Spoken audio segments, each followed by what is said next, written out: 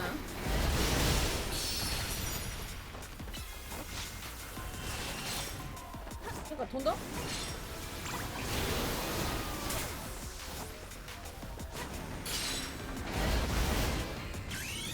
け！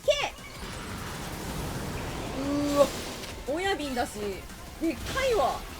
怪獣対決だ。怪獣大戦争だ。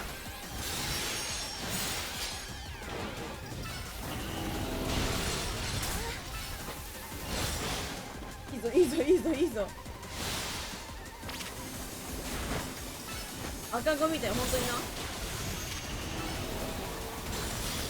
氷タイプ相性いいけど、さすがにあれだな。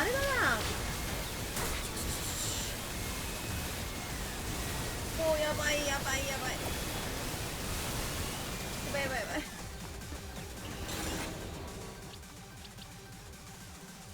目の色変わるの好き。そう、変わってる？あれだね、バンギラスになんか氷の牙とかもし覚えるんだったら覚えさせてくればかなり良かったかも。だ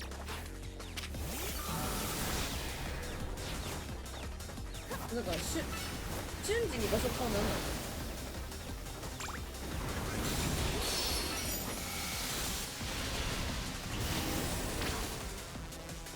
暴走しまくりでね、絶対に気抜くなよ。暴走しまくりって言い方がなんかあんま好きじゃないんだよ。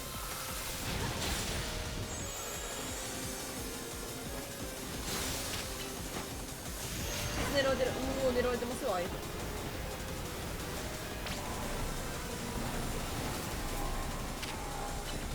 邪魔しろよ、お前が邪魔しろよ。じゃあ竜巻こっちやってんだよ。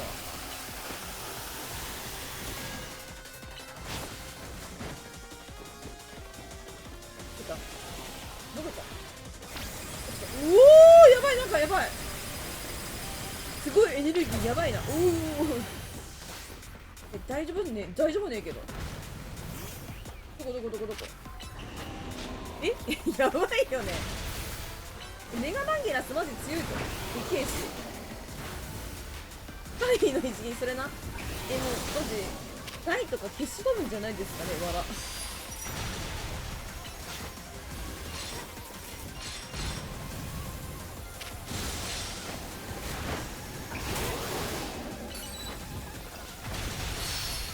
一生石取ってれば、一緒に石取ってるよ、これ。なんとかなるっぽい。ネガを切らさなければどうにかなるかな。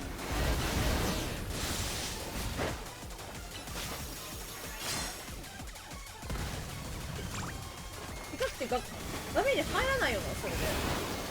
消そうと思ってんだけど、できる限り海流様。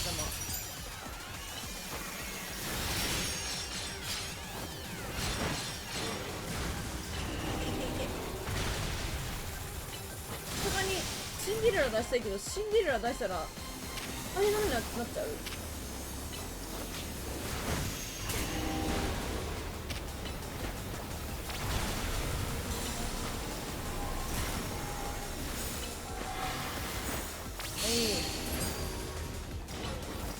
いい攻撃だってずっとお前なんかやってんのか。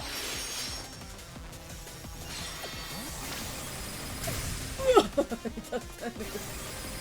わ破壊光線、これ何やってんのこれは。何の攻撃やってんのあれは。何なのあれは。何攻撃な。破壊光線だよな。あ、カペラさんニョスニョス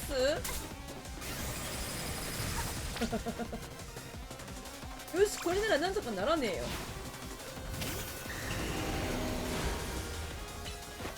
もう赤子だよ。シンデレラかわいいね。受けてるわ。お、シンデレラも早くメガ進化させたいね。海流の破壊鉱山有名ならしい。渡る海流破壊鉱山言うなそれな。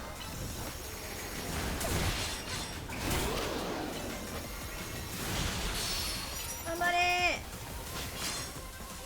ー。可愛くてかっこいいとか照れる照れる。すいません、なんか照れさしちゃってすいません。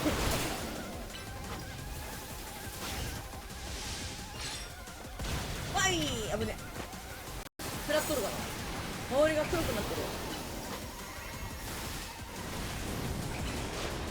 ちょちょちょちょちょ。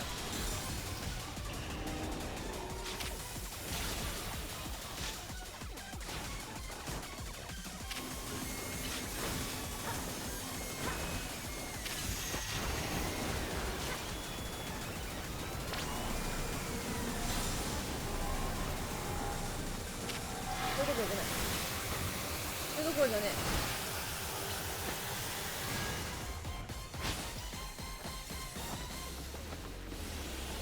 そうだ、ごめん。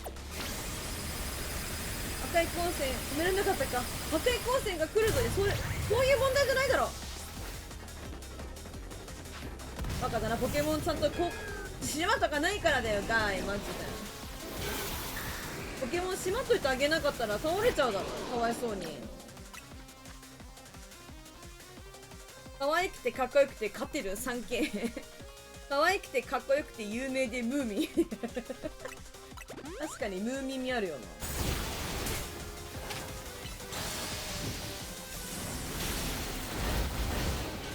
かわいいかわいいかわいいかわいい。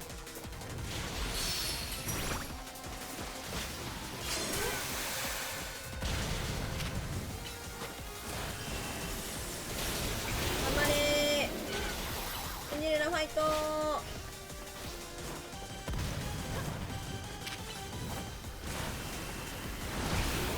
頭から羽みたいなかわいいよね。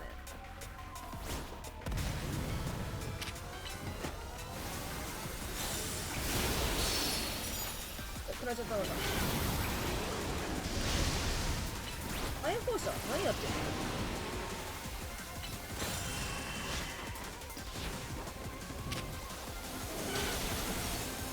頑張れー。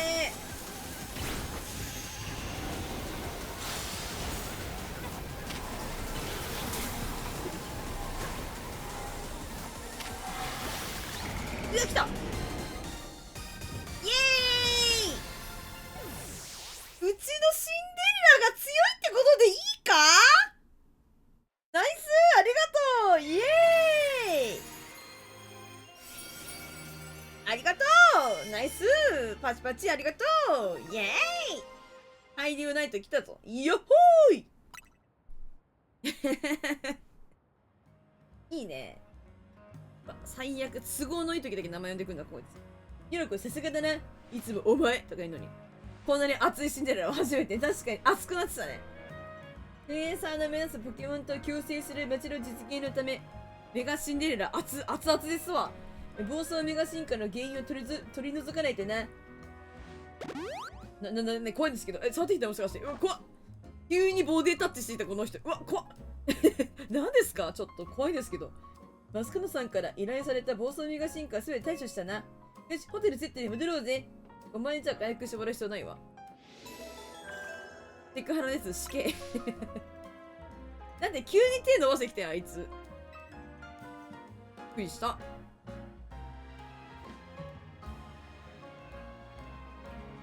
いや、メガバンギラスも良かったね。さすが。愛流かわいいね。生き物も。あ、もうこんな溜まってるわ。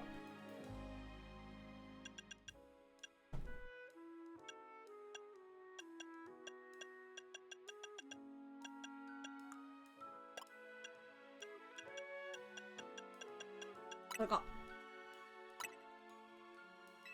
ヤクザ？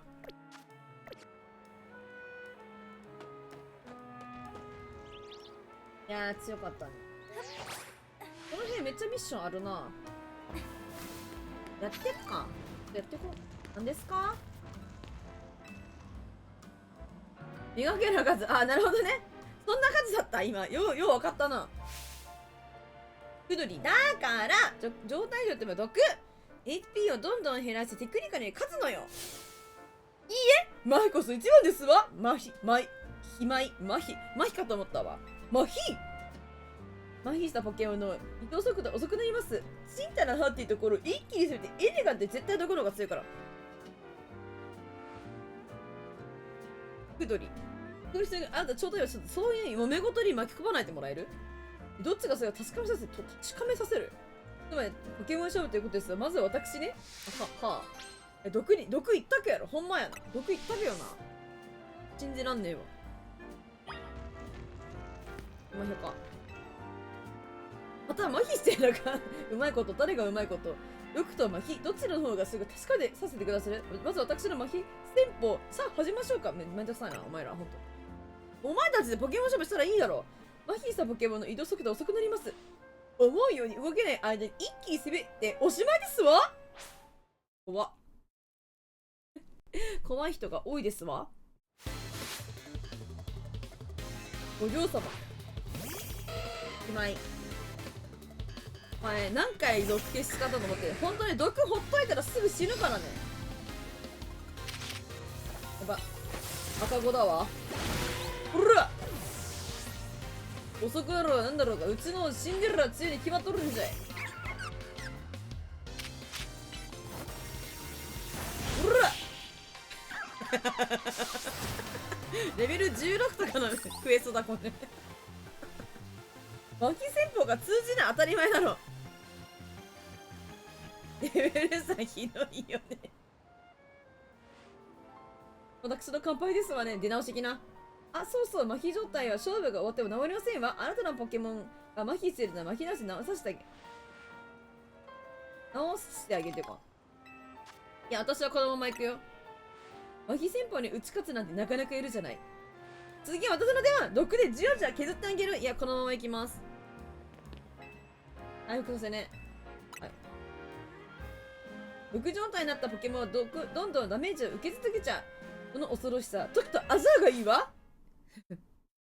麻痺は持って毒を制す。そうよ。そういうことよ。芸術家のクドリが勝負をしてる。不死で。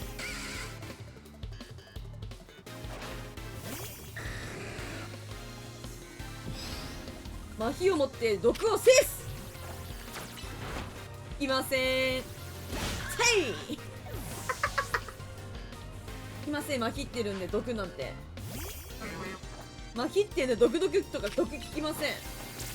はい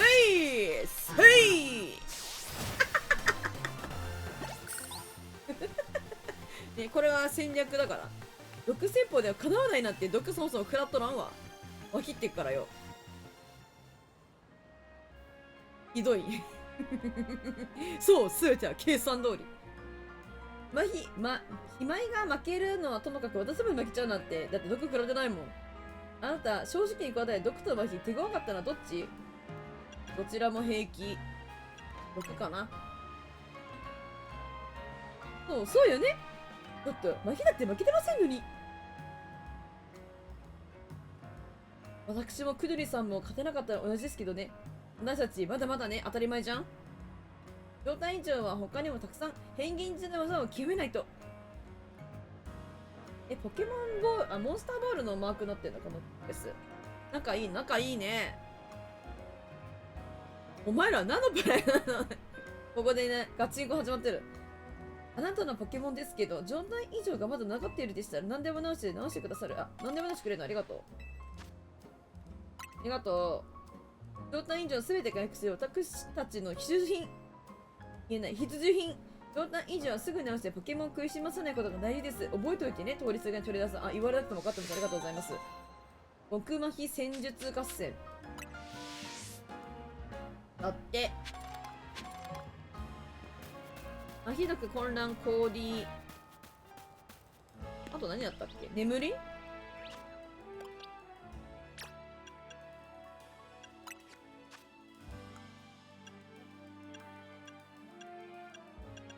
麻痺ってなんだっけ？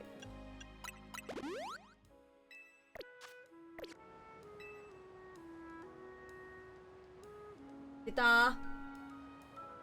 フワレソシアルバトルクラブの多くはフェアリータイプのポケモンの使い手ですが、ドラゴンタイプのポケモンを愛するトレーナーもおります。ご存知よりドラゴンタイプの弱点はドラゴンタイプ、氷タイプ、そしてフェアリータイプですので、フェアリーソシアルバトルクラブにおいてドラゴンタイプで戦うのは不利なのです。それこそゆかり様と原城様の関係のように、タイプ相性が悪いって。あのお二人は相性がいいの今の例えば忘れください。いや、もう言ってんじゃん。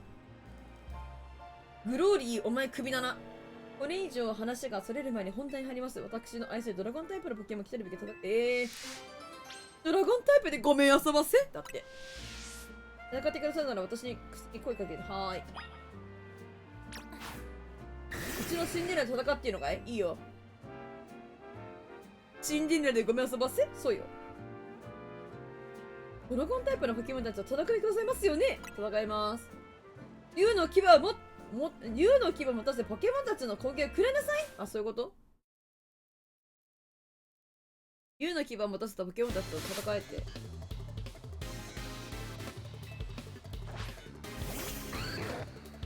メガ進化したんだけど止まって止まってないんだよな。したいんだけど。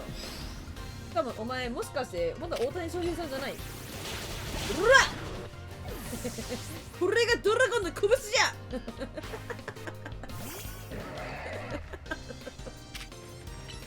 拳じゃうらレベル何本このやつ全然見えてないや。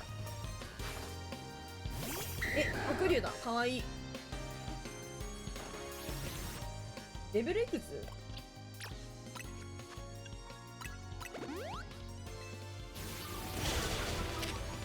？49。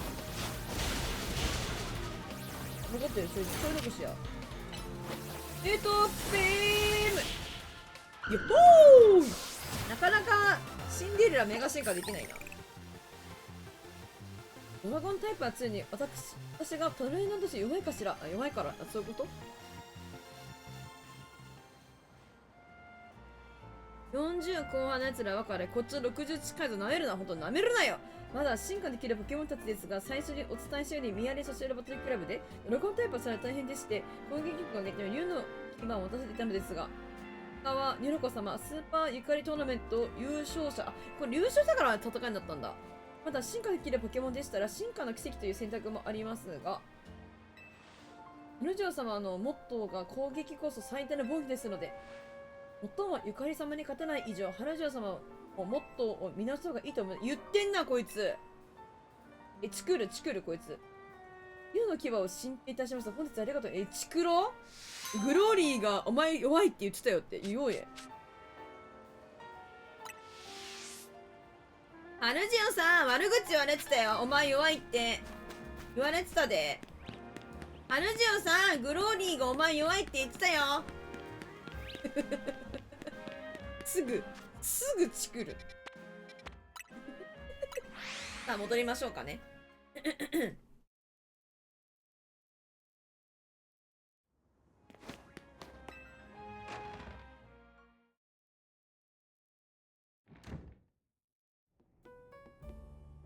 集まってるね、みんな。今回は暴走メガ進化を沈めることができてね。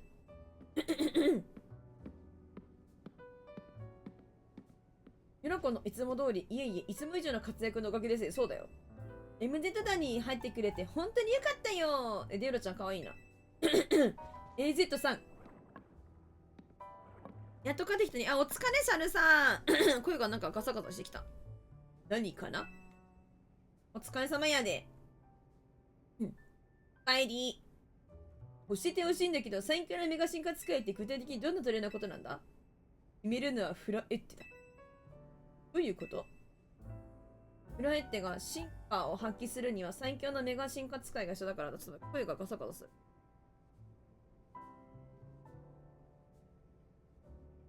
この人はね、AZ さんですね。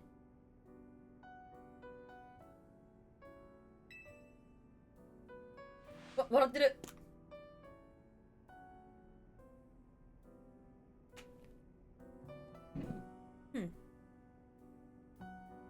それよりいつも暴走メガ進化を沈めてくれて感謝しているぞ。この笑み守っていきたい。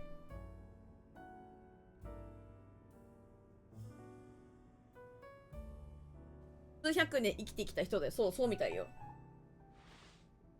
裏相手が決めるにしても、選ぶ理由って何？相性かな。まあ、害はねえな。って言ってるわ。本トレーナーとして頼れる方だろ？でしたら、ニョロコですね。どうしてだよ。当たり前じゃん。もしかして自分だと思ってんの？やばくないこいつ。自意識過剰だろ。お！誰？グリとグラグリと来たらグラですか？次の対戦でグリさんだって。ランクアップ戦のお知らせです。ランク B、トレーナーニョラコ。ランクアップ戦のあなたの相手が決まりました。ランク B、トレーナーグリとグラ。勝利したトレーナーがランク A に、ランクアップします。ちょっと声が出ないわ。ついに来ましたね。A ランク目前だな。ZLYL のてっぺんまでもうすぐだぜ。質問いいかな？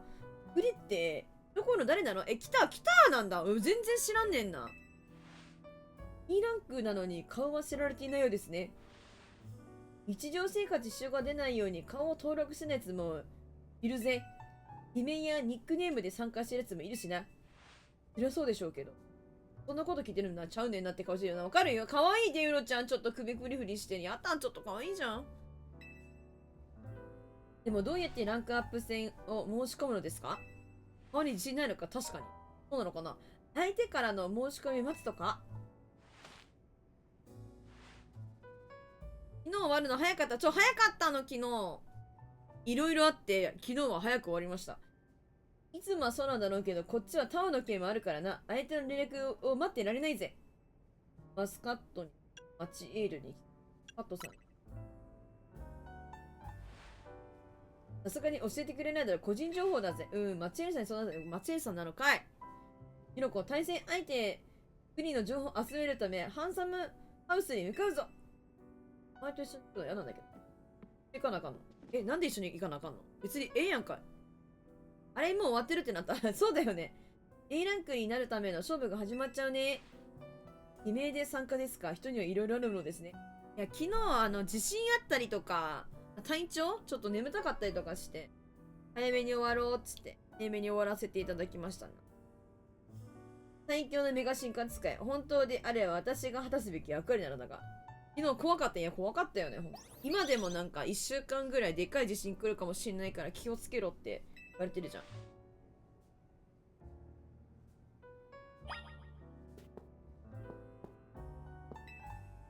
リアルに暮らす者の未来を頼むぞ。重いんやわ。ヒロちゃん。A ランクになるための勝負が始まっちゃうね。イメージ参加ですか？人にはいろいろあるものですね。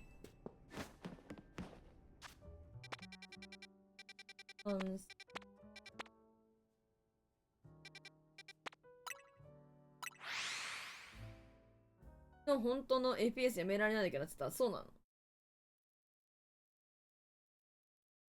トウハさんおやすま。お疲れよ、トウハさん。ありがとに。あたす。やすみ、うやすむ。ちょっと失礼。マジでごめん。できるか。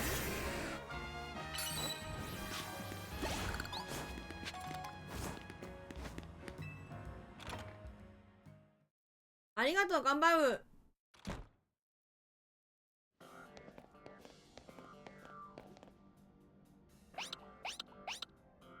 にゃにゃモコ、元気か？でもまあいるんだ、松井さん。いないこと思ったわ。あなたの人探しの件はここ数年で宮城に来た人を対象に絞り込んでいるけどね。松井さん、ありがとう。今日は特別な人探しをお願いしたいんだ。その人？具体的にはどんな話？これお金払ってんのかな？マチエルさんに依頼してさ、お金払ってんのかな？人探しの依頼料ってこいつどこから捻出してるんだろうね。ただでさえだってさ、あれだよ。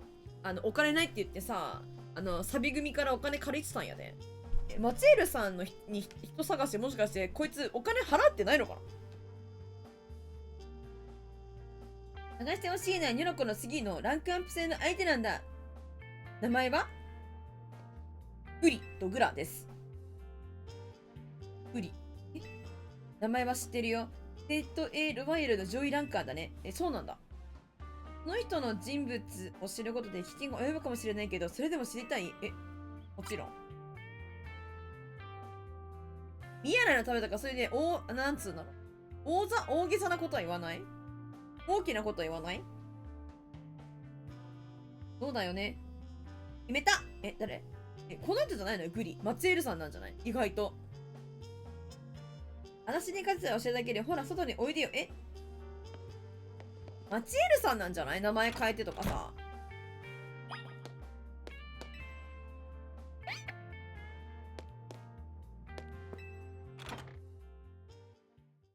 パピパピパピパピ。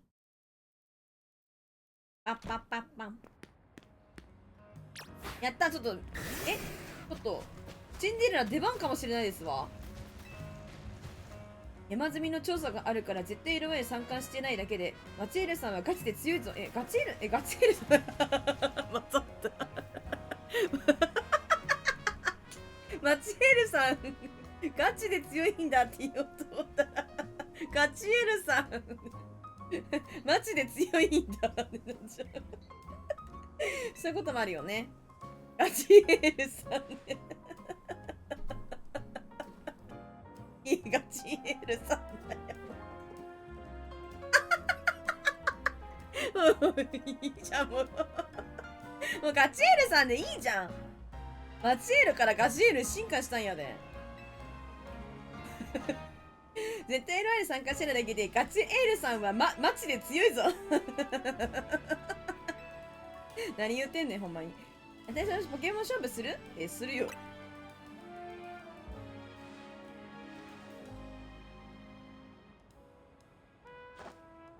大事なおじさんから託された大事なバディ、パティだからね。行くよ。カラマネロたち。カラマネロか。まあいいかの進化系か。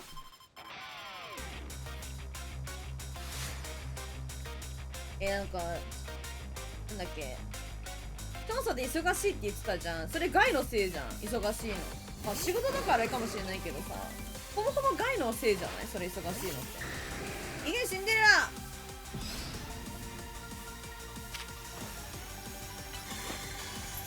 すごーい。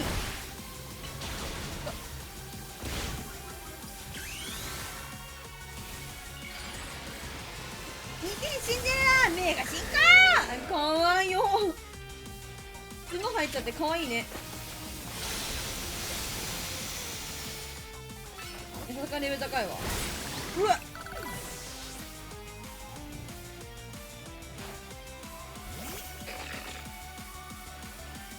レベルが高いでやんす。ありがとう喜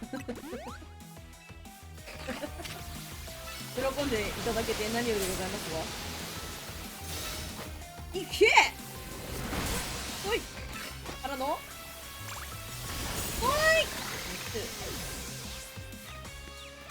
混乱してる。ミミロップ来た。いや、かわいいミミロップ。ミミロップちゃんかわいいね。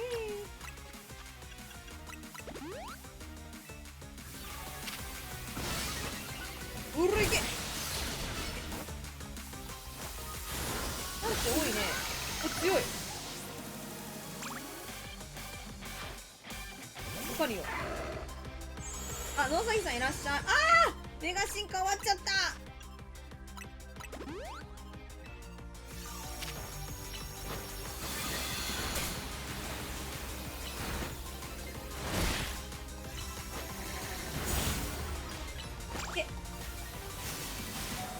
入ろう。やばい。あーシンデレラー。うわーシンデレラやられた。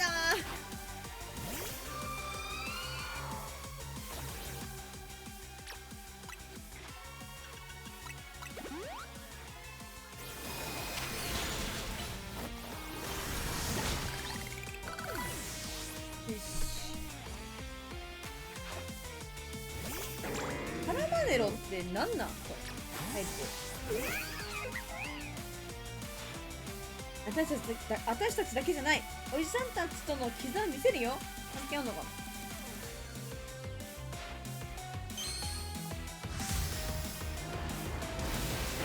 いいね。なんか解放する感じがしていいですね。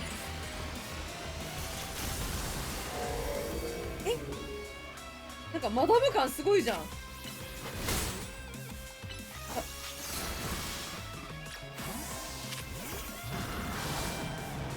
どうなった。まずい。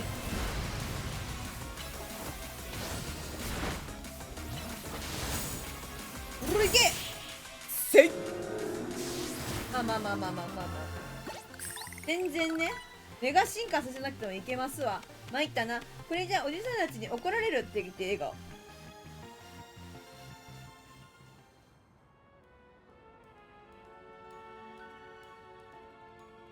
あなたたちはフレア団って知ってる？あ、フレア団。マダムマダム感すごくなかった？なんか、頭とか髪型っぽいところがさ、マダムみたいな感じじゃなかった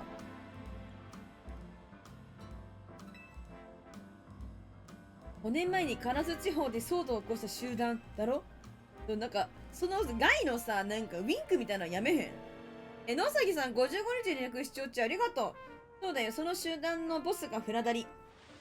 5年前に消えたはずのフラダリ、今は F が再び姿を現し、謎のポケモンと行動していたことを警戒し、独自に調査したんだけど、調査結果として F は白。むしろ見栄のために動いてる感じ。で、それは置いといて、ガツエルさんどうした？私ね、5年前くらいにフレア団の人と関わったことがあってね、その縁で知ったこともあるんで、そうだな、フレア団は組織の次世代の人間教育を施していたんだって。私のスーツのバイトはそれとは別路線だったらしいんだけど、スーツで教育を受けていた一人がグリだよ。本名かコードネームかわからないけど、そうなんだ。グリはどうして ZLY に参加してるのかな？フレア団のために何かの目的。どうなんでしょうな。グリやその周辺について調べてわかんないよね。そうだね。ポケモン研究所のもみじさんならグリのこともう少し知ってるかも。なんで？どうして？わかんなくない？なんで？これ、もみじさんが話すべきことだね。今は提供できる情報はこれぐらいかな。ありがとう、マチエルさん。マチエルさんのことお前って言わないのにな。私のことはお前って言うからな。俺は別で情報を集めるよ。ニョラコはポケモン、都合のいい時だけ名前呼んでくんだよ。これあれでマチエルさんにいい顔したいから自分の名前呼んでんだよ。最悪。ニョラコはポケモン研究でもみじさんと話してきてくれよ。はーい。行けばいいんだろ、行けば。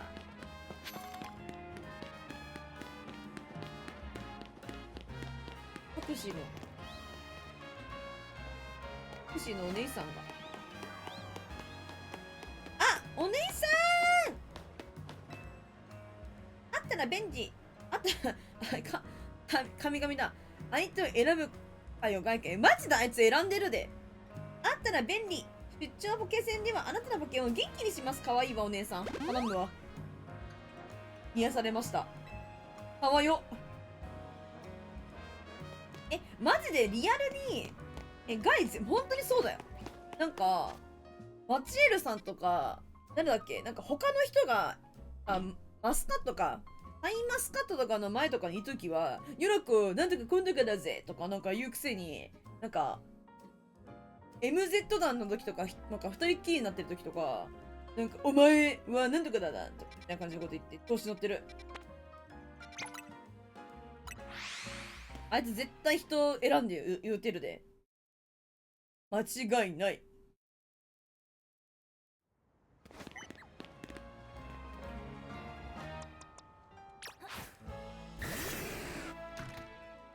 頼もう。おみーさんに会いに行きます。あれ ?3 階だったっけ？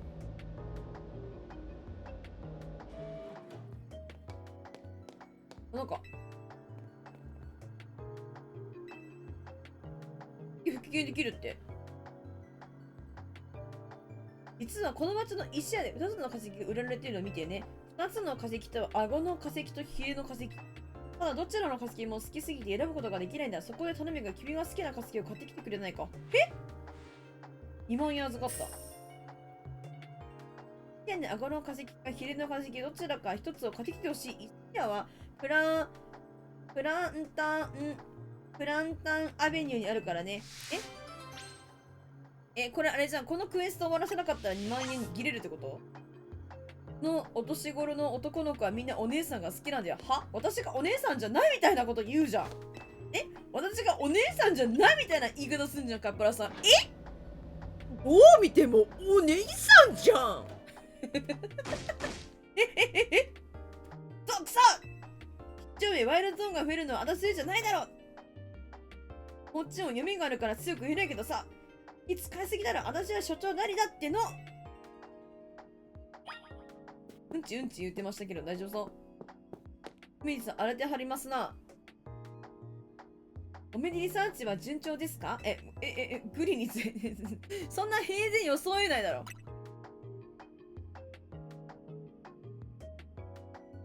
グリなんか白切る顔してる。グレアダン。あなたかなりのこと知ってるね。グリとグラの話聞かせてくれよな。ペラコはほらショタガキだからそうなんだよな。メスガキちゃんじゃなくてショタガキなのよな。ケッペレセンうんちケッペレセンデュクシどう聞いてもショタガキなのよ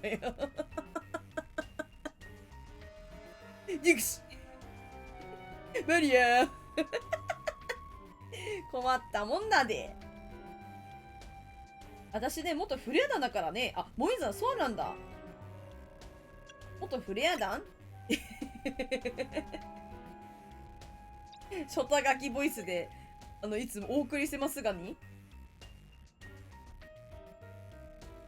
質問好きってさ、嫌いじゃないけど、ほら、未だにフレア団という単語に拒否反応を示す人が多いからさ、質問されたら答えるけれど、大っぴらにすることでもないしね。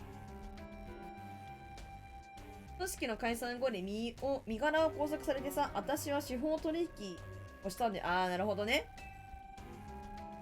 それで、監視の意味もあって、社長代理をやらされてるってわけ。じゃあ、所長は誰な？フレア団ではポケモンのエネルギーとか食べていたし、嫌ではないけどさ。ごめん、グリのことだよね。フレア団の構成員の2世だよ。灰色のというコードネーム。灰色のなんかあれだよ、コナン君みたいじゃん。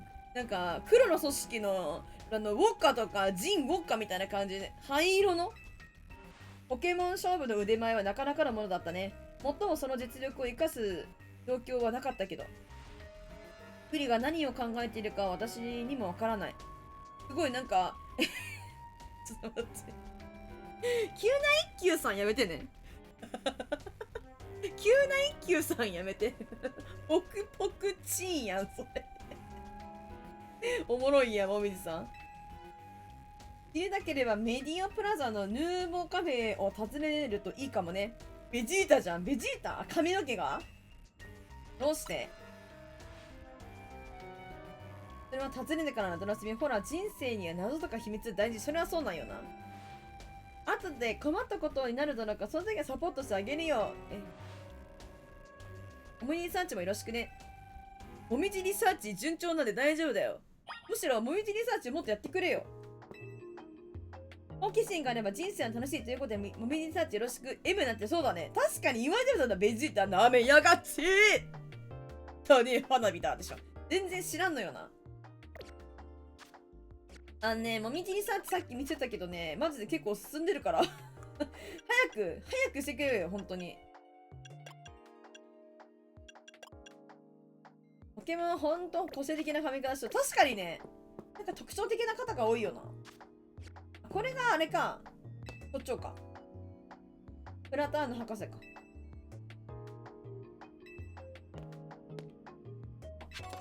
なんかあったわ。気づいちゃった。普通に石焼いて自分、化石欲しいんだけど。どっちかしか手に入らないのかな。地下しか手に入らないで結構しんどくない？なんか本館とかでみんな片方しか選んでなかったらさ、なんかポケモン卵とかないじゃんこのゲーム。確かとなりますと、じゃない？何これどうしサブミッションもちょっとやっていきたいんだよね。何するかって野生のココドラに餌をあげてるの。ココドラの好物で鉄なんだけど放っておくて車とかも食べちゃうから、そうなんだ。大変。そんなことしてね、こうやって鉄くずってそんなに出てくるか？でもいつもだってココドラたちが飽きそうで心配でさ。アペテちゃん。それで思いついたんだよね。毒タイプの技で鉄くずに味をつけると良さそうでしょ。何を言ってもはんのこの。鋼タイプのポケモンは毒なんでへっちゃらなんだし。鉄に毒の味つくと思ってんの？鉄くずにヘドラ爆弾の技を放って味付けしてみてよ。何を言うてはんのこの人は。何を言うてまんのこの人。味付け待ちなのあなたたち。ノラのココドラちゃんなのに。かわいい。ガフかわいい。何がかわいいんだけど。どうした？インテフテーって言ってるわ。ヘドラ爆弾。理屈はわかるけど、それはそれとして思考がやばい。それな。ヘドラ爆弾なんて覚えるんですか？パラボラチャージとかあんのかな？覚えそうなポケモンに変えるか。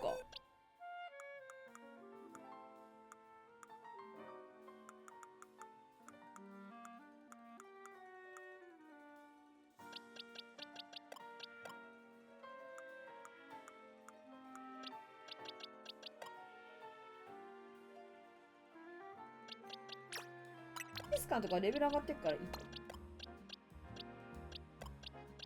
かさせたいんですよ。させるために化しないポケモン持ってきたいんですよ。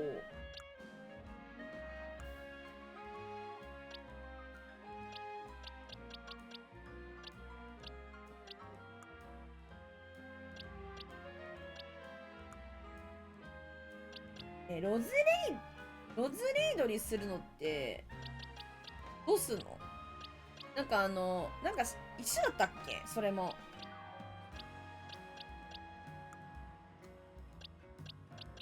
やんちゃうとかもなんか変化させたいな。一旦置いて、で、あれね、ヘドロ爆弾。ヘドロ爆弾の人誰だ？技を選ぶ。あるか。覚えるわ。青僕のフ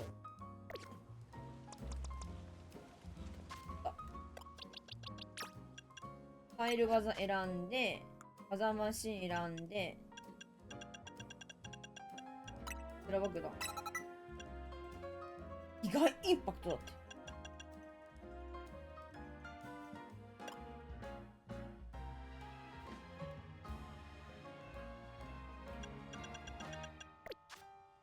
ちなみに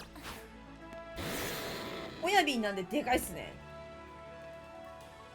なんかこれすごい美術ちゃんとしてるよね。コブラでしょ。怖いけどね、デザインがかっこいいよな。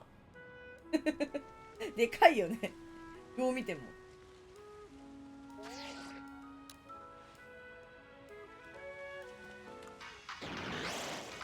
あよダペロだ。でかすぎて画面入らん。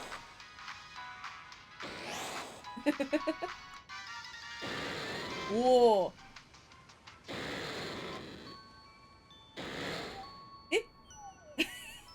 倒れ方やばいだろ今倒れ方見た？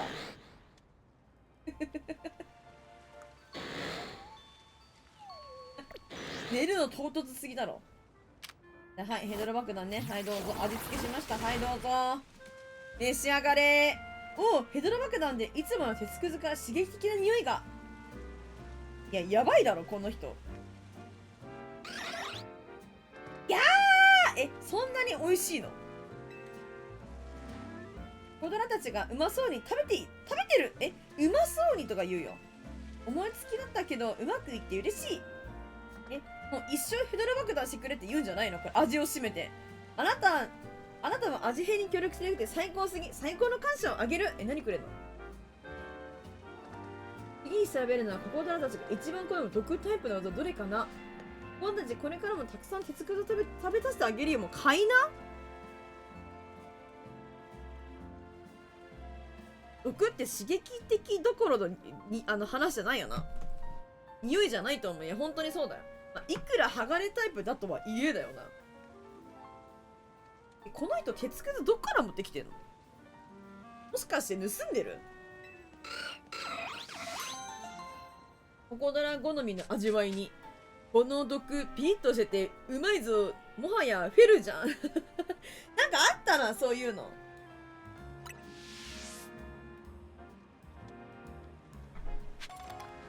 俺には毒効かないよ。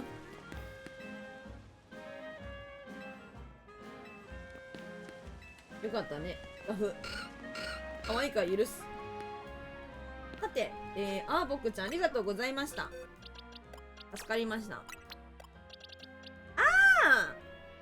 とんでもスキル。それか、フェルってそのフェルね。なんか聞いたことあるなと思ったよ。ハンちゃんも連れてってみる。どこ行くって言ったらいいっけ？ヌーボーカフェだ、ヌーボーカフェ。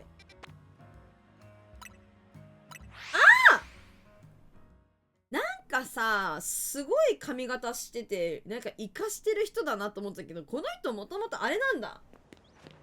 この人たちもともとそうなんだ。うわ、そういうこと？まさか。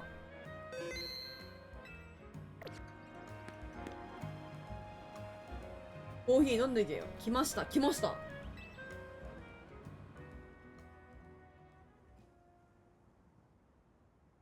リザードンめちゃ見てる。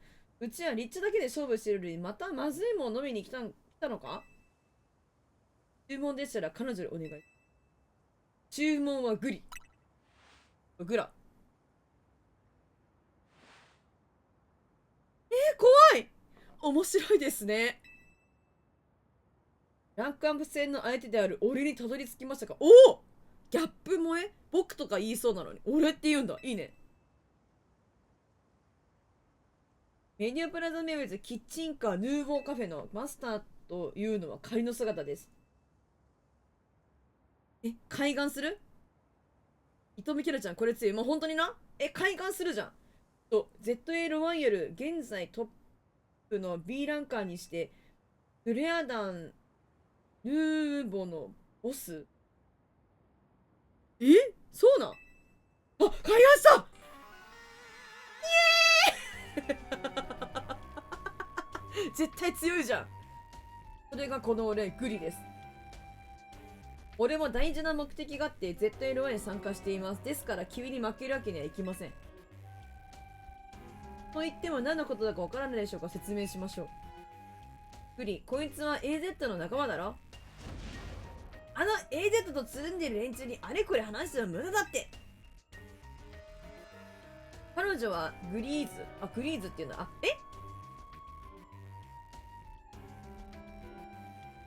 グリとグリーズなの？グリとグラじゃなくて？目つき悪い痛みは絶対強い。それ確信だよね。わかる。フレアダーのヌーボの同志です。今ここでこいつをやっちまおうよ。人気が多いな。グリーズ、落ち着いてください。ヌーボンカフェは憩いの店。騒ぎを起こす場所ではありません。そうだね。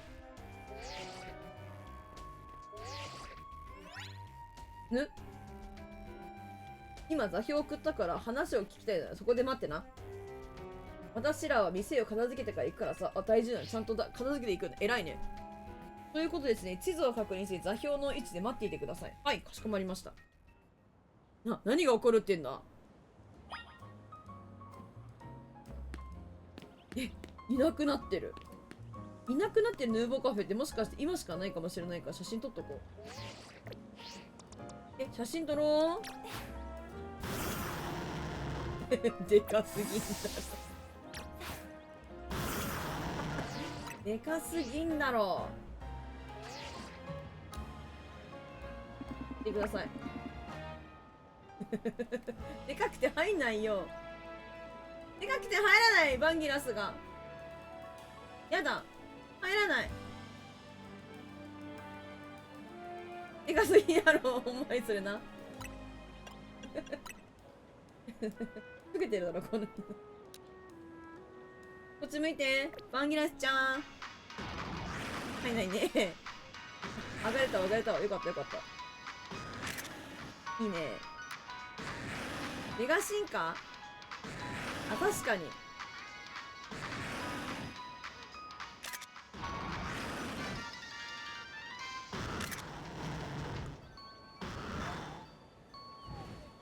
メガ進化させる？させれるかな。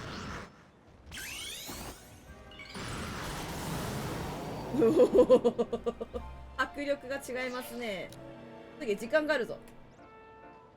待って。引け、まず引け。上がれ。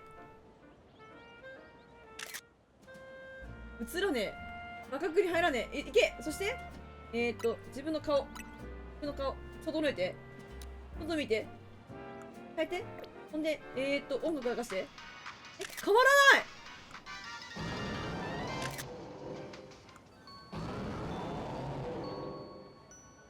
寝ないわ。寝る顔とかないわ。ないのかな。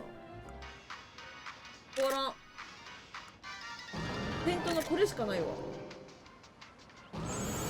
戻っちゃった。でかい、マジで。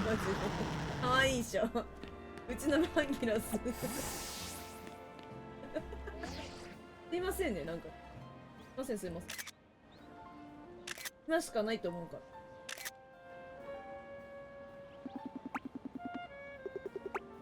ら。朝。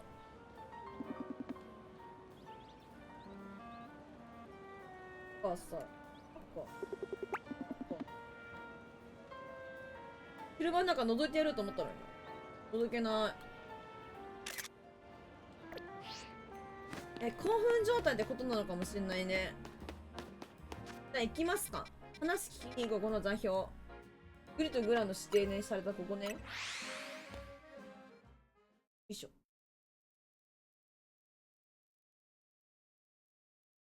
戦うかな。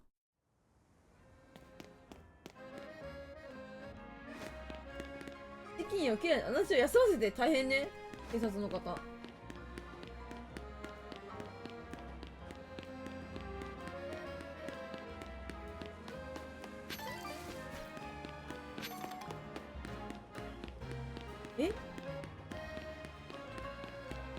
ここ何？空き地？空き家？空きテナントか。来たじゃん。素直に待ってるんだね。どうしてこのような場所でとお思いでしょうね。ここはフラダリカフェです。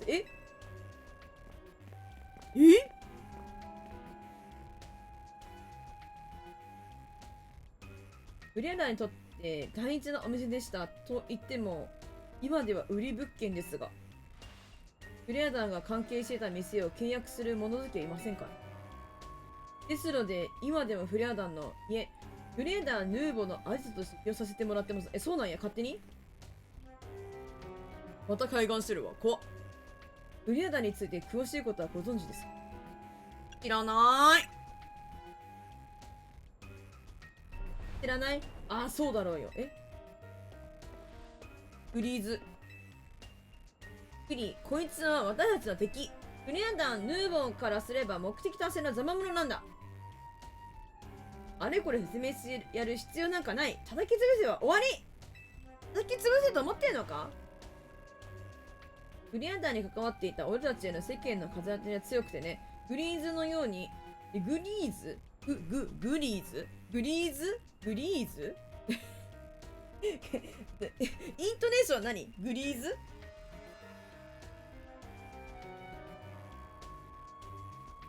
グリーズのように心が進んでも仕方ないのです。申し訳ありません。いいんですよ。こうなったグリーズを止めることはできません。俺とのランクアップ戦を前に手の内を晒すことになりますが、よろしければグリーズと戦ってください。全然いいよ。20名様いらっしゃい。ゆっくりしてくださいまし。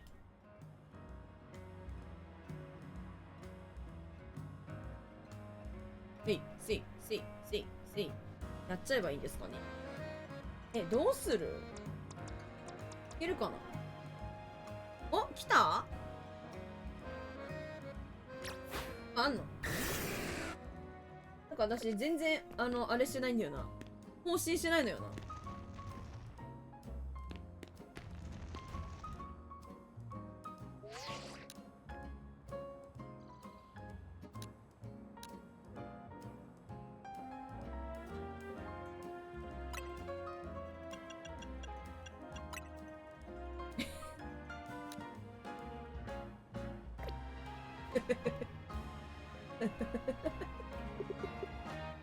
8込む前の8込む前なんよ、どう見ても。顔変えとくか。ハイリュウに8込む前なのに死んでるの寝てるっていう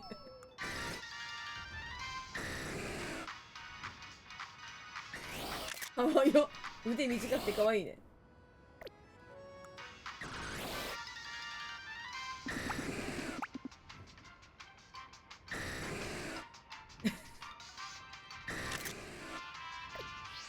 中腰から見るの情けない。後ろから見たらね情けないよな。私戦いな。勝ちまーす。やっちゃうよ。戦うしかないんでしょ。だ燃やしてやる。ZLOL に参加できないように。このタイプか。リザードンとか持ってるもんね。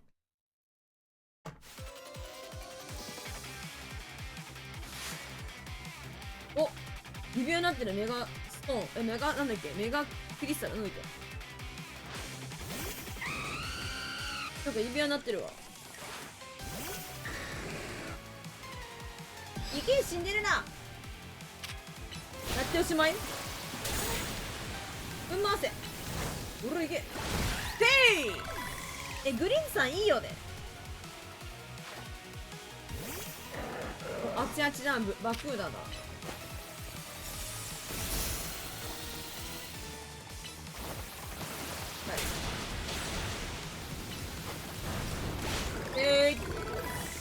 うちのシンデレラ舐めないでもらいたいね。おきてらだ。シンデレラ油断した舐めないでもらいたいねって言ったそばからシンデレラね、バクーダの顔かわいいよね。なんか癖ないよ。わかるね顔がでで氷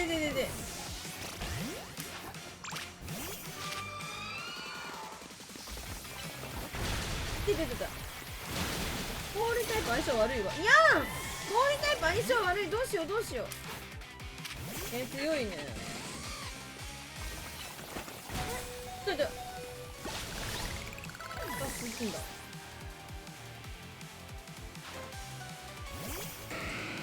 ダグロス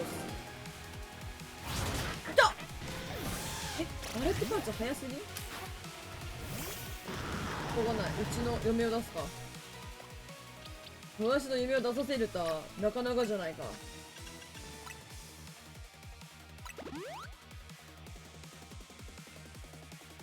これ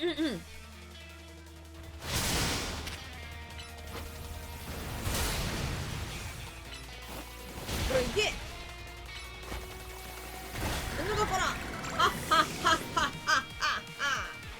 うちの嫁強いんだからね。お、メガ進化すんの？飼い主。しかないからさ、誰にも邪魔させないよ誰にも誰させないようになってる。またお、いいね。太さが美しいじゃない。お、サインですよ、押すなね。おお、なんか伸びた伸びた。モーションいいね。仕方がないね。うちの嫁のパワーを見るがよい。いけ。うらせいせい。弱いね。2発よ。2撃やで。ありえねえよ。どうしたんだい。それがあなたの本気ですかな。命のメガ進化カインジシ美しい。そうなんだ。メガカインジシか。私が負けた。私のポケモンが負けた。うん、そうね。お前どんまい。お見事です。強者感がすごいんだよな。さすがミアレイを救おうとしている MZ の切り札ですね。別にそういうつもりじゃないよ。勝手にカイが誘ったんよ、私のこと。あ、はっちゃんさんお疲れ様。おやすみ。コーヒーブレイクにしましょう。この笑顔どうしたん。はいよ、ヌーボカフェ自慢の日のローストだ。なにどういうこと。分かったということ。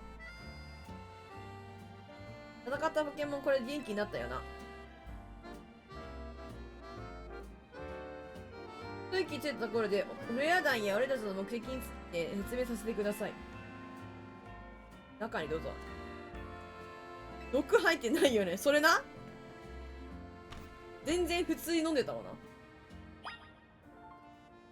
さすがにポケモンだからそれはないでしょと思いたいですな。よいしょ。待って、今日さ、もしかしたけどコメントつけてないじゃん。今気づいたわ。ごめん。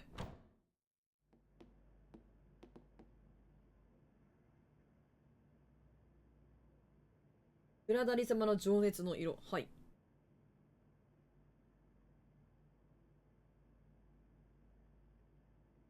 めちゃめちゃ忘れてた。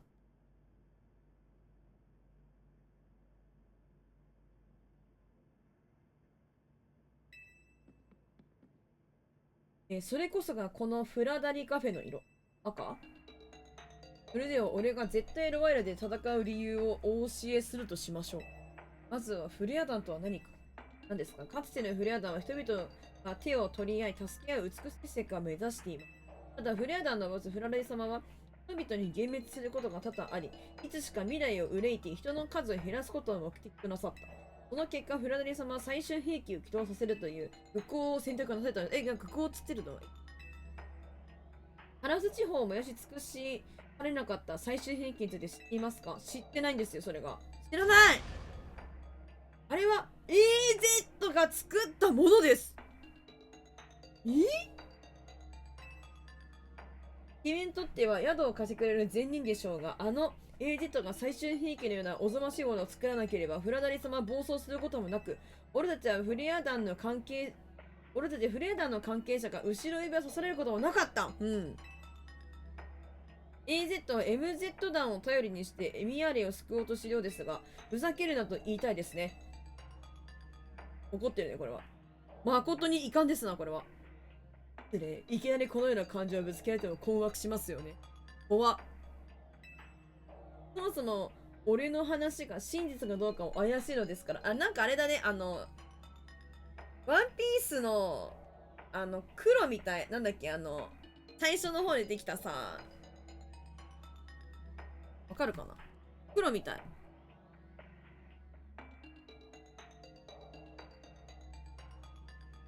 クイッ。誠に遺憾ですね。クイクイ。だって、眉間に一瞬は寄っとるもんな。レスラーユラコ、君自身で真実を確かめてください。確かめる？あれね。こういうことです。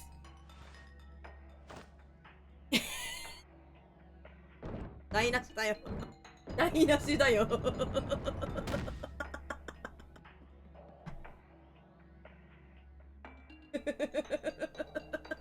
うちょっとなんかなかったのかな。開け !5 番って大丈夫？地震の意味見たらしばらく起きますね。ちょっと起きとった方がいいかもね。ちょっと怖いね。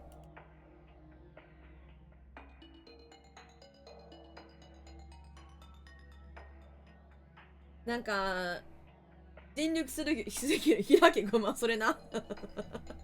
押してないのに勝手に次行っちゃったしな。大丈夫。これは言霊にしてはいけない。正夢にならない。大丈夫。全然大丈夫だよ。ゆっくりしてって。大丈夫だよ。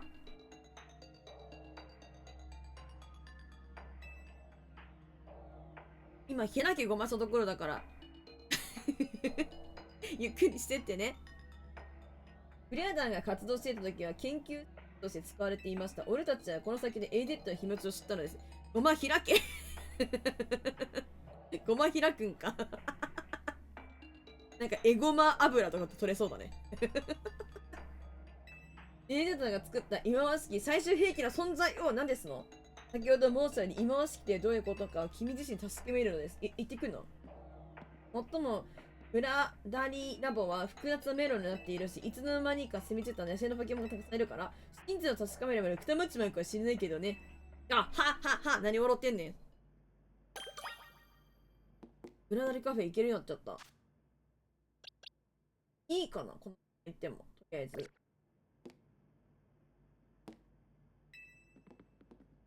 無事に帰ってきてコーヒーを期待するな。出してくれることこれ。フラグでしょ？お気をつけください。一緒に行こうよ！一緒に行こうよ、みんな。めっちゃ見られてんだけど。めっちゃ見られてる真ん中で、ジャスティスポーズ取っちゃう。満面の笑みで、そして。いいでしょ。空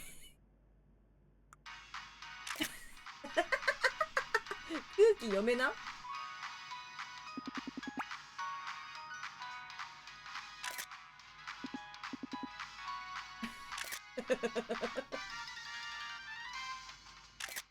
怖いね、やっぱり。ダリじゃなかった、なんだっけ。グリ。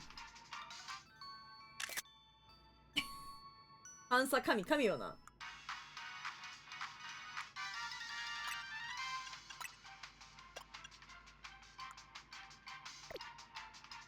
ぱイケメンだよ、うちな。うちイケメンやん。これはブラック。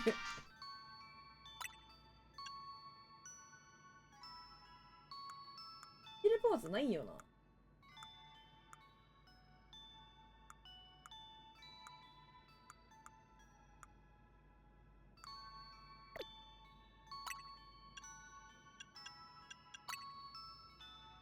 顔映らんやんか。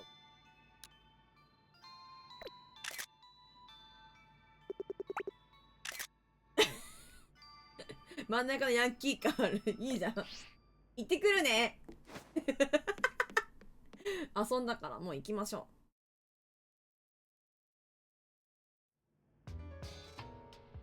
う。やばいじゃん。すごくなってるよ、これ。本当にすごい。グビグビ。ちゃんと電波は通ってるんだ。もみじ、困ってるかなと思って連絡してみたよね。今、フラダリラボにいるんでしょ。なんでわかんねえ。だったら正面にエレベーターが見えるよね。エレベーターのキーがフラダリラボのどこかにあるはずだから探しなよ。まずキー探せて。あるあるね、これね。よくあるやつね。まずエレベーターキーを探せってやつがありますよ。調べる。このワープ装置は機能が停止しているの。対応する電源装置を探して電源を入れよう。わかりました。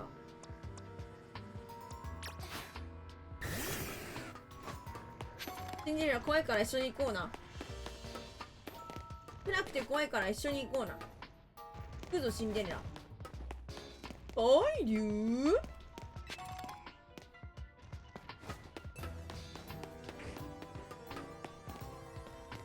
何がいるんだろうポケモン。どこにいる？うわヘルガーじゃん。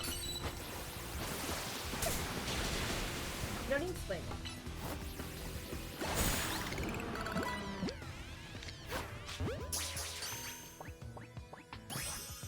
これ乱獲祭りだこれもしかしたけど。やばい乱獲祭り始まるわこれ。あれこのシシコいつですか？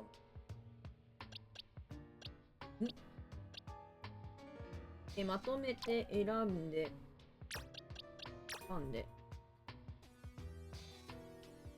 永久探索ポケモンの醍醐味の一つでね。そうだよね。いいよね。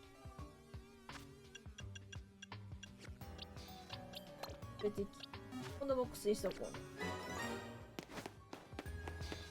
う。なんかマップもともとあるのは結構あれだよ。親切だよ。これあれじゃん、マジで。こういうワープ系多いよな、ポケモンって。なんだっけ、どっかでもあった。忘れちゃった。これも動かないんだ。なんとかカンパニーだったっけ、何カンパニーだったっけ、忘れちゃったな。いろんなところでワープあるような気が。トゥルルントゥルルンみたいな。影がコンソールには A と記されているか。あれ取っていくの？エレベーターの鍵探すんじゃない？そうだよね。あれどこにあった？あれワープ装置が出てくると一気にゲーム感強くなる。そうだよな。強いです。私も迷子です。どこに行けた？あ、こっち調べろって言ってんの。エンカウントじゃないからポケモン出てくるのが。いたら戦うけど、まあ、いては戦わなくても逆にいい時もあるし。なんかいいよね、それは。ガンガン出てくると結構画面変わったりするから大変だけど、そういうのなく出てくるから。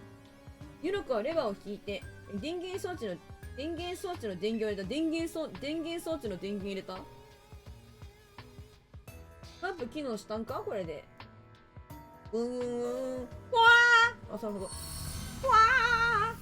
ー周囲が明るくなり、周囲にあるワープ装置が使えるようになった。オッケー。いいの？ここはまだ開かないのか。よし。わーこういう時はね、目の前のやつじゃなくて、一回ここスキップする。こっちからな。なぜなら、そう、こういう小部屋に行くと思ったからさ。水面石。いいね。小部屋ちゃうねんか。あ、ちゃうくないね、これ。あ、パワパーって言ってた、今。パワパーって言ってた。なんかいる？いるわ。ハイパーボールないな。たまんねえじゃん。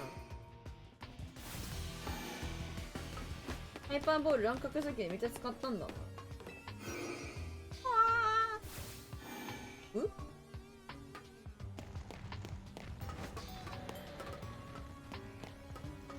なんか光ってる。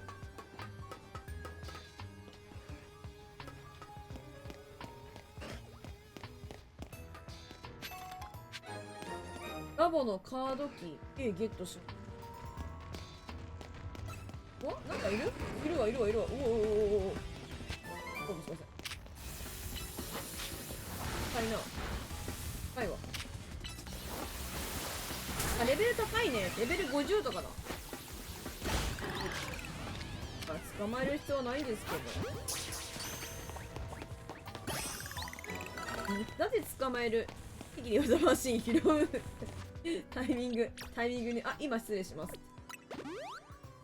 なんでポケモンを捕まえる必要がないって言ってるかというと、モミジリサーチのポケモンの、だから、何タイプポケモンを捕まえましょうねっていうのが終わっちゃってるから、実はもう捕まえてるポケモンは無理に捕まえる必要がないっていうね。そういうこと。つまりそういうこと。なんか、気が向いたら捕まえる感じにしよっかな。新しいポケモンとか。ね。強いよね。もうレベル50とかだから。おいし。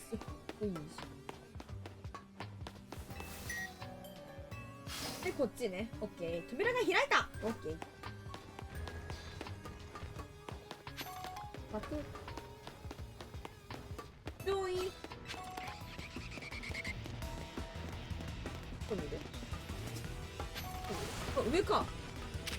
オンバーンだ。中でも出てくるポケモン、新しいポケモンいるのかな？新しいポケモン出てきてほしいかはあるけど。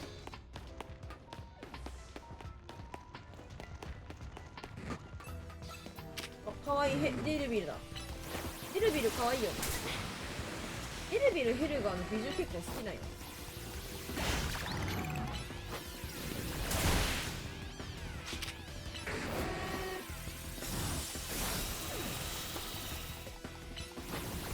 うちのシンデレラ舐めないでもらいたいね。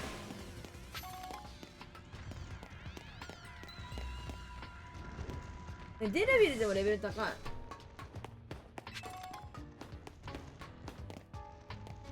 なんか音鳴ってる。なんか電源入れた。どこの電源？ワープだ。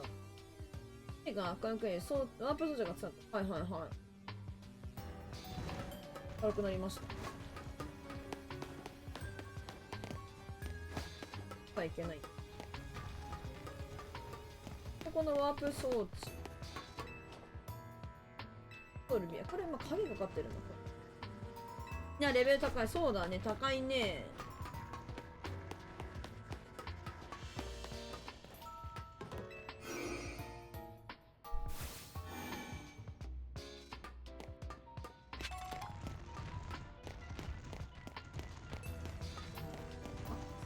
ワープの感じ。ワープな感じで。カードキーだね、これで。ラボのカードキーね。でもなんか意外と探索できるとこない。内側からは開けられないから戻れてる。だるいやつだから。これだるいやつだ。これだるいやつだ。で戻って。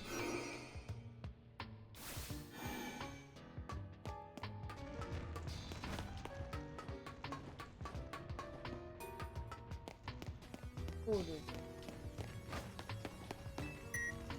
カードキーかざしました。なんでみんなカードキー持ってないんだよ。ダリとダリーラ。うわ、来たダンバル。しゃー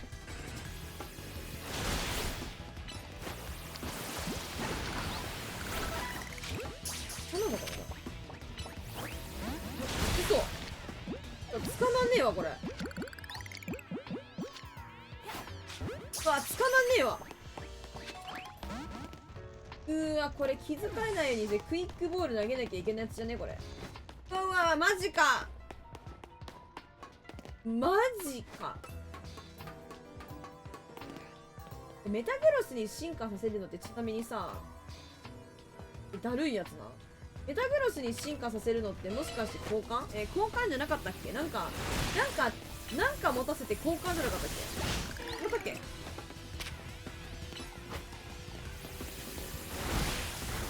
あ、違う？あ、交換じゃない。ならいいけど。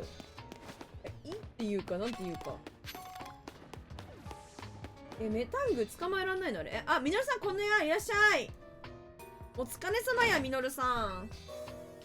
逃げれました。やばい、寒いな、今日。なんか寒いんだよね。よいしょ。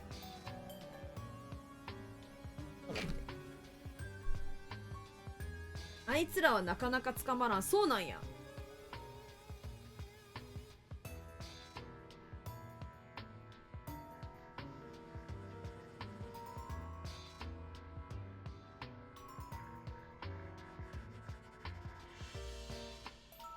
いでやんす。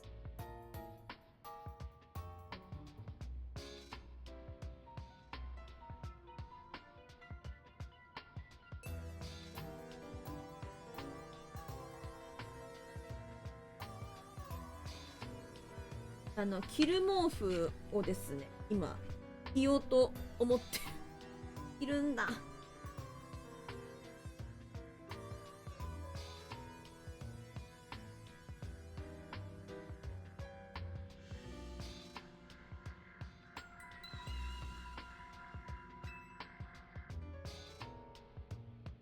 よし、でこれで大三角形。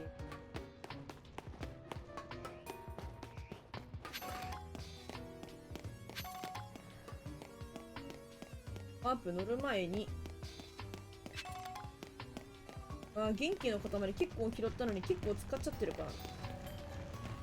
惜しみなく。取っておきたいね。あ、グワグワ、どうすんだよ。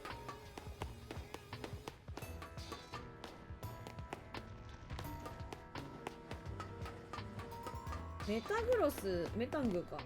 湧いたい。湧いてないかな。あげた。考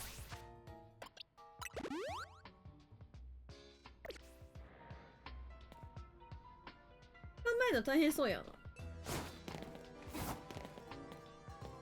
作れる場所あるこれ。汚れたベッドがいっぱい。傾いてるときに。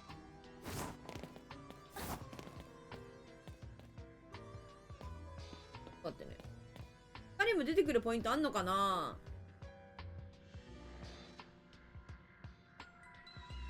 よいしょ。よいしょ。ちなみにこの子はまだ全然進化したヤンちゃん。進化しないね。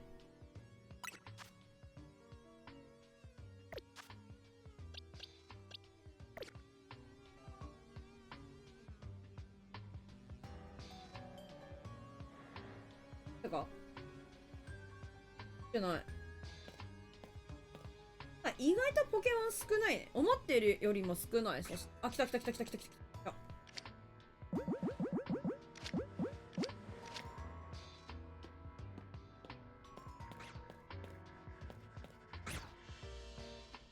やばいです。シンボルはここだけ。そうなんだ。え、完全に後ろ見てなきゃあかんか。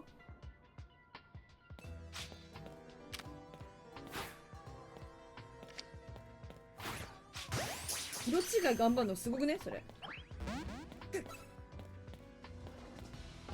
くそー。くそー。一匹だけ釣れたのはでかいかこれ。明らかに捕まらないからね。あったんや。時間かけてタイマーボール投げるとかなのか。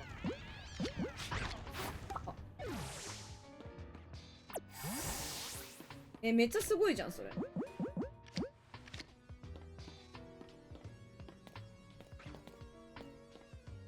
やばい。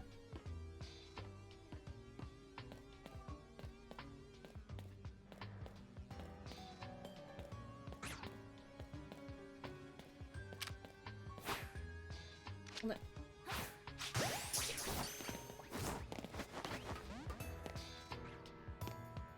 くー。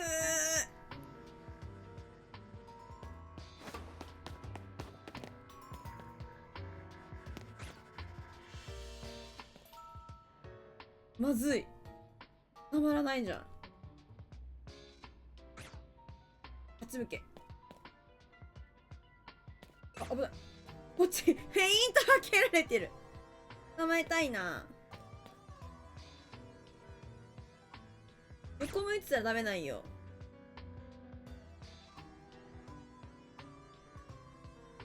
めっちゃ大変じゃない？クイックボールしかないよな。これ明らかに。なんか、麻痺とかにすればもっと捕まえやすくなるのかな。いっぱい。あっち見て。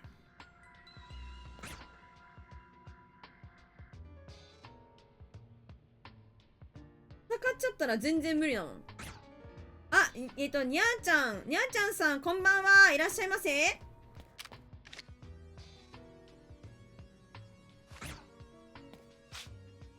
めちゃちー。このダンバルを捕まえたくて震えているところですわ。う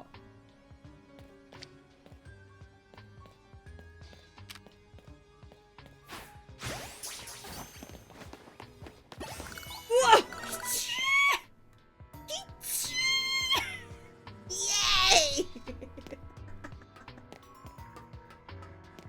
私はモンボケるモンボで、モンボだってあれ1じゃん。だって1で捕まんのあれ。なんかクワクジョさん言ってたけどさ、1やとさ捕まんないみたいな感じじゃなかった？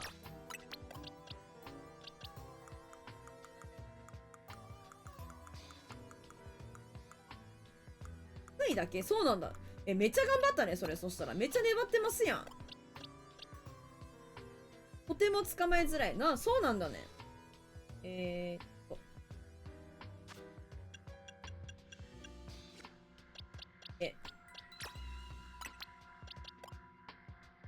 いはい。主です。待って、こいつ体当たりしか覚えてないの？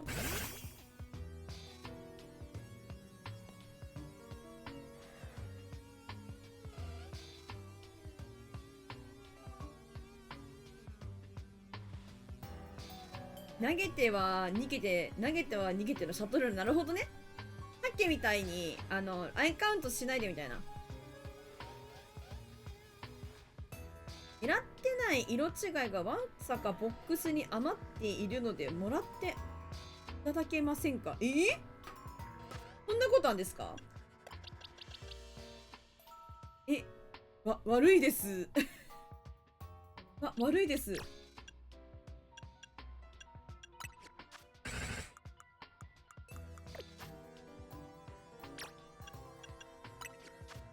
入る技を選ぶ。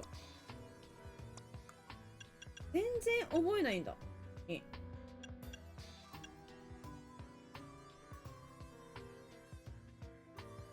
あげる人がいなくて。こんなことあるんですか？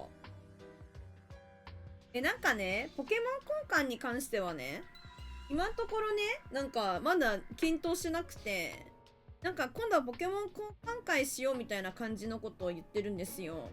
もしよかったら、その時でもいいですか？今日はね、全然交換する、ごめん、なんかやり方もわかんないし、もしよかったらまた来ていただけたら、その時にそういう時あったらやります。そうしましょう。ごめんね。にゃちゃんさん、すごい良いお誘いなんだけどさ、ありがとうございます。私、すいません。ありがとうございます。そんな色違いいっぱい持ってることとかあるんだね。みんなすごいね。ダンバルだっけ？進化させてもいいかな、もう。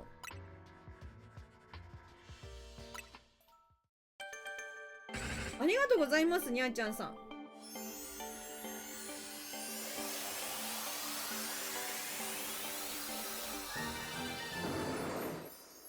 メタング。メタング、目なんか可愛いね、つぶらで。この、進化するけど、エフェクトも相まって、すごいキラキラ感増してるね。念力。ダルクロー。色違いだけでボックス2個埋まっている。あ、そうなんだ。もう進化できるやん。もう進化させちゃってもいいかこれ。でいいかな？で、いいよな。ちゃうけどいい。するね。する前に、メタングシ。かわいいね。今しか見れないメタングちゃんだから、今しか見れないメタングするわ。頭に生えてる。わ全然表情変わらないんだ。さすがに、さすがに寝るときは変わるんだ。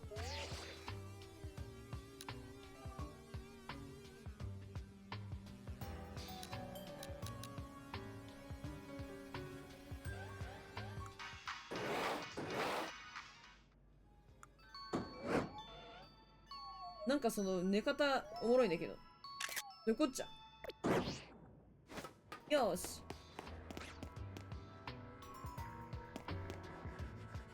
というわけで、これも進化させちゃおう。進化する金がやばい。金とともに進化するわ。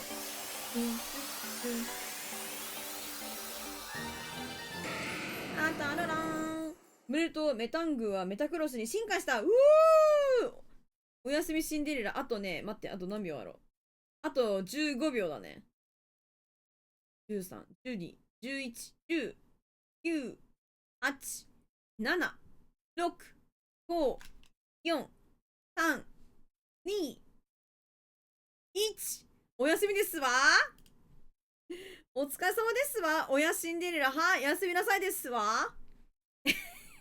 みんなちゃんとシンデレラの寝るタイミングお祝いする。シンデレラってここまでがテンプレであるお疲れ様です。ありがとうございます、はるかさん。フライ食いしちゃった。ネタグロスしたけど。めっちゃ使える技増えてますやん。罠ですやん、これ。アスターカノン。アスターカノンってどっち？物理じゃない。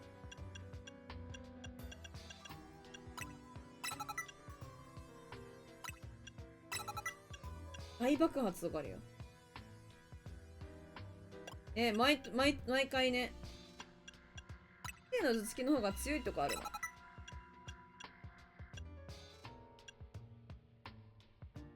技マシン。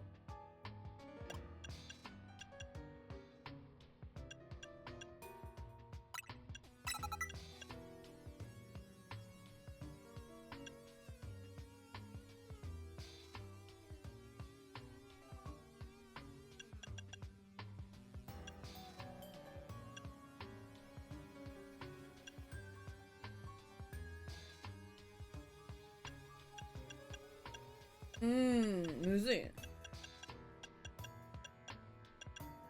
強そう。こんな感じ。えい！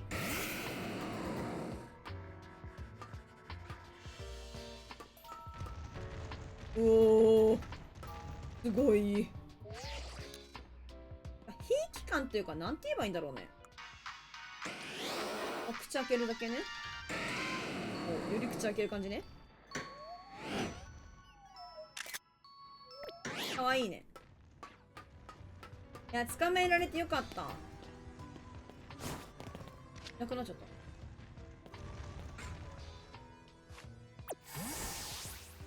た。待って、ボール出し。色つがすごい出んのこれ。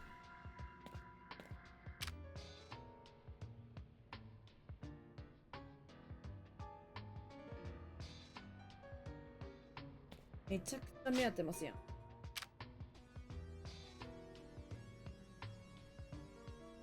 ちょっとなんか目またきしてるんだね。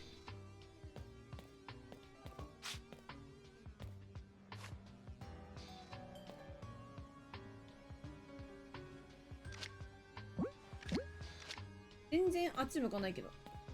バレてんのかなこれ。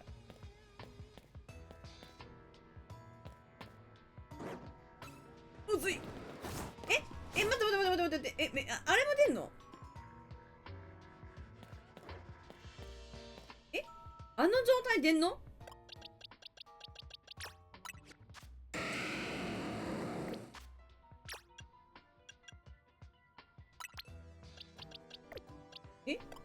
出るの？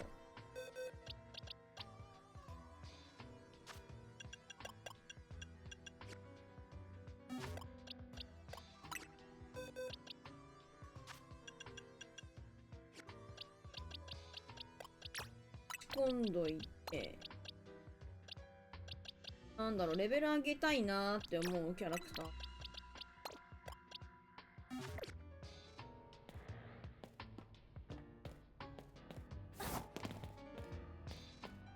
あっちめっちゃ目合ってるけど。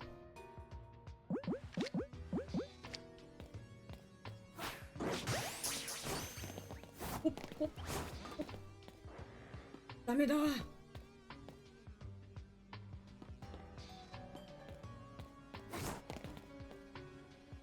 あいつ固まってるけどガチで。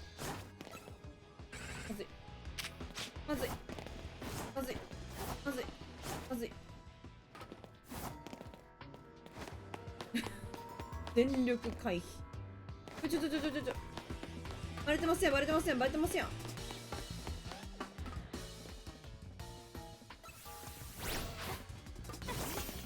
ったこいつ早くにしかしないんだな。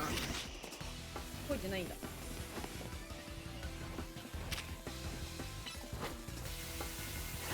入ってった。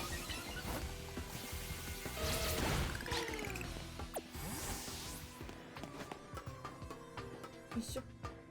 もう一匹ぐらい欲しいよ。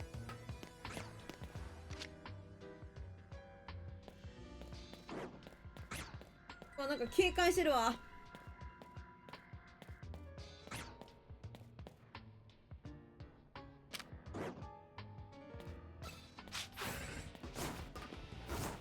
警戒してるわ。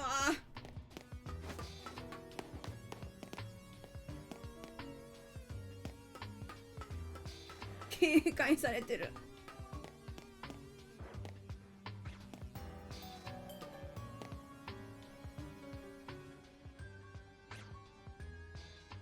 めちゃくちゃ警戒してる。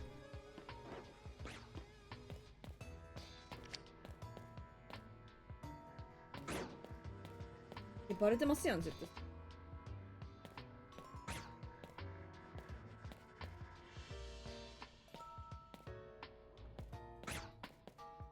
なんかピントが合わない、ピントが合わない。焼く。こ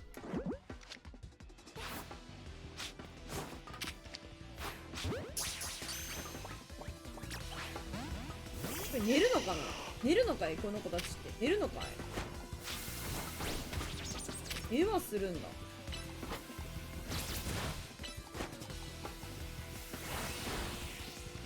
でもこれでもさ、ハイパーボールだったら2なんだよ。えい。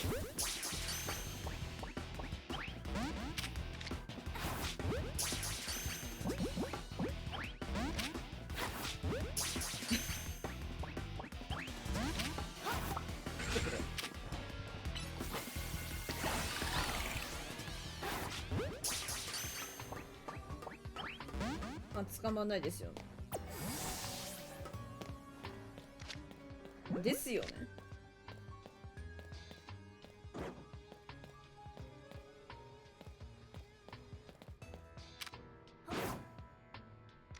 よいしょ。早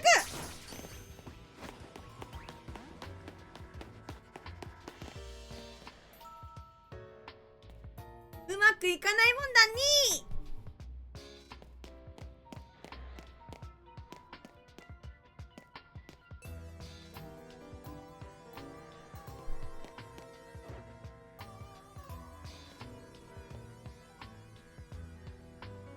あら、もう野崎さんも寝るってこと？おやすみシンデレラ。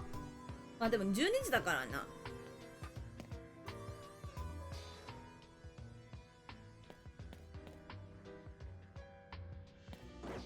あいつ狙ったら次進もうと思ってるんだけど。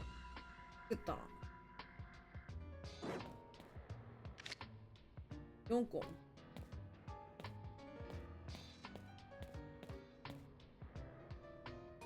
エイムが悪い。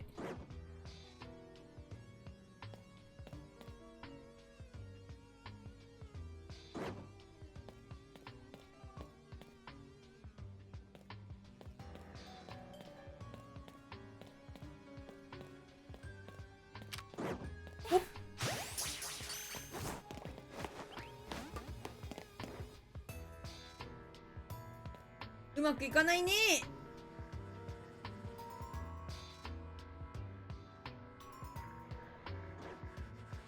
あれやって後ろ向くから向かないね。向かないね。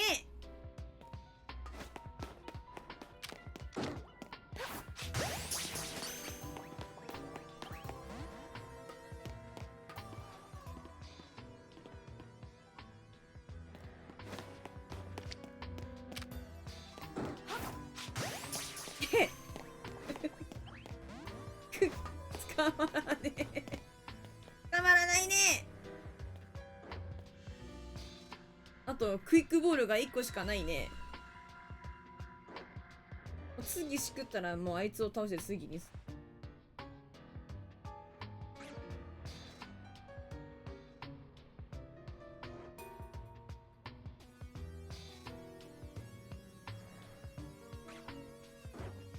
なんか鬼ごっこしてるみたい。かくれんぼか。かくれんぼしてるみたい。やばい。だるまさんが転んだか。ここで言うな。あ、増えてますやん。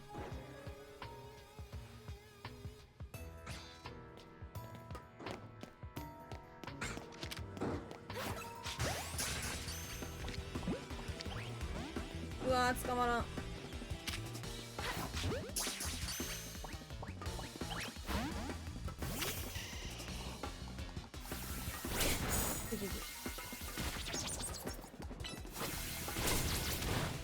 なんかじゃあ地上にいるダンバルってめっちゃ珍しいんとちゃいますの？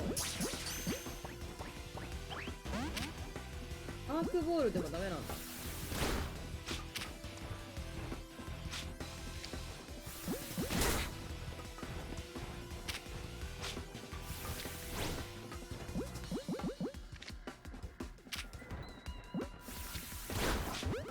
なんか1の確率だったらもう何投げても一緒だよ。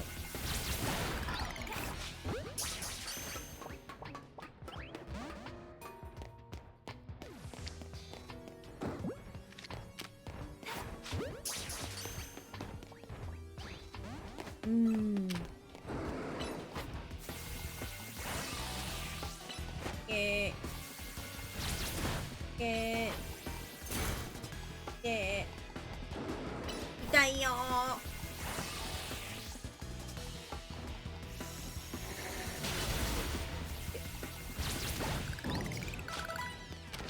投げとった。ほい。おっ。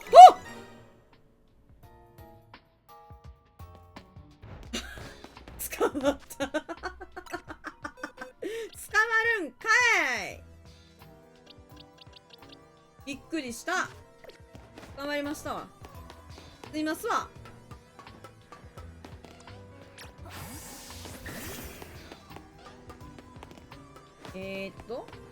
どこまで行ったか忘れちゃったにゃ。だか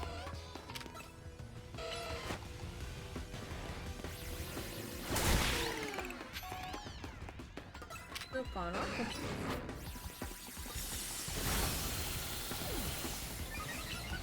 ち。よいしょ。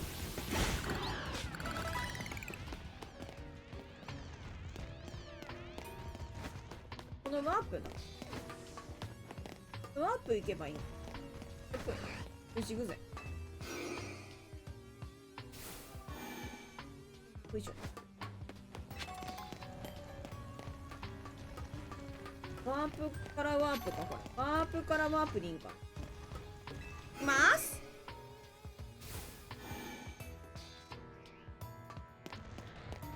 よいしょ。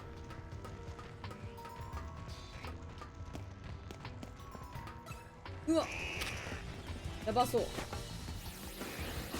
親瓶アーボがいる。親瓶アーボクがいる。しんどいじゃんこれ。まずいぞ。強いぞこれ。来る。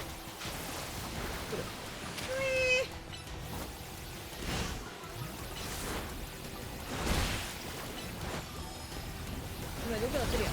てててててて。痛い痛い痛い痛い。おやすみ、ごめんね、生きてり。全然大丈夫。トハさん、ゆっくりおやすみよ。大丈夫、大丈夫。い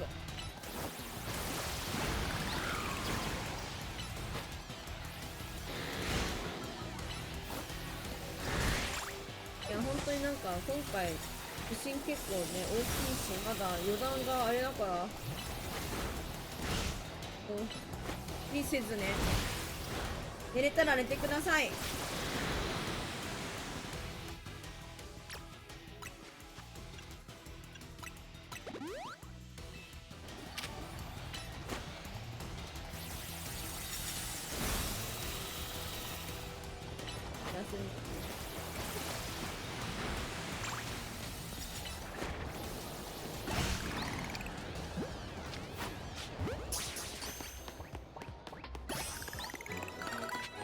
時あったー。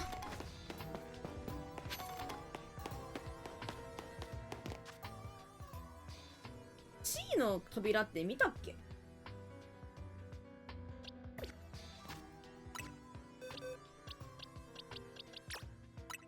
けられるの結構嫌なんで。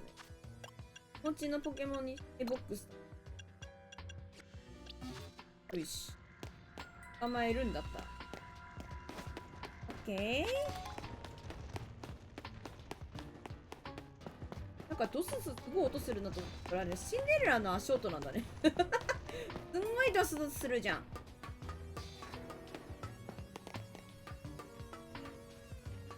キルが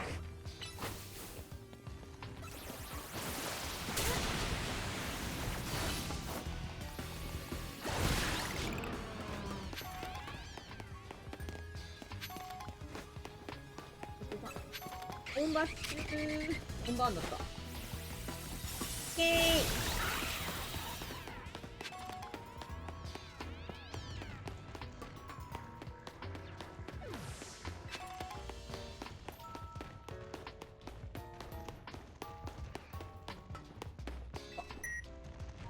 ここね、オッケー。開けごま。大きい声出したらみんなびっくりするわ。急に大きい声出すの。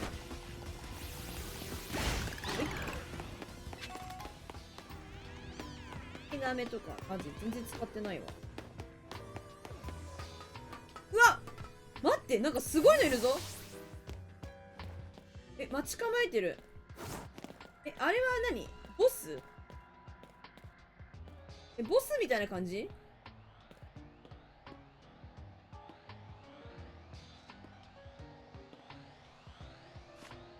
ボスだ。ボスだ。ボスいるの？やばい。あいつやばいな。両脇に従えてボス、両脇従えてた？出た？従えてました今。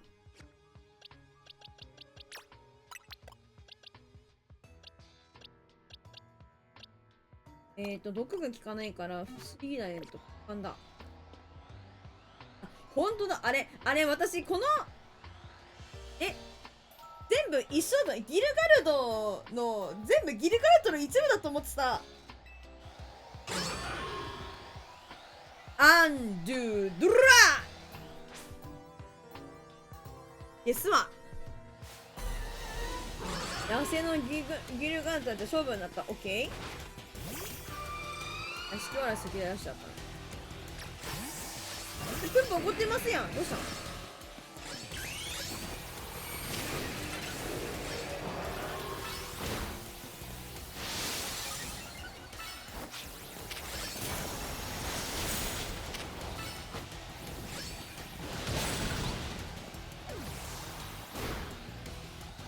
そっか、これボスだから全然あれなんだ。余裕じゃん。ほい。ごめん。ごめん、なんかごめん、強かったわ。ごめんにゃ。先にする。ごめんね。火蓋がごめん、強すぎたわ。ごめん。なんかめちゃ強いだろうなとか思って、メガ進化とかしちゃったらっけ。なんかごめんね。出番少なくて。ごめん、なんかごめん。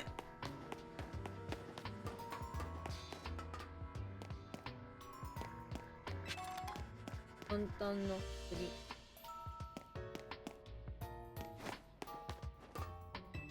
調べる。石タイタウンの遺跡から続く10番道路につながる列石の一つ。普段はエネルギーを発しているが、最終兵器が起動するとつながれたポケモンのエネルギーを奪う不思議な性質を持つ石らしい。わっ。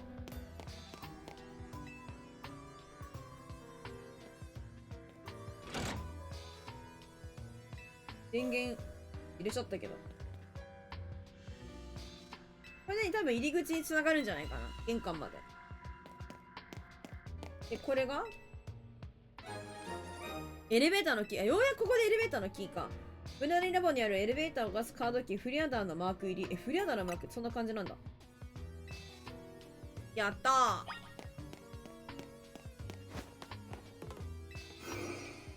やばい石だね。これで入り口戻ってきたので。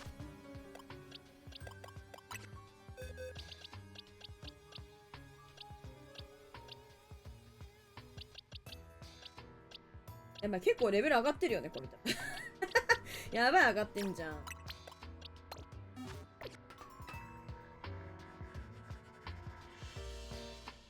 上がるんじゃなくて地下に行くんだね。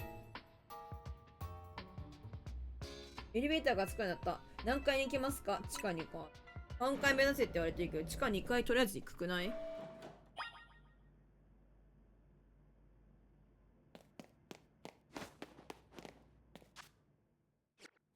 おや？ん？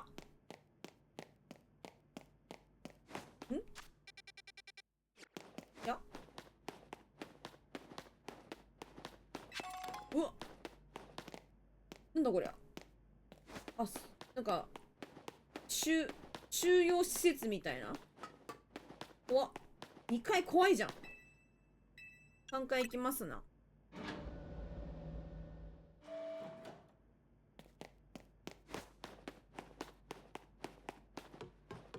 暗くね？みんな見えてる？あ、意外と、なんか、配信の方がよく見えてるかも。私、暗くてあんま見えない。マジで見えない。ユナコーに反応し一部の電源が入った。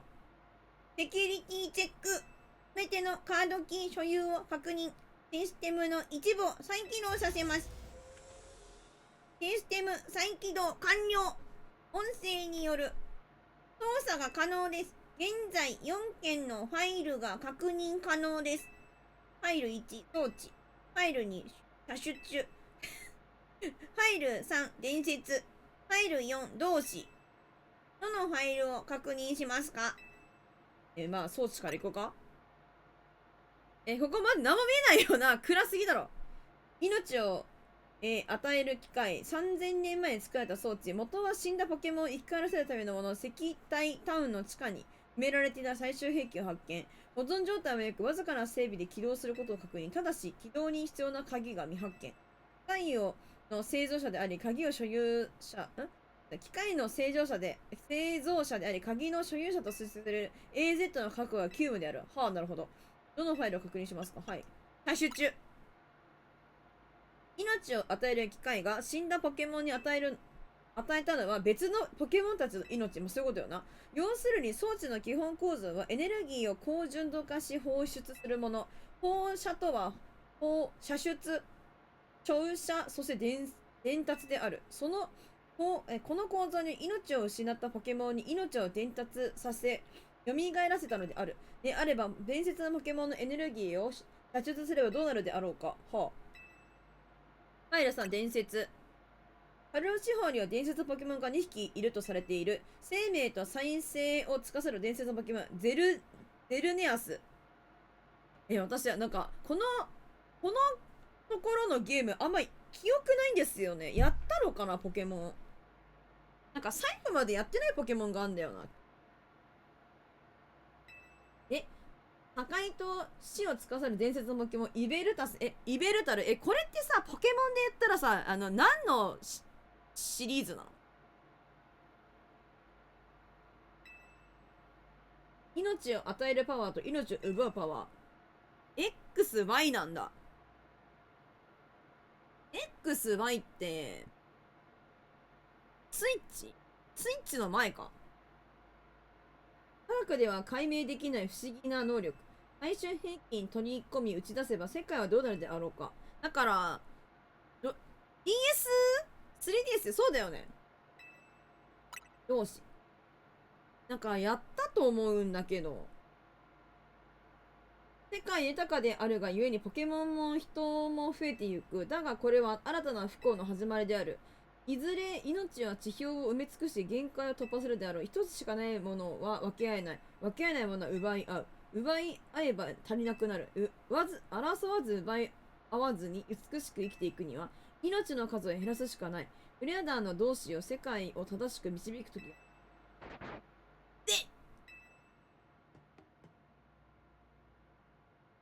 おい、なんで書きつけてきやがったな。2013。めっちゃ前だね。最終兵器の秘密。その忌まわしさを知りましたか？最終兵器を作った AZ がさらに1000年後に作ったのがプリズムタワーの中にある装置です。F さんフラダリさんね。どうしてここに？シガルデーにここに行くように言われた。そんな気がしたからです。記憶を失った私ですが、ここではわずかに記憶が蘇ります。今思い出すの。AZ のことです。5年前、鉄格子越しに話しても、彼の真意はつかめませんでしたが、プリズムタワーの内部にある、思い出せて偉いね。プリズムタワーの内部にある装置の存在を知ることができました。そこで私は最終兵器だけでなく装置も起動させることにしました。なんでですが、タワー内の装置を起動させるにはフラエッテなるポケモンが必要でしたが、どこにいるのかわからない状態です。なるほど。私は装置の起動を諦めて AZ の持っていた鍵で最終兵器を起動させたのです。ですが、最終兵器は不完全だったのか、自爆し私はフレア団の秘密基地とともに地中深く埋められたのです。でも生きてる。でもここにいますよね。なんでだろう。でも今ここにいますよね。ジガルデに助けられたんですよ。なるほど。降り注ぐ最終兵器の光から周囲のポケモンたちを守り、ジガルデはその力を失いました。そして最終兵器の作動を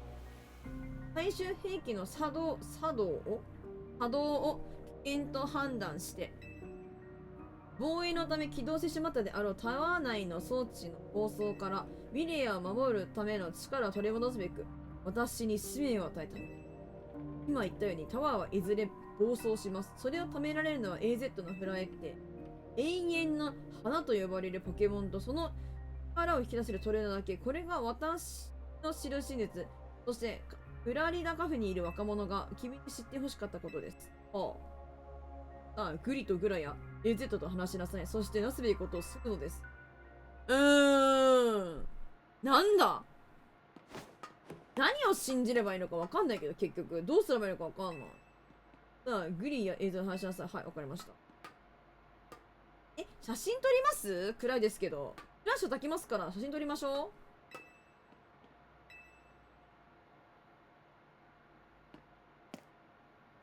内側に話で、背景を明るくして、背景つうか、色ね。写真撮ろう。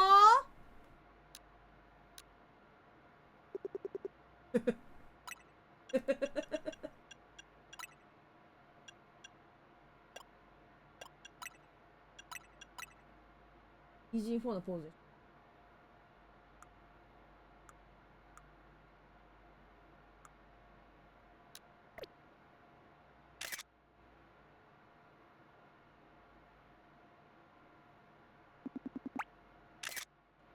投稿写真。ブラドレスさん笑って。こっち見て。笑うわ。ブラドレスさん笑ってんの貴重だで。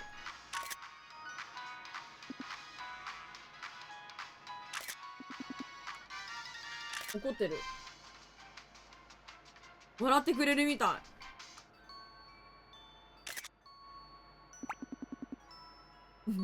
い。棒出しだけど。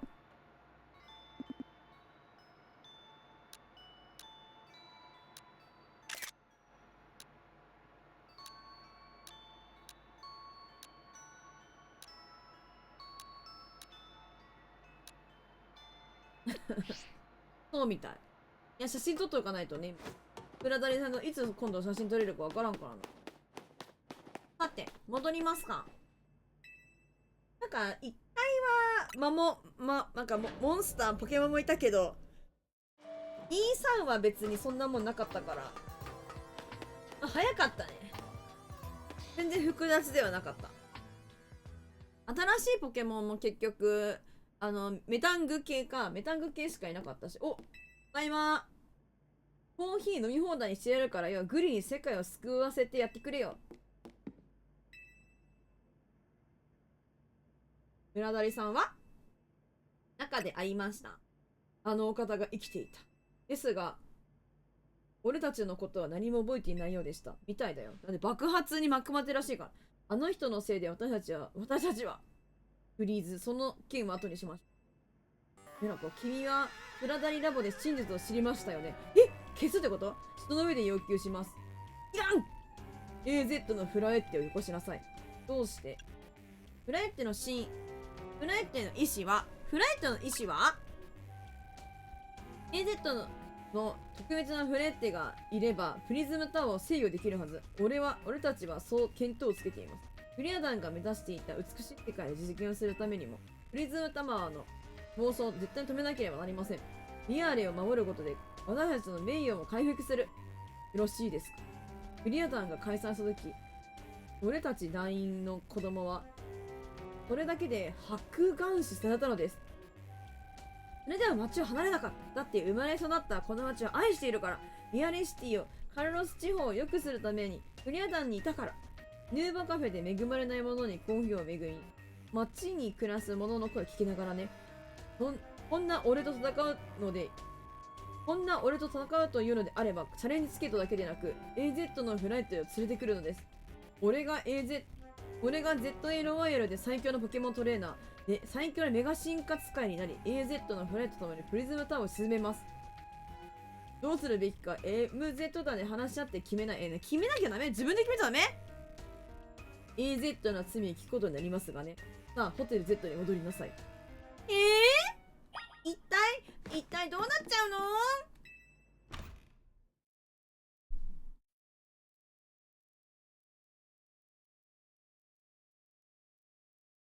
長いな。はい。ということで、キリがめちゃくちゃいいので、今日はここまでにして、続きは明日からにしようかなと思いますけど、マジで全然わからん。誰が、この正義、お互いの正義っていうのは、なんかいろんな形の正義があるって言うからね。だからそれぞれが、正しく正義だと思っているっていう。だから自分にとっての正義が、他の人にとっての正義とは限らないっていう、それの典型的なパターンなのかな感じかなと思いながらそんな単純な話ではないのかなとかも思いつつ、なんか複雑なお話になってきて、XY をなんかやってたら多分もっとなんて言えばいいんだろうか、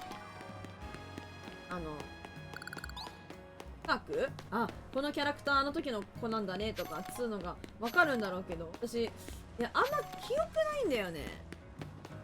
多分やってるはずなんだけど XY でも最後までやったかどうかもちょっとあんま覚えてない。XY ってなんか大きい町あるとこか途中で。わかる。 Y もその程度でだよね。チンオジそうでしょ。なんかやったとは思うんだけどなみたいな。かなり面白いね。なんか過去作品がこういう形で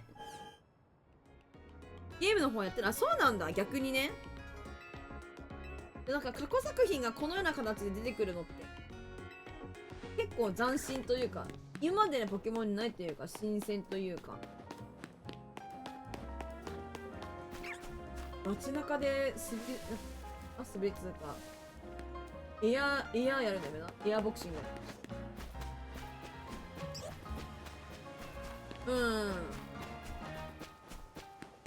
そんな感じでね。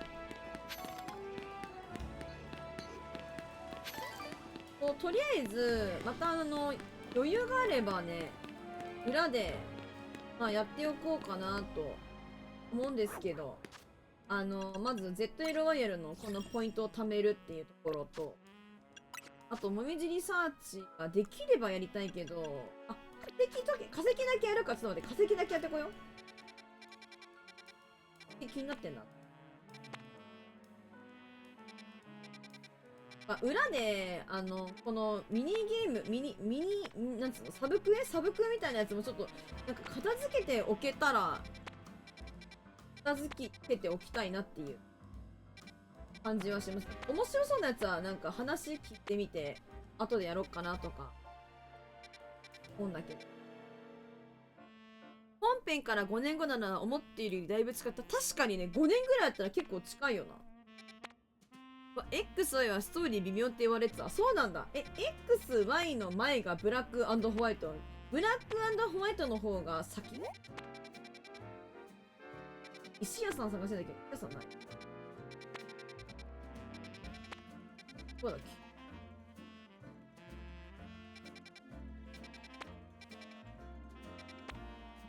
VW2 が前。あ、なるほどね。じゃあなんかそれと比較されてるのかな。なんか、ブラックホワイトの話もあんま覚えてないんですけど、なんか、ブラックホワイトの方がさ、なんか N 出てくるやつだよね、多分。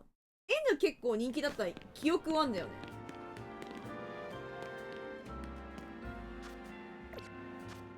N と比較されたら多分、ストーリー微妙だなとか言われても、なんか、まあ、そっか、みたいな気持ちにもなってる。いや、わかんないけどね。石屋さん来ました。いらっしゃいませ、お客さん。ここにもあんの？お金で解決することあるやん。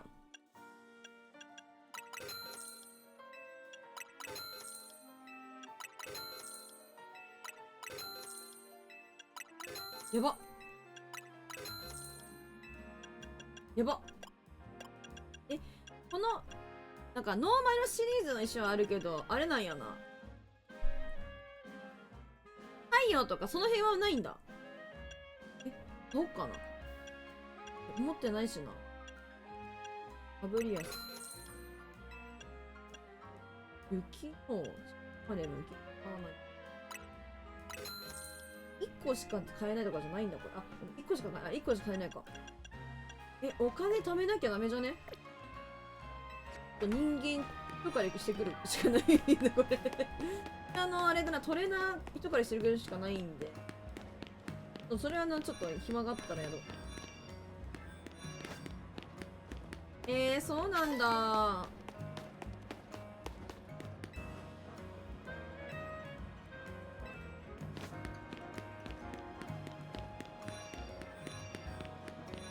敵やりたくない？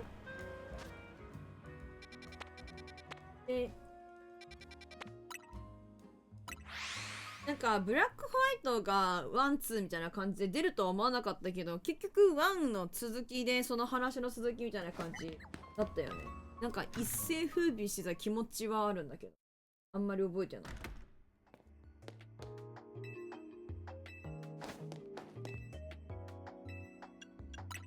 どっち渡せばいいのこれ。化石。どっちでもいいのかな？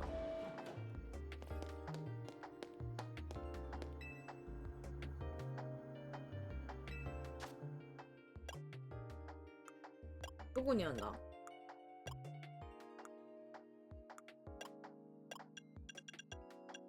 ここで、あえて高い方の秘密の候補をあげるという。全然何のポケモンかわかんない。こっちはあれか、顎の、なんだっけ。なんだっけ。なんか、わかる。イメージわかる。なんか恐竜っぽいやつだ。こっちなんやろ。こっちあげようかな。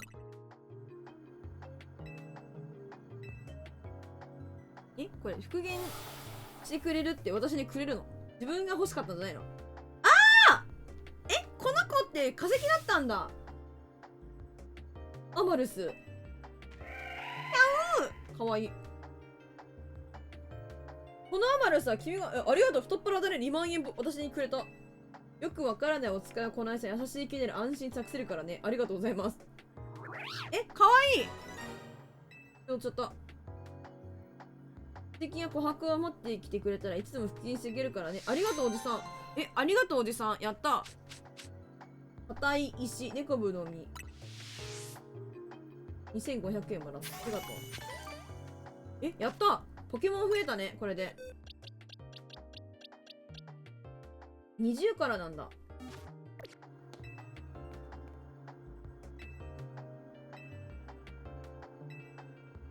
秘密の琥珀。2個名残。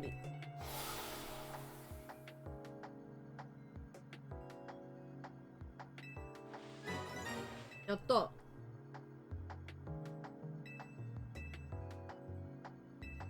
これいっぺんにやってほしいな。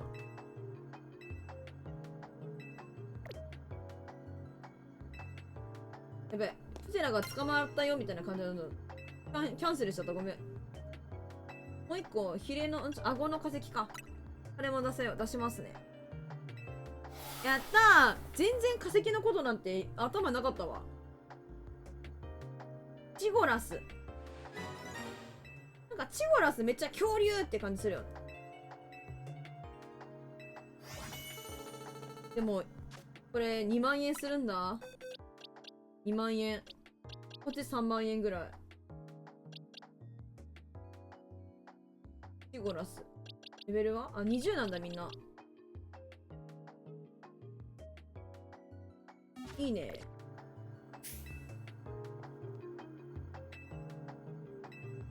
持っててもしょうがないから全部変えちゃう。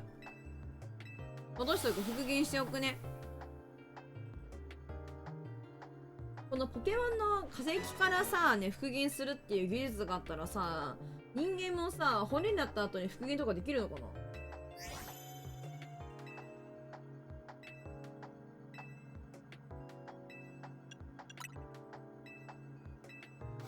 2個。お腹が痛くなってきた。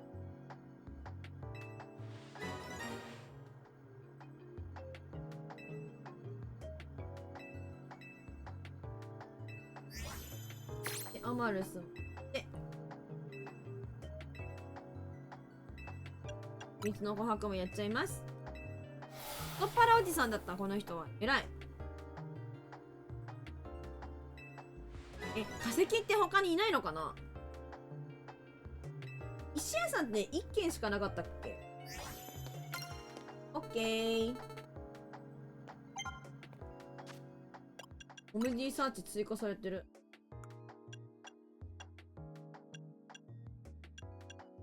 もうなくなっちゃった。もう敵なくなっちゃった。オーマイガッシュ。こう上がって、スパイス上がって、スパイス上がってほしいんだよな。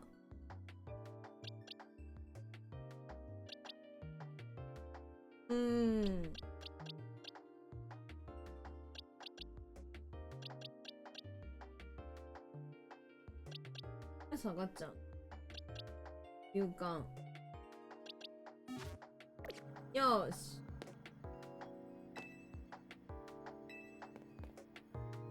こういうイベントはやっておきたい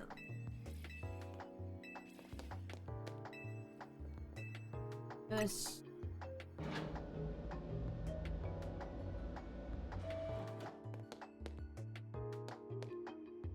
よっこいしょ。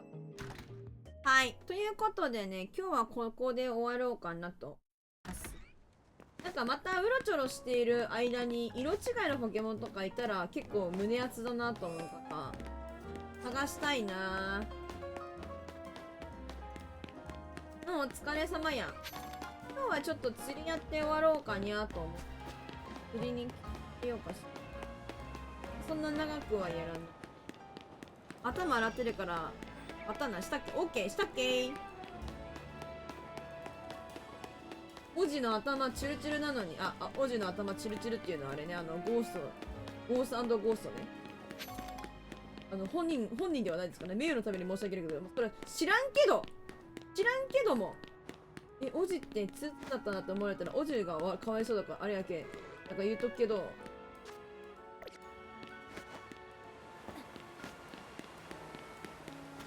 あれイーブいない。ここイーブいるはずなのに。いたわ。奥いた。オスだわ。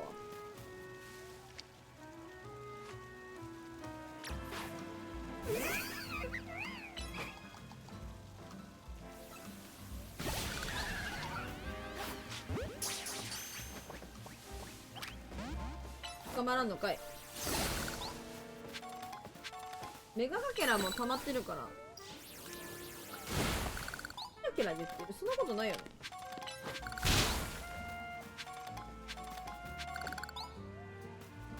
そんなことない。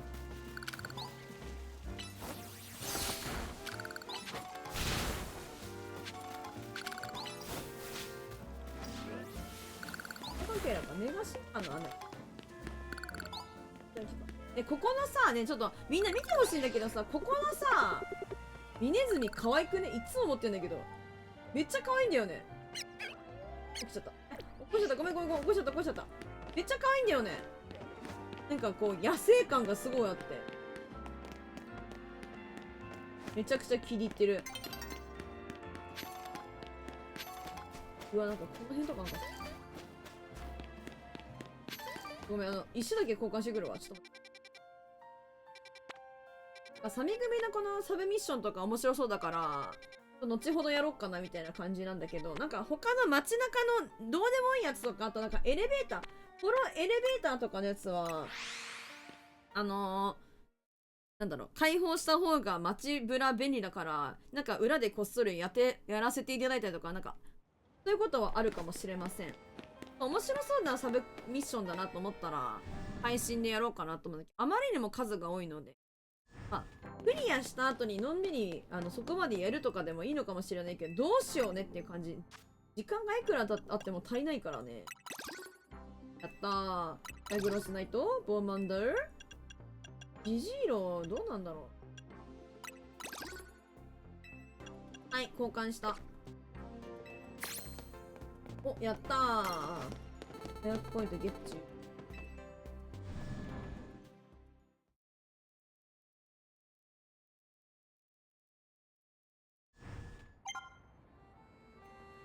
新しいお水リサーチ。お水リサーチもうちょっとファブリ良くないと終わんないよ。全然。やっぱ通信進化させないとまず終わんなくね。で、次行くまでにいくらかかな。ネクスト800ポイント落ちてる。1回のこのレベルアップいくらかかってんだってか。マスターボールとかマジどうでもいいんだけどさ。光るお守り早く欲しいんだよ。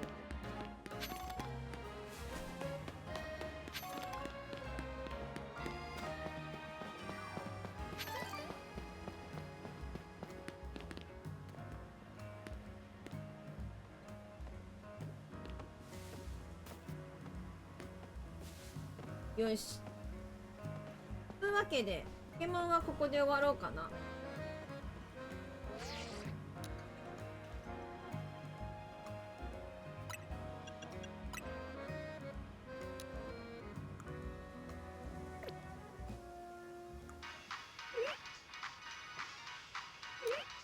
よし。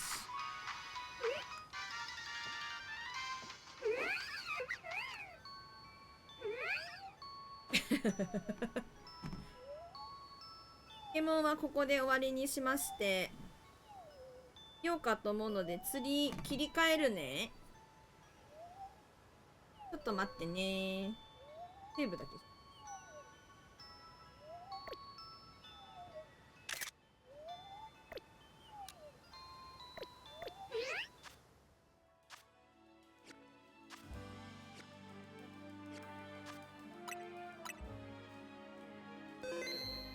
よし。ではでは、画面一回切り替えて、次切り替えますわ。ちょっと待ってね。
よし。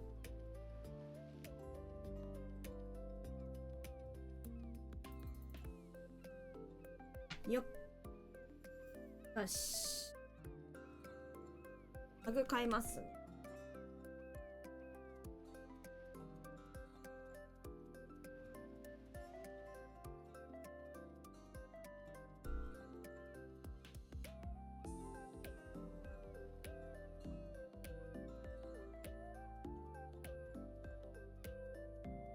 ペンが。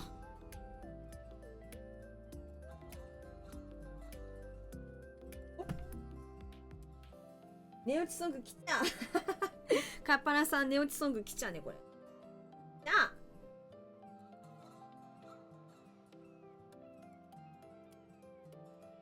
これでみんなを眠りに誘わなければならない。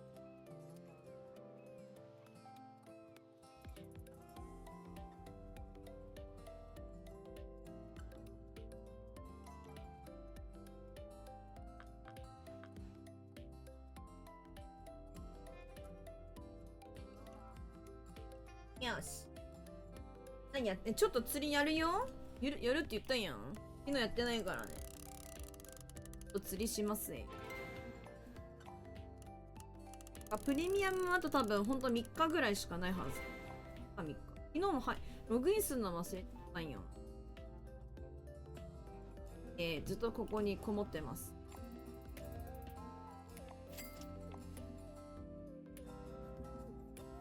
ダブル。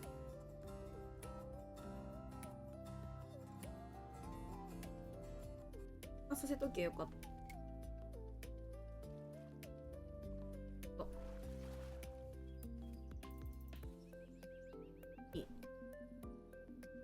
夜にしちゃうか。進めます。前の下っけ返してもらうで。あれ夜じゃあかんやん。あかんか。あかんくないわ。返さねえ。絶対に返さねえ。返却制度あり。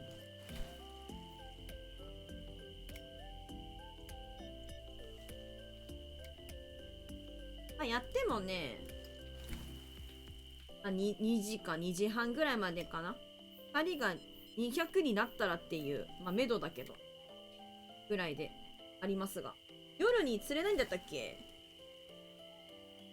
あんまし釣れないんだっけか。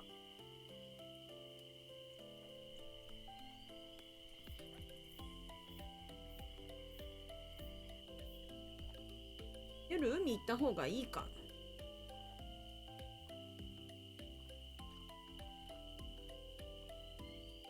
夜パイク釣れないんだ。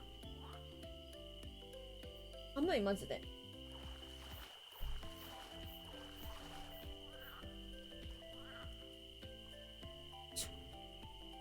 寒い。だって本当に寒い。信じられへん。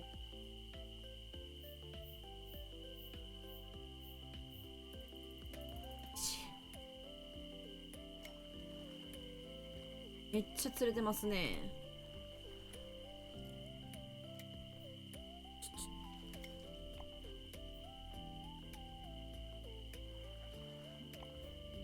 場所チェンします。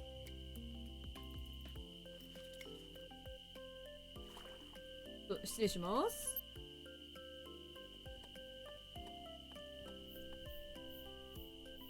ボート行きます。おお。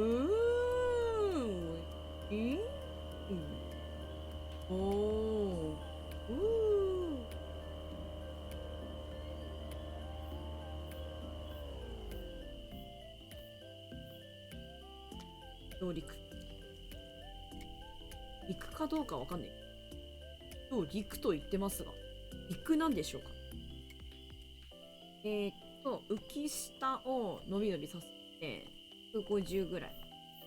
これ教えていただきましたのでね。ダイナマイトアクセルホッパーさんたちに。150ぐらいがいいみたい。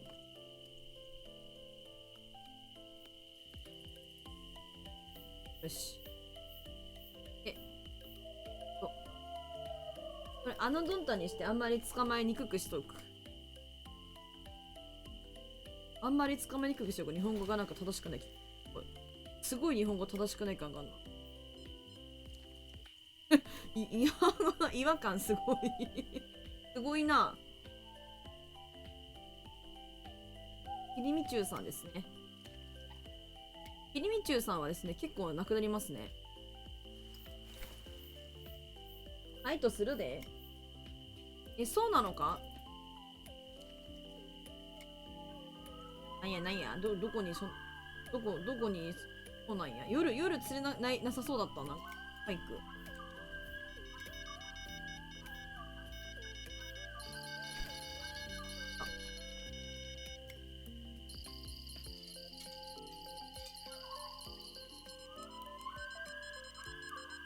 浮きが反応すりゃあかん。予想外じゃん。あのドンタ釣れねえと思ったのに。釣れてる。やばい。まずい。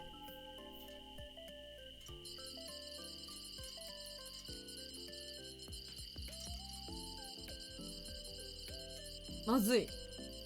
浮きさ話なんか150ぐらいがなんか釣りやすいですよみたいな。なんか教えていただいた。なんかそれはね、ブラウントラウトとかその辺の話だったんですけど、150ぐらいがいいって言った気がする。150だった気がする。やばい、最悪。返しちゃった。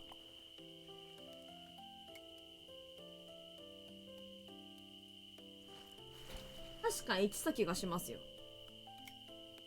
そうなんですよね、っつって。100じゃなかったっけ ?150。お、パドルさんいらっしゃい。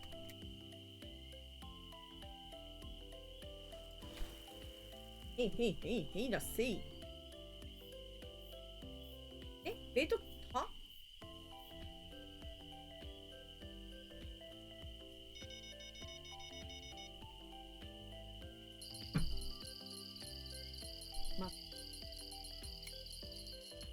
あ叫んなよ。一回竿立てなあかんのか。なんかちょうどだ。反応してるかどうかわかんなかったけど、持ち直そうと思ったら、かかってました。あのドンタいけるじゃん。150結構ほら、浮き下150って結構かかりません150いいみたい。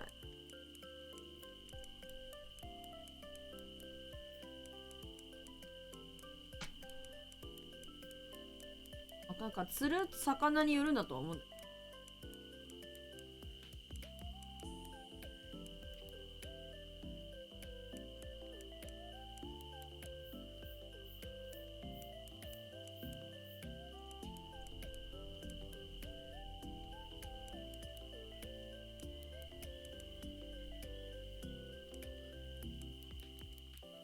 そうだね。なんか竿に対しては。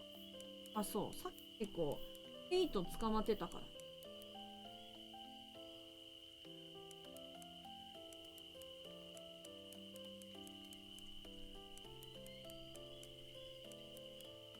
お腹すいたな。やっぱ例えば私もあれですね。ちょっと、やっぱ、なんか流し見だけど、ののが見ましたよ。多分、12か13ぐらいまでは見た。懐かしいなと思って。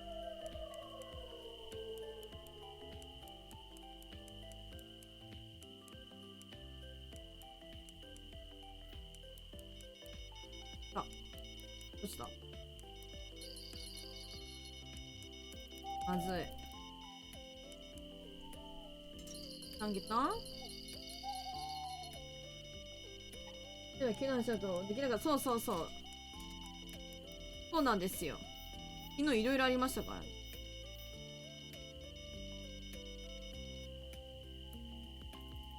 緩んでる気がする。待って、緩んでる気がする。そう。やばい、3本反応するもしかしたけど。はふざけやがって。驚きました？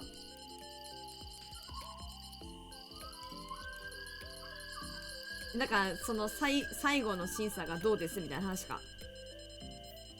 そうっしょそうでしょ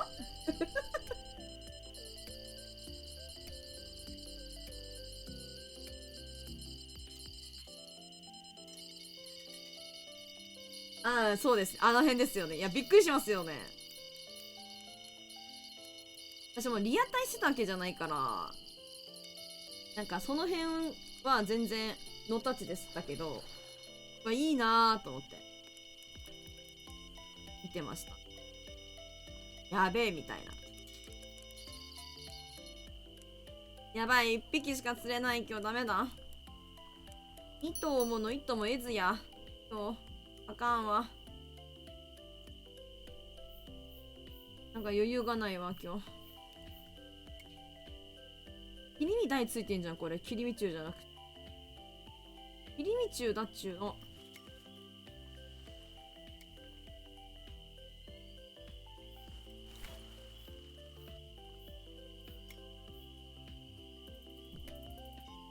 反射で見なかったんだけど、あ、うん、大丈夫だったよ。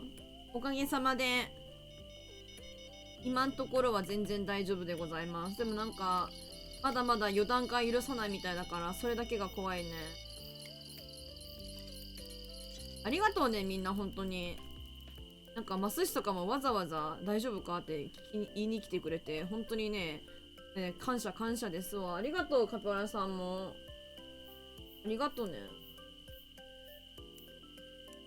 いや、1週間ぐらいマジでもっとでかい地震来るかもしんないから気をつけろよって言われてるから、ここだけなんかドキドキしちゃう。あんまりこう言葉に出すと言霊が発動してしまうから、来ない大丈夫って思ってる。本当にありがとうね。本当に言霊発動してしまったら困るから、皆さん大丈夫だし私も大丈夫と思って過ごします。いや、もちろん万が一の時のためは考えるけど、でも大丈夫。今のところありがとうございます。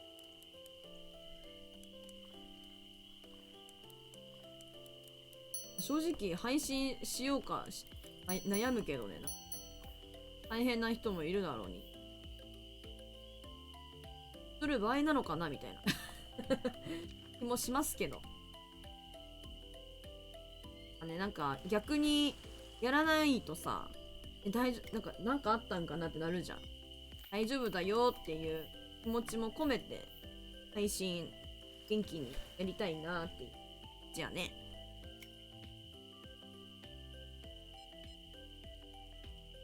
マジでなんかあって、なんか路頭に迷うことがあったらみんなに助けてもらう助けてもらおうマジで。助けてっつって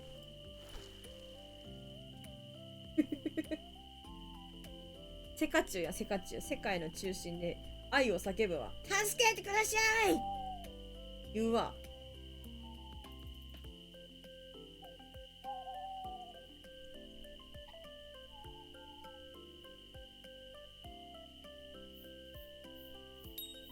お、ピンってる。光るね。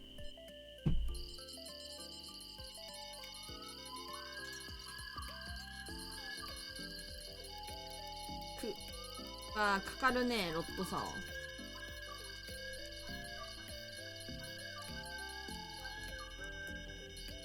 欲張らないことが大事。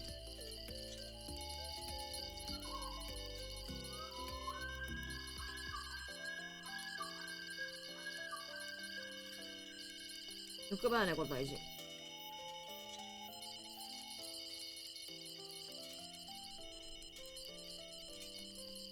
欲張らないこと大事。見ろこれ。サオがやばい。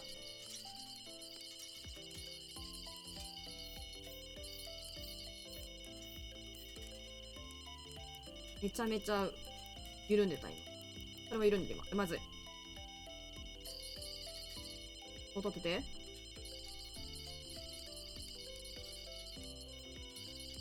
まずいよ。やばい、これでかいかも。こいつが一番でかいかもしれない。一番パワーがないのに。まずい。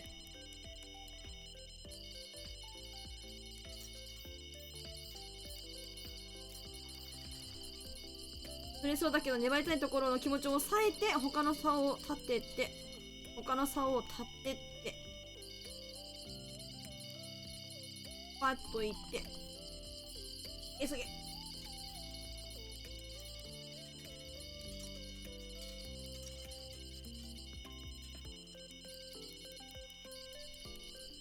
まずい。あ、おはようございます。どんぐりさんおはよう。寝落ち侍や。大丈夫か？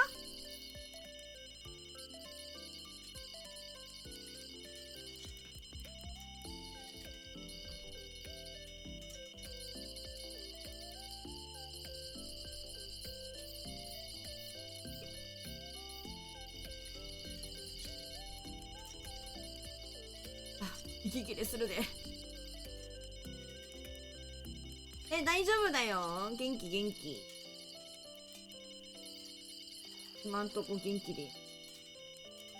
ありがとうございます、皆さん。待って待って、熱い。引いて。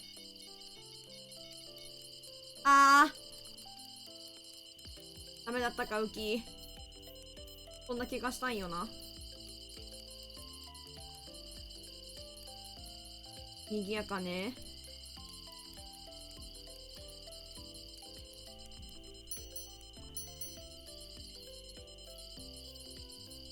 今で取れたら最高だったんだけどな。丸です。早く早く早く早く早く。おかげさまで、いや寒いぐらい本当にあったかくしてます。はい。なんだ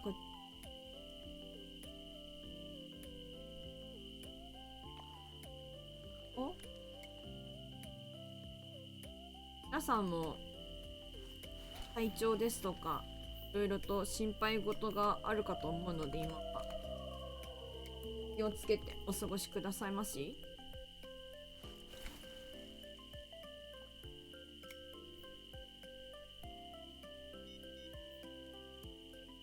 お、どんぐりさんが35日連続視聴中。ファイヤーファイ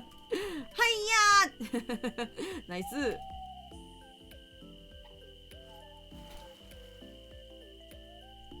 ありがとうございます。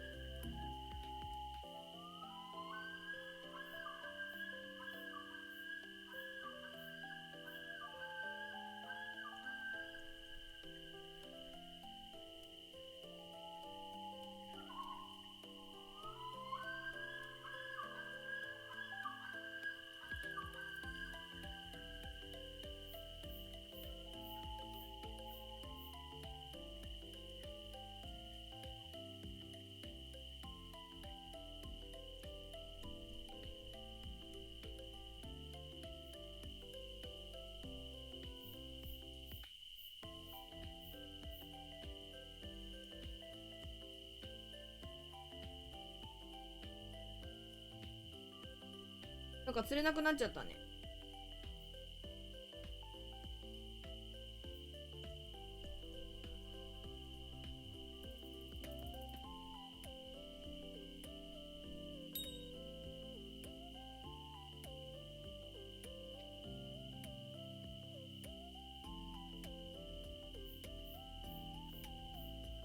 そうなんかついてる浮きがポカポカしてる。パパパパってしてる。おいだでやんす。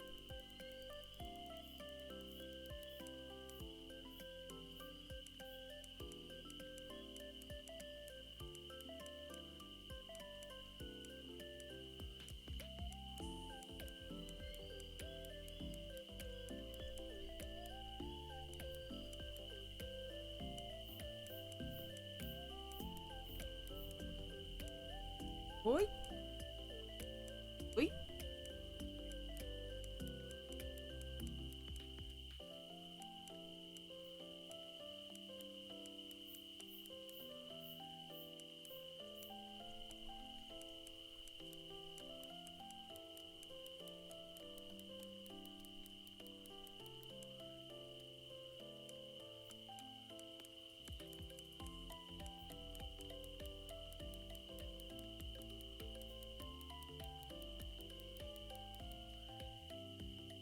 か平和だわ。しかかかってないもん。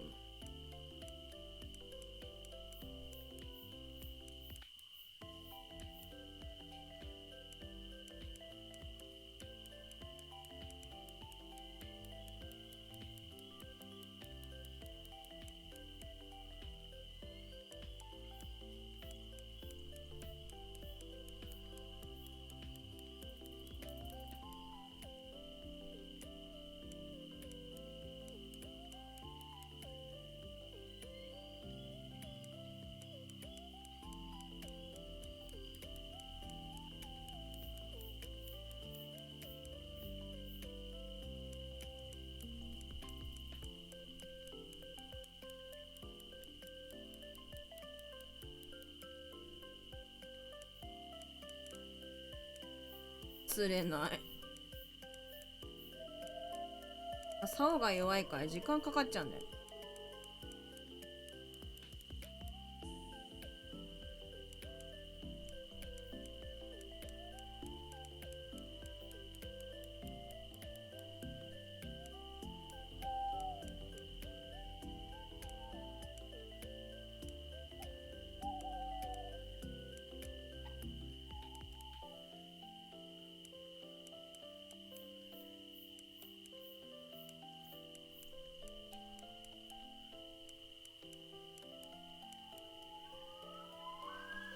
お、ナマズだね。これナマズだ。なんかそんな気がする。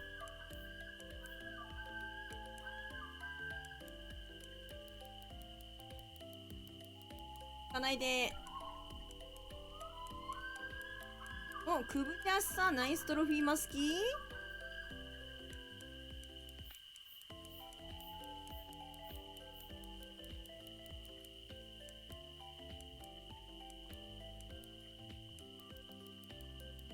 集中してみてよ、私。どうした？あ、そう、みのるさんの推し、あれっすよね。いい感じですよね。中身言わないけど。みのるさんもいらっしゃい。いらっしゃい、いらっしゃい、いらっしゃい。はい、くぶちゃんさん。そういやさ、はい、何でしょうか？何でしょうか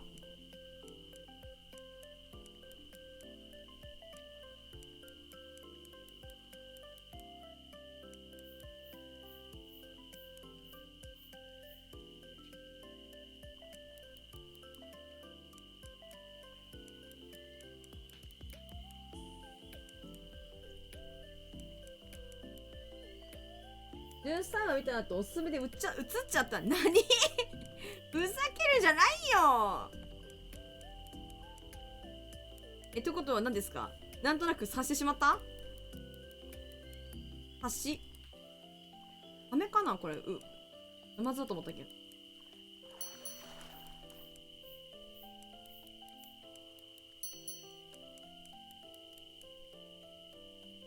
まずやん。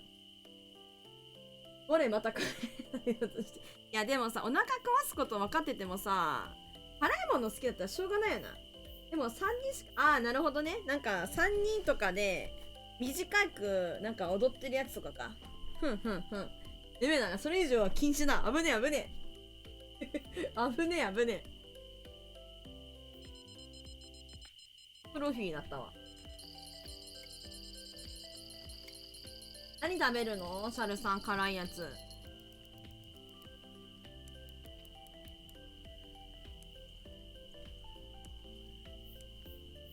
21名様いらっしゃいませ。寝落ち配信ようこそ。韓国語で書いてあるやつなんだっけ？フルダックみたいな。フルダックみたいなやつか。なんか、辛ラーメンじゃないか。それね。辛いよね。まあ、辛いけど、そこまでではないか。辛ラーメン美味しいよね。はい、みのるさん。やばいね。ちょっとネタバレ禁止だよ。本当に。危ない危ない。おすすめ最悪だね、でも。おすすめ最悪やな。YouTube の紳士が辛い。ほんまにそれな。まだ待ってって感じだもん。いつもは溶き卵入れてるけど、今日はめんどっちい。そうね。美味しいよね、卵とか入れてもね。ネタバレ許さない。本当ネタバレ許さないよな。私、本当にほとんど知らない状態で見たから、もう衝撃がすごかった。もうディープインパクトよ、マジで。みたいな。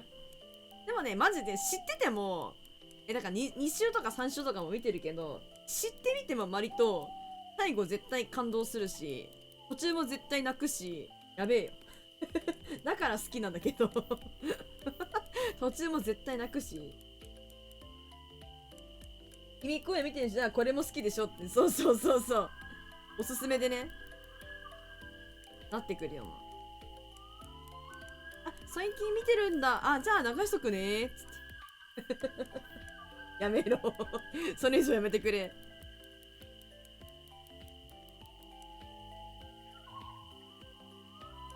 もう速攻で画面変えなきゃダメなんです。スワイプして。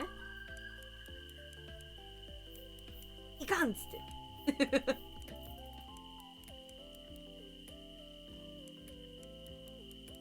なんか、ちんよじ最近、みのるさんがね、見てくれてるからさ。アーシャとフミノなんだって。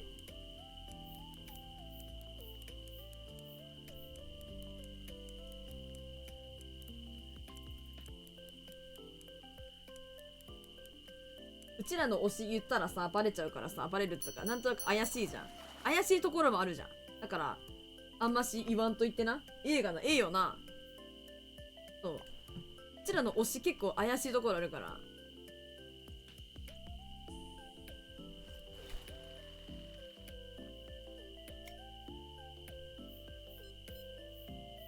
こないでね。え、待ってロットロット壊してる。おめでとうございます。ミッションクリア。おめでとうございます。アンラッキー。でもなんかあれやで、クージャンさん、ミッションあったらしいで。降りたかった竿だったらいいけどな。降りたくなかった竿だったらアンラッキーや。連続3回、連続3回壊したの？あ、3回壊すっていうクエストなのそれ。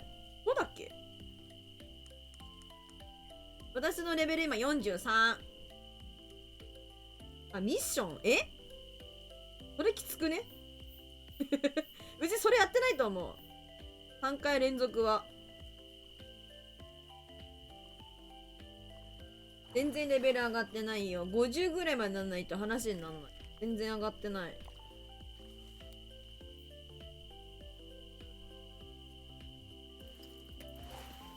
さあ、買ってくる。はい、いらっしゃい。はい、いってらっしゃい。まあ、聞いてもよくわかんないんだけどそっか。とにかくまだまだってことしよう。ペーペーですわ。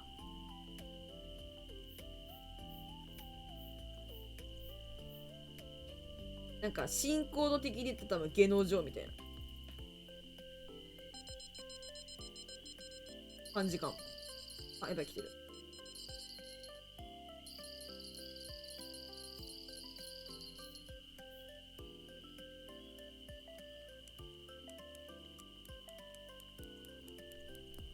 なんか、全部見終わった後に、君の好きだったら、Vlog とかもぜひ見ていただきたいけど。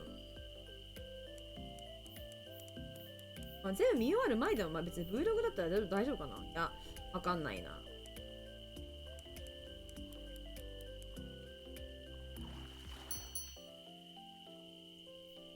今日スパイファミリーで泣いてた。スパイファミリー、私、全然追ってないからさ、そういう感じなんだね。なんか2期の途中でなんかってなっちゃって、なんか見れなくなっちゃったんよ。時々ある現象なんだよ。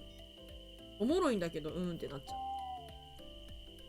これ、類線もろいからなんでもないシーンダメ出てきて。いや、わかるよ。あるよね。てか私、もらい泣きめちゃくちゃするから、結構なんか、泣いてるシーンで、ってなる。感受性豊かだね。シャルさんもきっと私も。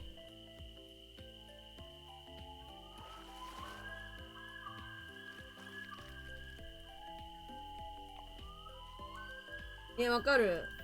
あるよな。感受性が豊かな。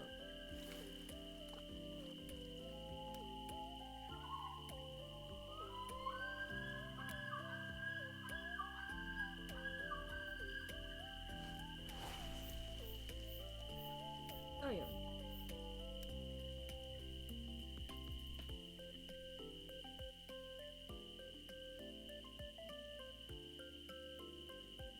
なんか結構他の頑張ってる子とかを励ましてるシーンとかだと、ああそうだよね、頑張ったよねみたいな、泣く。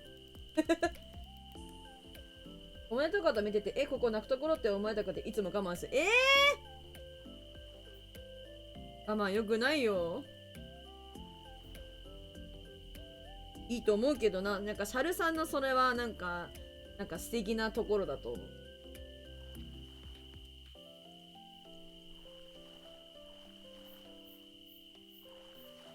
素直なのかな。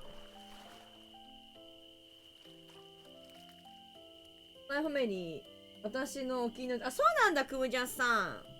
スパイファミリー、おもろいね。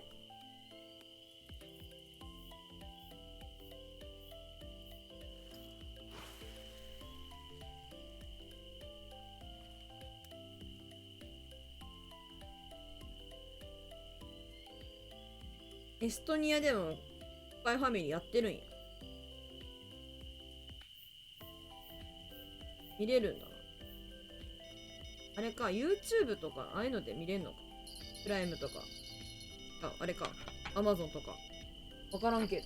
見れるんや。わーお。シーズンが終わったらいいいね。いや、わかるよ。一気見はいいよね。なんか、ちょこちょこ見てると、来週気になるわってなるからさ、もう全部終わってから一気に見るのいいよね。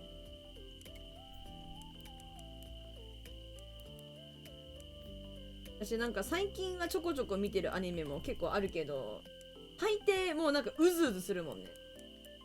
だからちゃんとそういう風に見ようと思うやつは貯めとく。いや、原作行く派もいいと思うんよ。私原作読めない派だからさ。アニメ抹っちゃう派なんだけど。いいよね。基本でもやっぱ、貯めてみたい派だな。次のエピソード見るために1週間待ちたくない。わかるよ、クブジャスさん。Me too。じゃあ一緒ね。I think so。私もそう思います。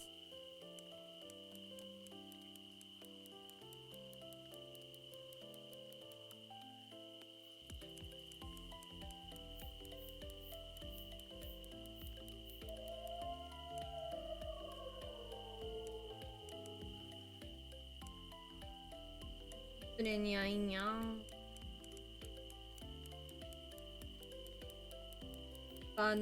幼女戦記2期がもう来るっつってて、私、幼女戦記2期めちゃめちゃ楽しみにしてて、なんかちょっと戦争の話だからね、戦争っつうか結構銃で戦う系だから、なんか、いい好みはあると思う。私、めちゃくちゃ好きで。マジ、ずっと待ち望んでた2期を。いや、おもろい。めっちゃおもろい。すごく楽しみにしてたから、火曜見たいねん。一期がいつだったか思い出せないぐらい待ちました、本当に。ちょっと待って、リアタイすだけじゃなくて、なんかサブスクしてるそれで、なんか見て、おもろいやんってなってるから、でもそれでも、すごく待ったと思う。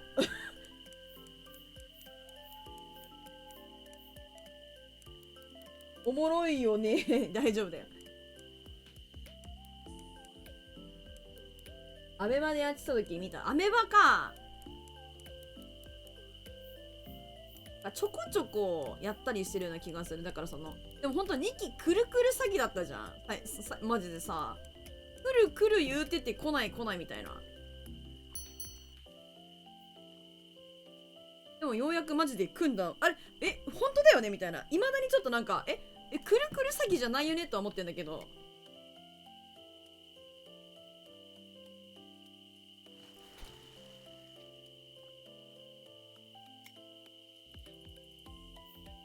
なんかOVA じゃないけど、映画の方、映画なのかなのやつ見たし、なんかいろいろ見てるわ。世界観とか、まあ、普通になんか、ブラックジョークみたいなのもなんかちょっとおもろいし、告知しただけがね、ありえるような、でもな、今までの傾向から言うと、マジでありえる。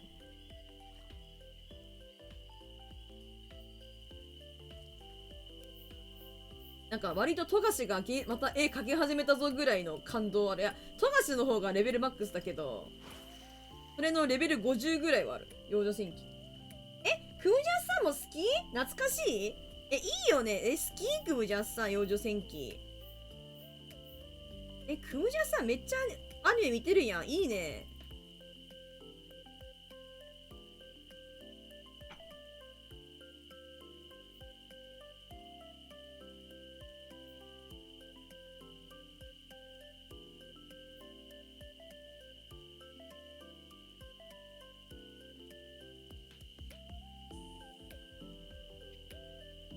どんな風に話がね、決着ついていくのか全然わかんないんだけど。幼女戦記も原作というか、元々の話はあると思うんやけど、あっちも終わってるのかさえもわかんないし。でます。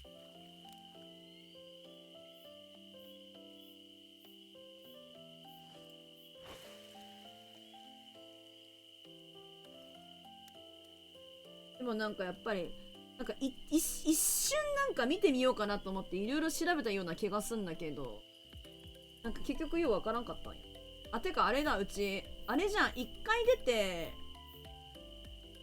そうでしたよね、多分。そうだ、一回出て、モンスター、怪物釣ろうとかって話したのめっちゃすっかり忘れてた。あかーん、覚えとなかっ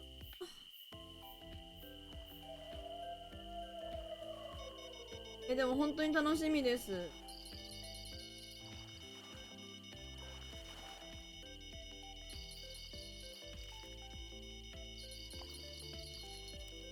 釣れてる。あかっ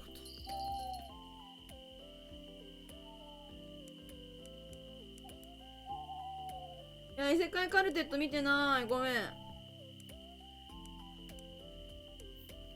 おほほん系だよね。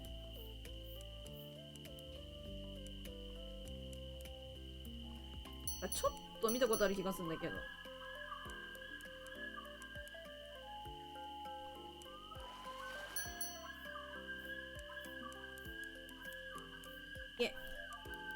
そうそうなんだ。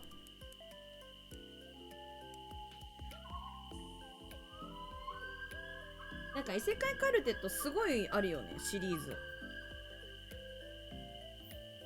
ありなんだね、他のキャラクター本当だし、まあ、そういうコンセプトのアニメだと思うんだけど。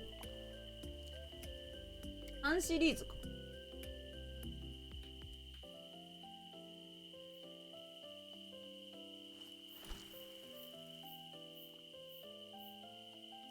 作業の合間に見てみましょうかね。決まってるだけ。決まってるだけ。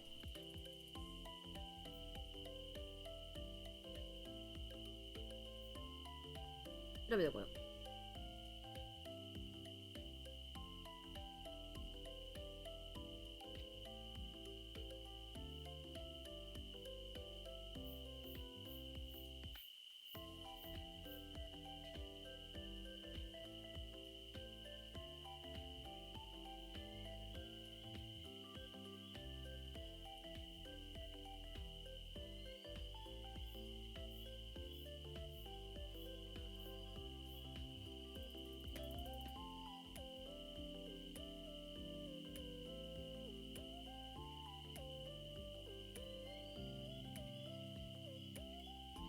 カルテなんか3もやってるっぽい。ほんとだ、なんか出てきてるわ。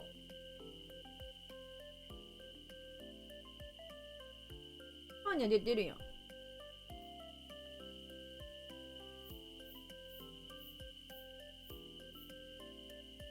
アイス。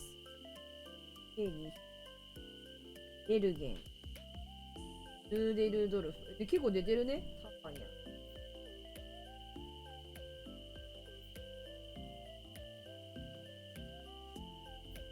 異世界カルテ1、2、3の劇場版異世界カルテとアナザーワールドみたいな。あ、もう3期出てるね。影実のキャラが追加されて、あ、影実、夏。影の実力者ね。なんか今やってたよね。やってなかったっけ？やってたか。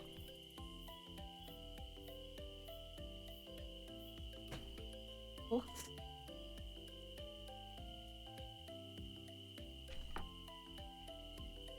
なくなっちゃった。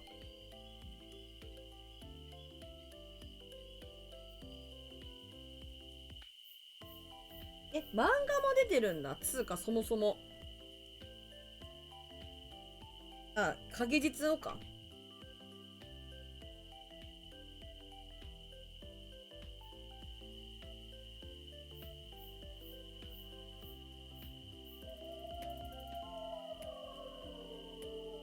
いや、ほんにゃシャルさんいっぱい漫画読んでるよね。いろんなこと知ってる。釣れない時間だよね。死ぬほど釣れないもん。一回ちょっと出てこよっかな。よ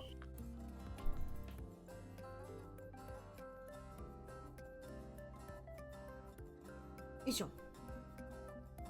一旦出ます。ですね。やりたいことがあって。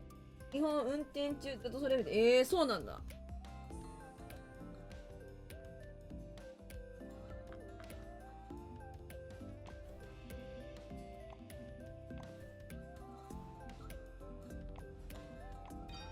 高ほんと修理費。アホタンちゃうほんとに。足元見てますやん。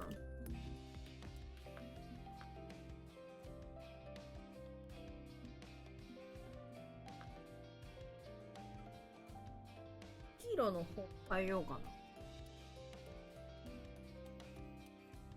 イベント今これ使わないしな。毎日往復で3時間運転。大変。真ん中に iPad 設置して。3時間も運転するの？大変だよ。だから朝早いのか。いや、頑張ってるね、シャルさん。真ん中に iPad 設置。これを置いとけばいいんだ。現在。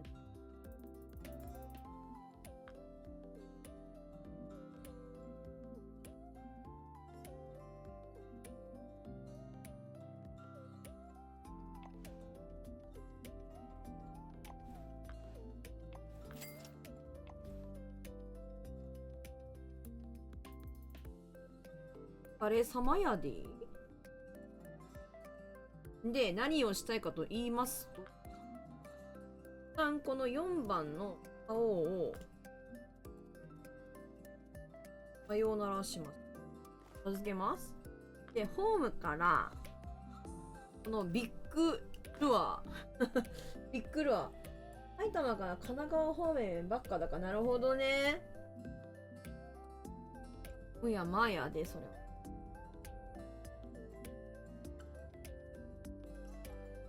頑張ってるなぁ。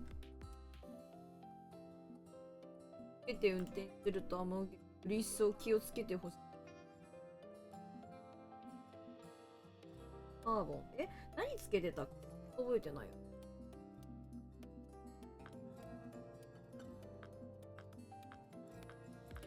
ないんだっ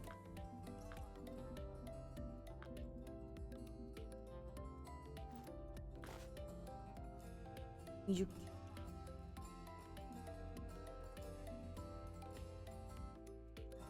アイロン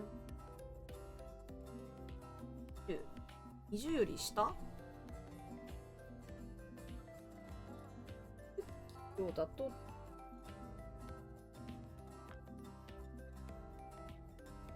アイロンラインとかあるけど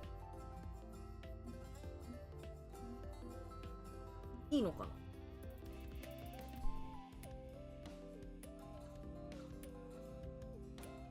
ちょっと太いんちゃうかな。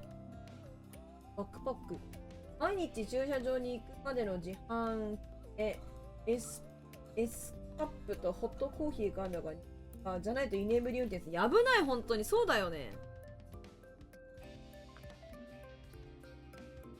危ないよな。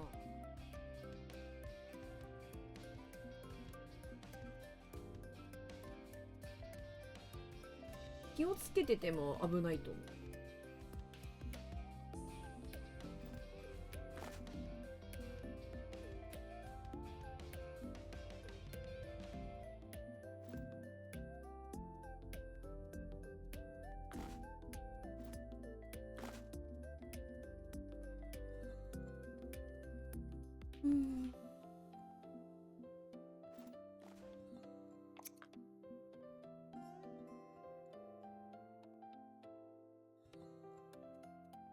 なんで毎日2時近くまで起きるのか。いや、それね、寝るときはちゃんと寝てほしいわ。それにゃでも寝ると次の日が来て、始まってしまうからね、いろんなことが。寝なければ寝なくても始まるんだけどそれまでのあがきみたいなのあるよな。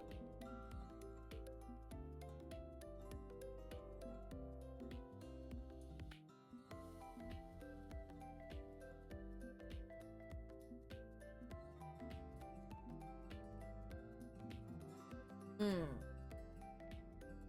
それめちゃくちゃわかる。わかる。みんな共感されすぎてて草わかるよね、でもね寝たら次の日すぐ来るけど、寝なかったら、まあ寝なくても来るけど、寝るとすぐ、寝なかったらすぐは来ないから。その代わり昼は2時間ぐらいで、いや、ほんとね、大事大事。ここで休憩取ってるの大事。偉い。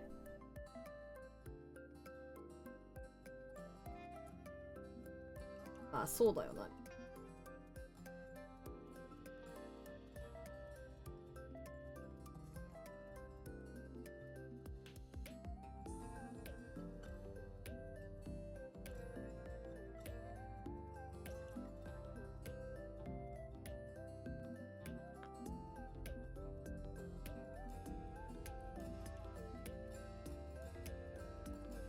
だから寝たくないみたいな。自分のペースで受講できるのがいい。それは大事。いいよね。本当にいいなと思う、それは。でもそれは本当、ハルさんが手に職持って頑張ったからだと思う。とても素晴らしいことだと思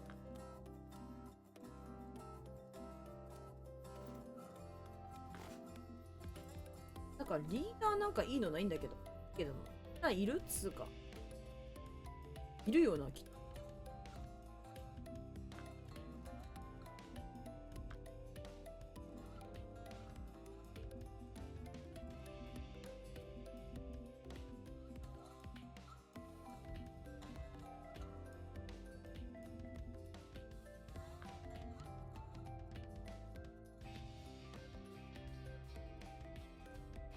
いろんだけど。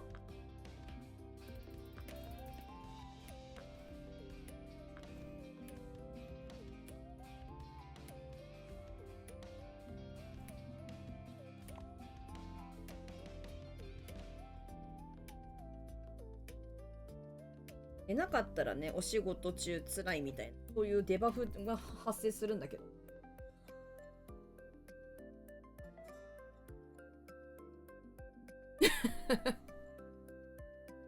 ね、お疲れ様よ。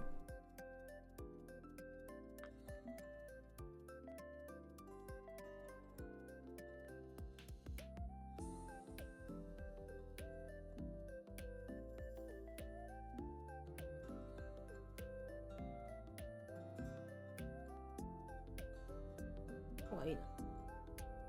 なんだっつってる、本当に。アイロン、いいね。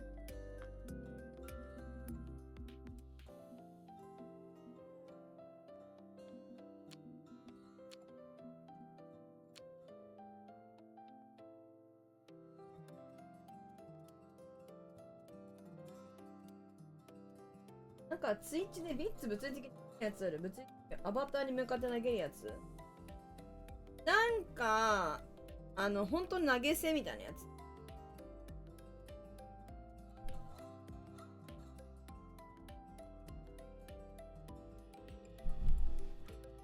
なんかね、多分それ、できるというか、まあ、機能としてあるんだけど、実はね、オンにしてない感じですね。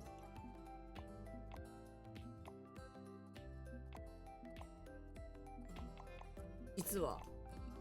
その、ツイッチというか、別なんだよね。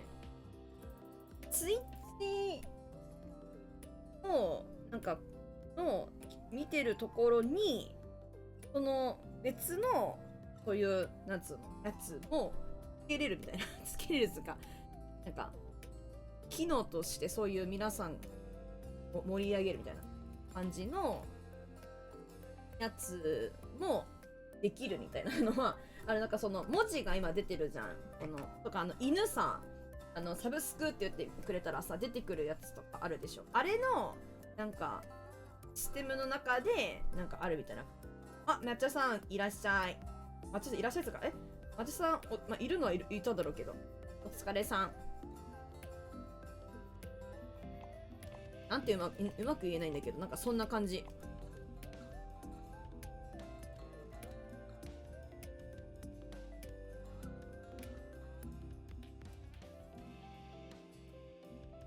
ね、そもそもやけど、なんかいろいろやってもらってるからさ、あんましなんか分散してみんなね、あれやこれやってなるの大変だろうなとかいろいろ思ったりし、そういう兼ね合いでつけてないんだけど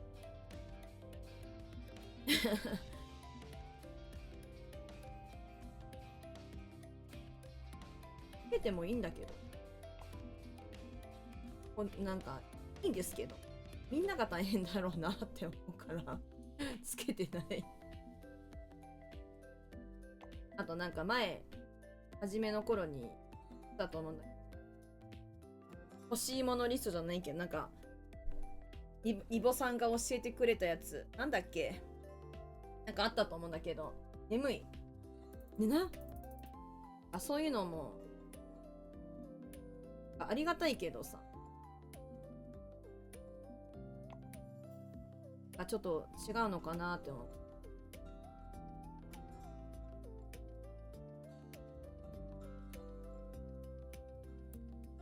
つけてないっていう。うん、そうそうそう。なんかみんな優しいから、私があれ欲しい、これ欲しいみたいな感じだったら、みんなでね、なんかやってくれるんだろうな、みたいな。思うんですよ。わかんないけど。なんかそれが分かってるからこそ、なんかみんなにそんなに、なんか、負担かけることでもないし、みんながそう思ってないかもしれないけどね。私なんか、物を直接もらうっつうのは、なんか、ちゃうかな。気持ちがいい。みんなはね、もうマジ投げたいみたいな。マジあげたいみたいな。それが推し活やみたいな。いや、あんのかもしれないですよ、お気持ちは。それは、もう、ありがたいね。そう、ありがたいねって感じ。なんて言ったらうまく言えないんだけど。こんな感じなんですよ。とにかくそんな感じなんですよ。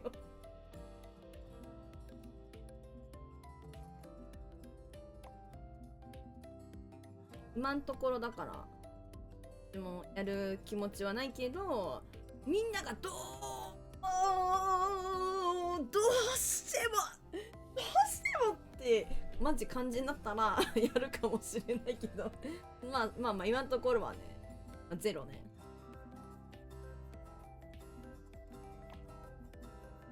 どうしよう、これ今ね買うの悩んでるんですよ。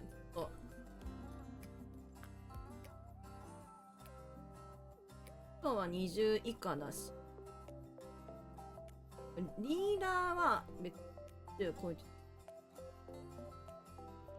今のが18。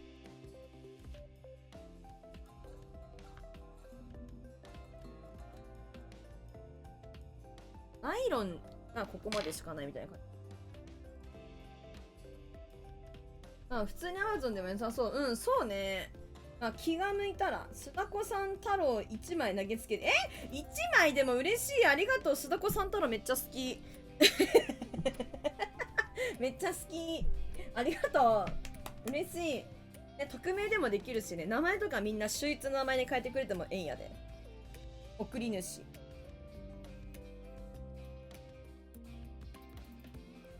こうバッサーさんとかね。面白い女。面白い女って言われちゃった。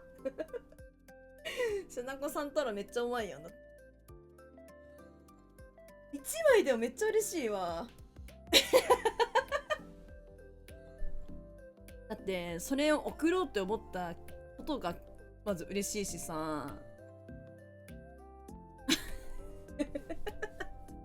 わざわざそれを購入するためのなんか行為もしてくれてるわけじゃん。そこまでのカートに移す、買い物をするとかっていう、すごく素晴らしいと思うね。いいだ。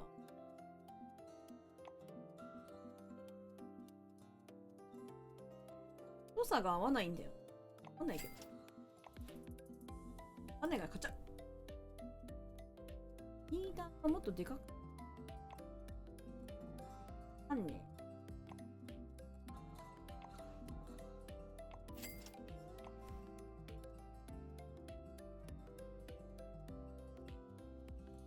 おい、ニュラ君、頭に須田子さん太郎ついてるぜ。おい、マジかよ。頭に須田子さん太郎ついてたらすっぺえ匂いがするじゃねえか。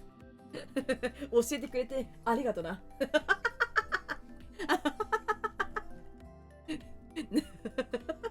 受け入れていくスタイルなんだよな。許そう。スパイじゃないか。ね。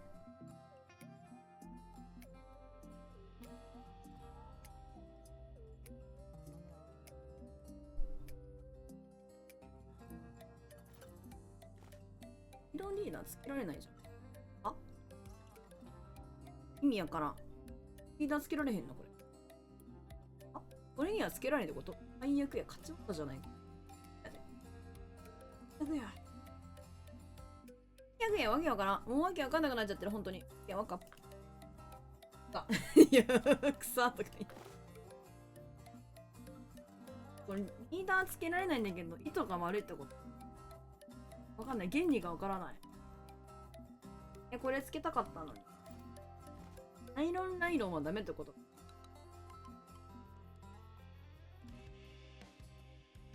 いい。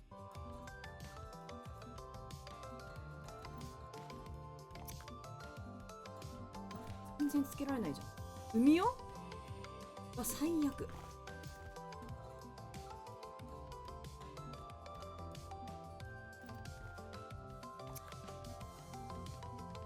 はい、これでいい。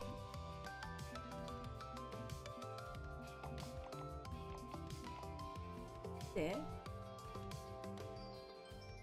られないんだ。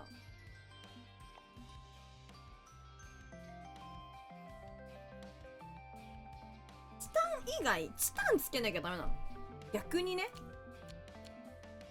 ユーはね、ミーはそれが分からなかったんだよ。ミーはそれ分からなかったんだ。じゃあこれ買えばいいんだな。ミーが分かってないのよ、このなんか、切れないようにするってことだべ。しか分かってない。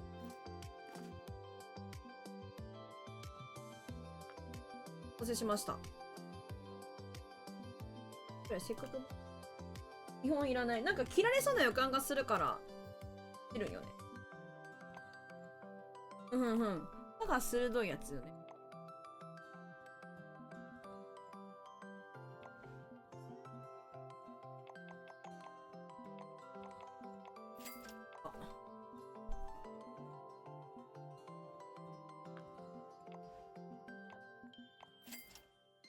うんうん。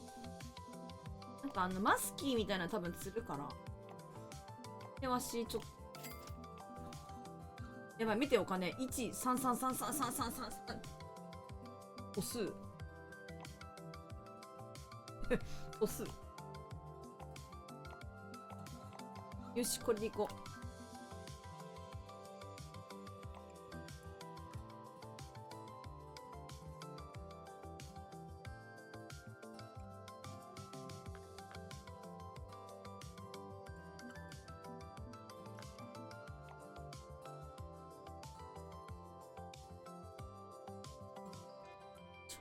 なんか駄菓子めっちゃ好きなんだよ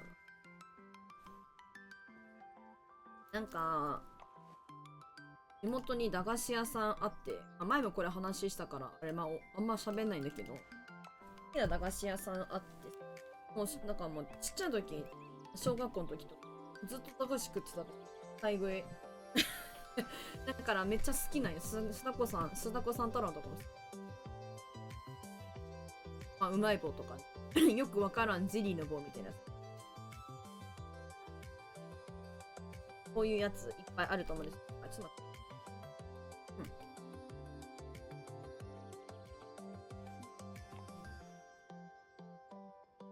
って。で、須田子さんとか、ラーメンババアみたいなのあったかもしんない。小袋に入ってるやつですか？あんま食べなかったな、でもなんか、意外と。なんかカップラーメン食うかみたいな感じだったかも。ラーメンババアって名前でしたっけ？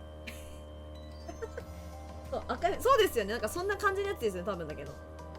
みのるさん、ふー。豚麺よく食べてた。豚麺ね、実は私あんま食べたことないんですよね。あるよ、なんかわかるよ、なんかその、目がなんかぐるぐるぐるってなって、パーみたいな目してるやつ。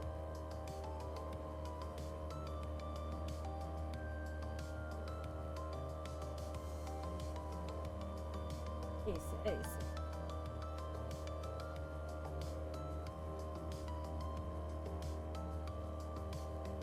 いろいろあって好きだったな。よくわかんないポテトチップスみたいな。丸いポテトみたいな。食べてた。せんべいみたいな。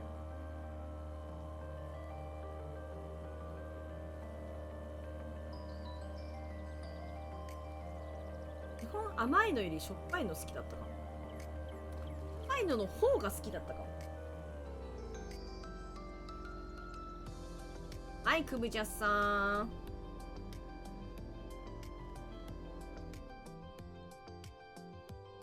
私おじいちゃんがお湯くれるんだけど微妙にぬるかったんで麺解凍ってかなんかそのふやけないやつじゃない。あるよね、なんかおじいちゃんおばあちゃんってそういう爪が甘いところあるからあるよね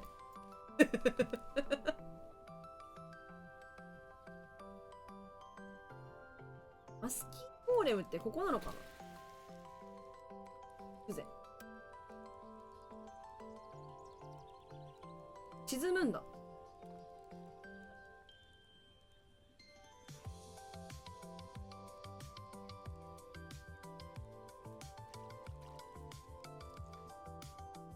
駄菓子の部類に入るんだね。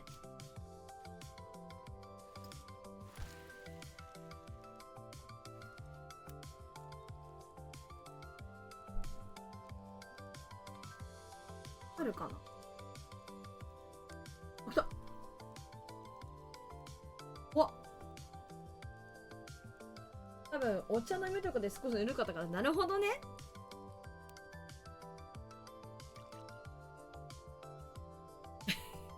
じゃあさ、私に投げてるでしょ、それ。私フィッシングね。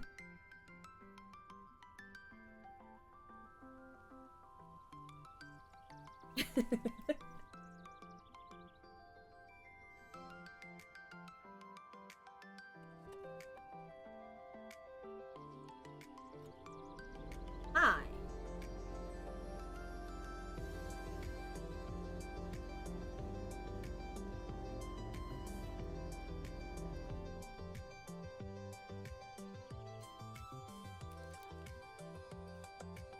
ありがたいけどな、お湯くれるだけでも。りがたいけどぬるいんかって感じだよ。なかなか釣れるネロコちゃんを釣れるかな釣れるかなクージャンさん。ちょっと離れちゃったよ。ちょっと待ってね。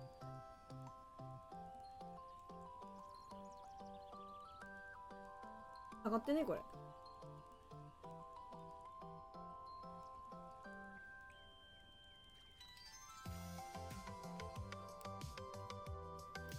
行くぞクムジュンさん、レッツゴー。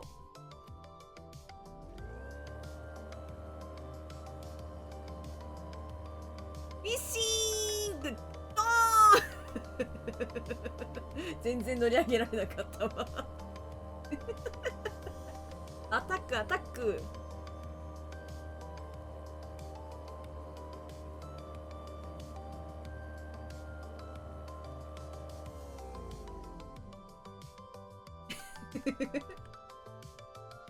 私屋で選んで買うってスーパーとかで買うのとは違う。それは危険ですソリーソリー。いやわかる。スーパーとかで選ぶのと全然違う。なんかワクワク感が全然違う。何なんでしょうねあれね。なんか駄菓子屋のお菓子ってスーパーのお菓子よりもキラキラして見えるんだよ。キラキラして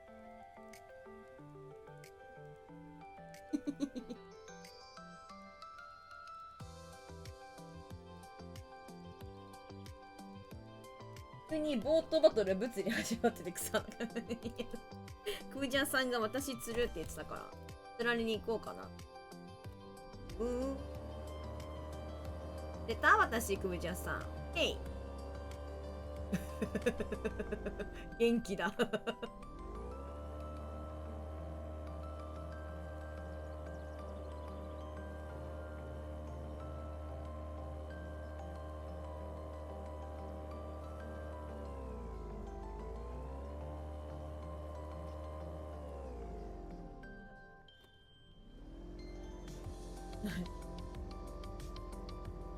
帰るぜ。私も釣れないお魚。てかここで合ってんのかな。合ってると思うんだけど。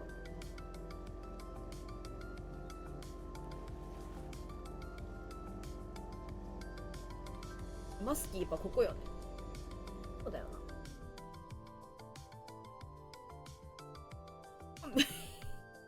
みのるさんが破壊士になってる。ミッションクリアを目指して頑張ってる。合ってます。合ってますよね。ありがとうございます。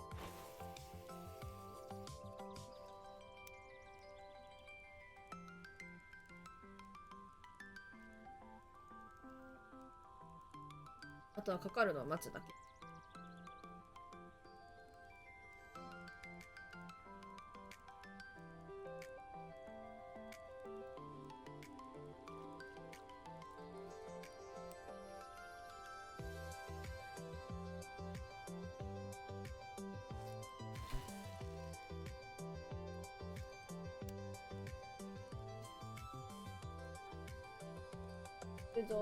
はい。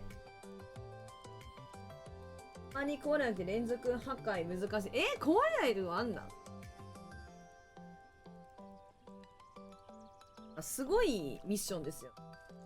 一番安いフィーターザーに重りつけてぶん投げて壊れるで。はじまりさん、いらっしゃい。さすが、お師匠。お師匠はじまりさん、本当にありがとうね、いつも。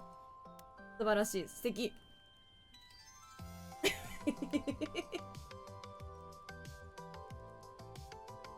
しこすぎだろ、それ。やばい。うわっ臭い。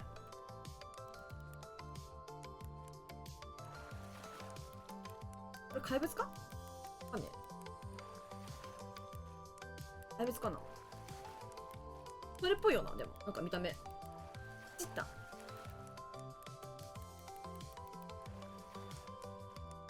氷結。青ケツで難易度上がったかケチった。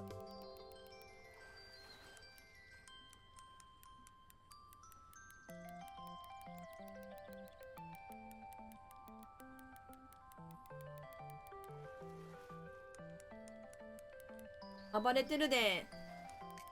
これ忘れてたと思ってやろうと、この間やろうと思ってたんですけど、昨日いろいろあって、釣り配信なくて。ほんで、なんか忘れてしもってたの。やって。これ釣ったら、終わるか、みたいな。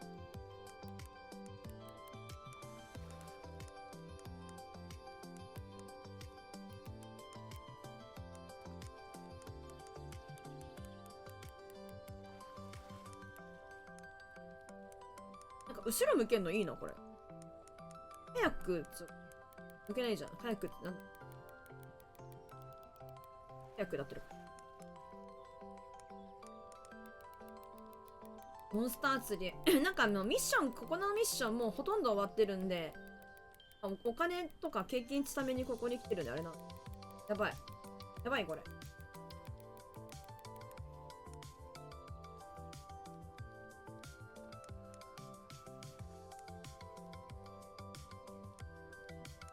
いい物資なんか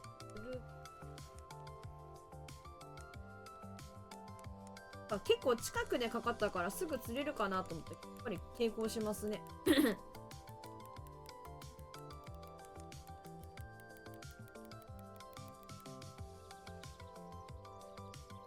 ゃんとなんか大きいなんか魚にも対応できる竿に変えてきた。普通のルアーでやったらもう終わってんな。多分竿折れるでこれ。それかなんかもう無理ですって。無理です。あなたの竿だとこの魚は釣れません。出直してきてくださいって言われて。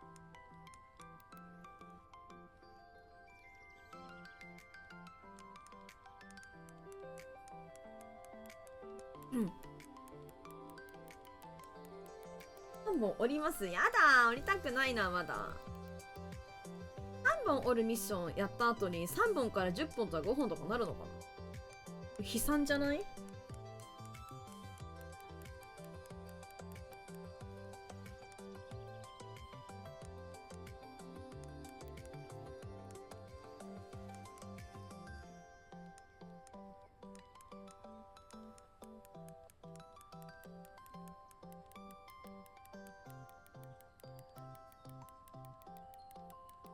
まだ抵抗する。や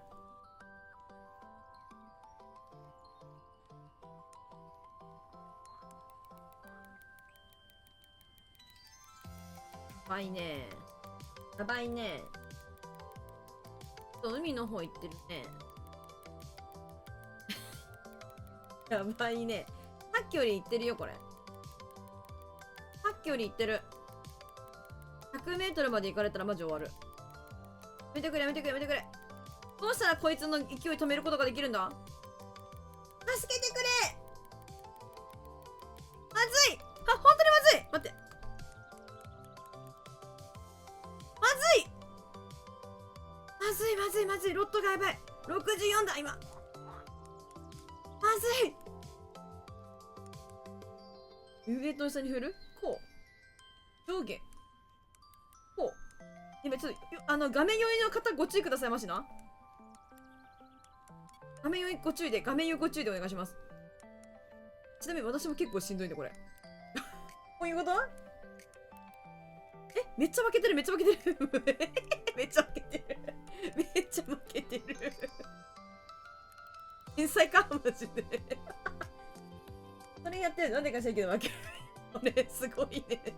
画面酔いの方ご注意くださいましね。目つぶってくださいまし。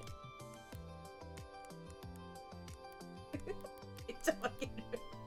だって、もうさ、100、リール出た、リールなかったよ。ラインライン合ってる？リール合ってる？ライン合ってるか？ライン出た瞬間に、ロットの耐久60まで減ったからね。あんまり耐久なかったかもしれないけど、多分めっちゃ減ってガンっつって、多分。やばい。もう40メートルいけてる。えぐい。殿下の宝刀だな、これ。これ教えてもらってなかったら多分もう、ロット折れてるわ、これ。俺ロットやわ。あ、ロットリール俺リールやわ。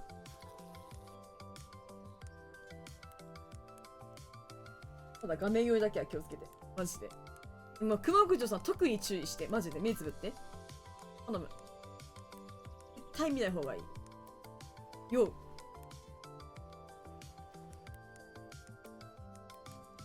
お師匠天才やこれ。始まりさんマジで天才や。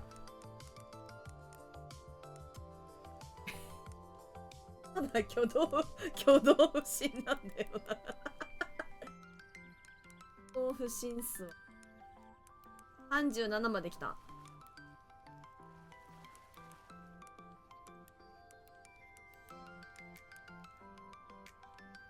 いしょ。さんヘドバンしながらこれ巻いてるでしょ。やばすぎだろヘドバンおじさん。ヘドバンおじさん。いや頑張ってるヘドバンおじさん。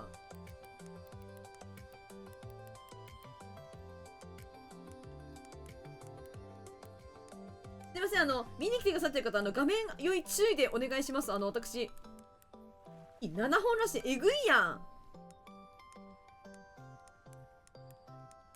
7本も竿って折れるの？連続でって言ったら結構きつくない？一回出なきゃいけないじゃないですか。出てもそれいいんですか？買うのか現地で。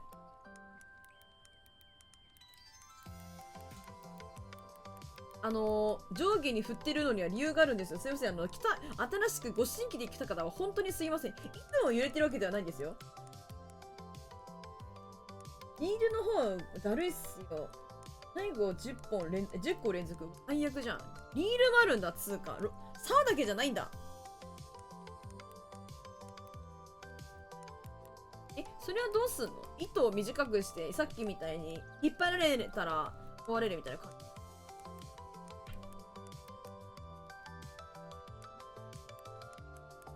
お魚釣るために上下に揺れてます。ごめんなさい。画面余裕の方をごめんなさい。すいません。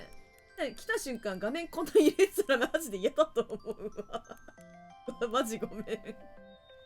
マジごめんね。気持ちはめちゃくちゃわかる。ただこれをやらなかったら私はこの魚が釣れてなかったと思う。引っ掛けて単球5%クラブで10個分用意して一気に全部壊していく。こんはそういうことね。一個一個 100% から削っていくんじゃなくて。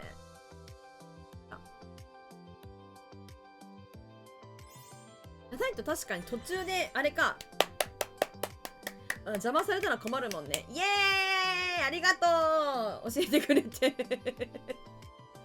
画面酔い終了のお知らせ。ナイスありがとうございます。イエーイよかった釣れましたわ。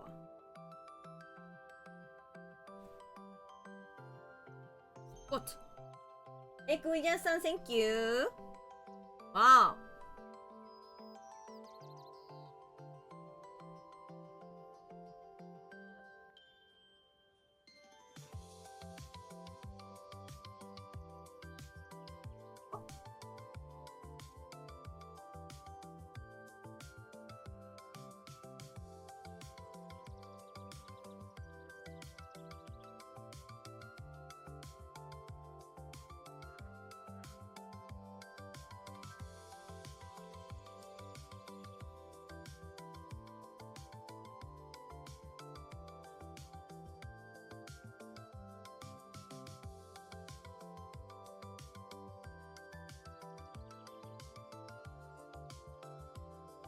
よし。さんの写真撮って、あと、ごめん、でかすぎた。サムネ。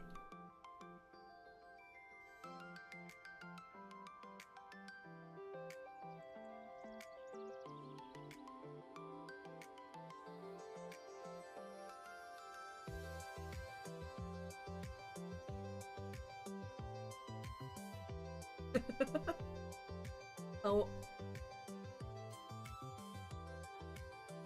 Thank you! 距離キャンさん距離キャンさんがとても大きな魚、とても幸せなおじさん。Thank you, nice! Welcome to my streaming, thank you! でかくなっちゃいました。中も大きいですね。ビッグサイズね、私。ビッグサイズ私ね。よし。いや、ありがとうございます。怪物連れたべや。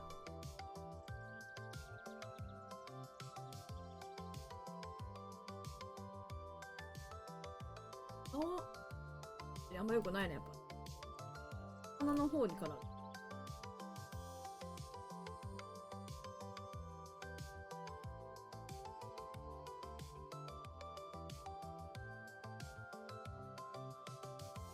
ってるものですわ。結構な。半開き。うん。ああ、つり。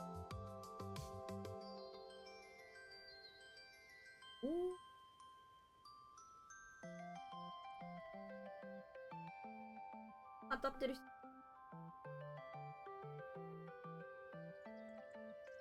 あったらゆっくりしてってくる。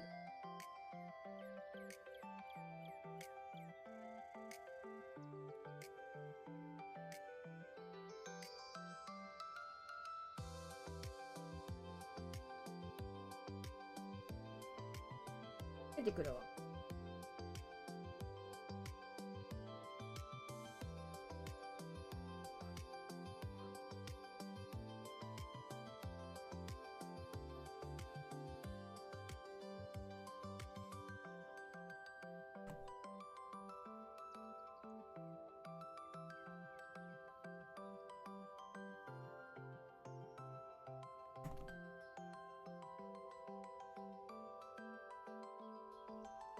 なんか、ハッシュタグって使ってなかったら、なくなるんだね。なんか、検索予測みたいなやつで、なくなっていくんだ。イエーイナイスというわけで、これを、おーいナイスペントクロイ怪物のマスキーゴーレム、怪物魚の捕獲おめでとうございます。こちらが素晴らしい報酬になります。経験値もでかいし、お金もでかい。マスキーゴーレムの剥製かなゲットした。おレベルアップわーい !44 だったほい食べられるのかなナイス皆さんありがとうドットケースライン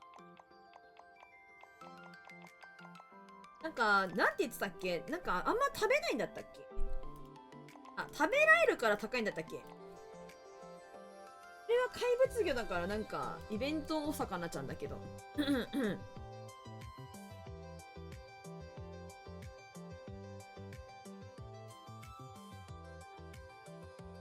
ありがとう、くぶちゃんさん。Thank you。わーい、嬉しい。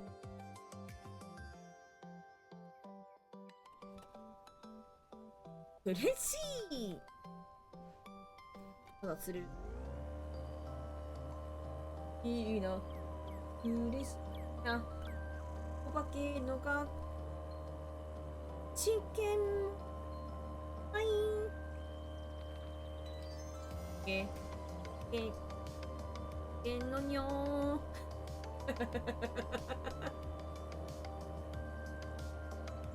くぶちゃんさんやったぜーわっほーいズンやっほー帰りただいまくぶちゃんさんあれかみなさん言ってんのかな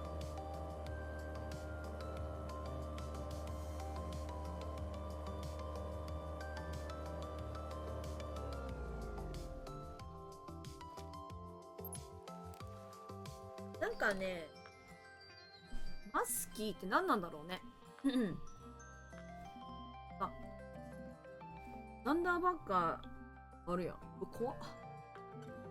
ナンダーバッカー全然お魚釣れないからちょっとトラウマないよな。マスキー、何なんだろう。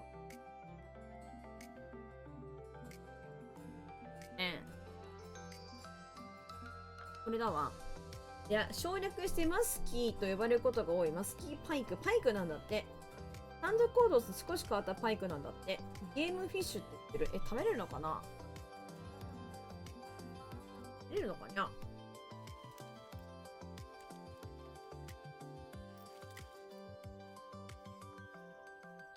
までで終わろうかなと。あと14分ぐらい。たいな。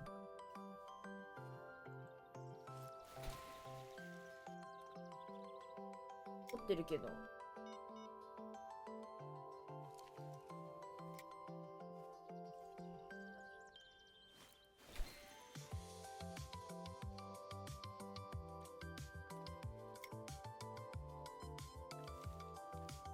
入れるかな。あ、やばい。餌が全然ちゃうわ、これ。あかんあかんあかん。あかんやつや。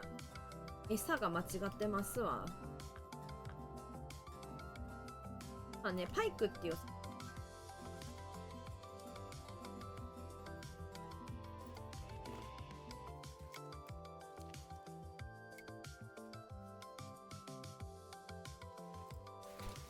いや、マジ、はじまりさんの助言がなければ私、あの魚釣れてなかった。マジでありがとう、はじまりさん。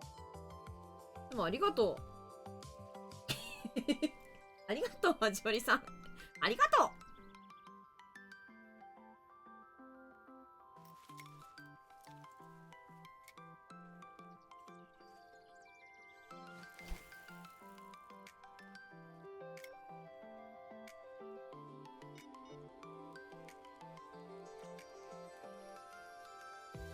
餌がね、違うんよ。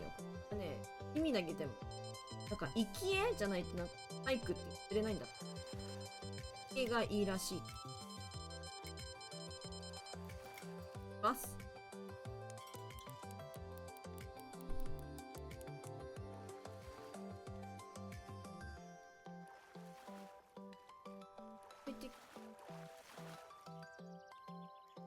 レベル50目指して頑張ってお魚。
あ、も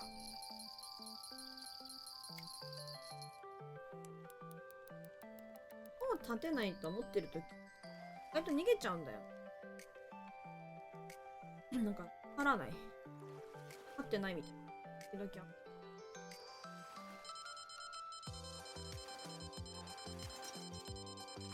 あっ。今行きます。敵か。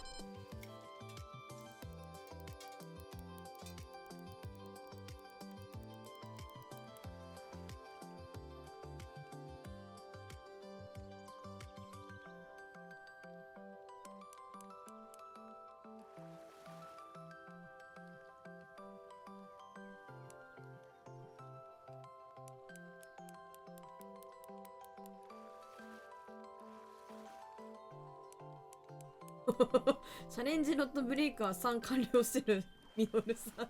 頑張りましたね。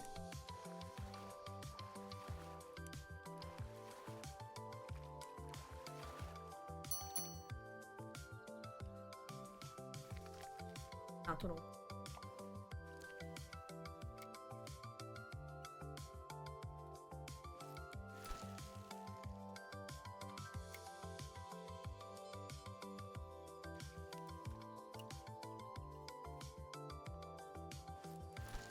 普通にだから気づけなかったミッションだわ。あ、ね、見てたから分かったみたいな。折れた時にね。よかったよかった。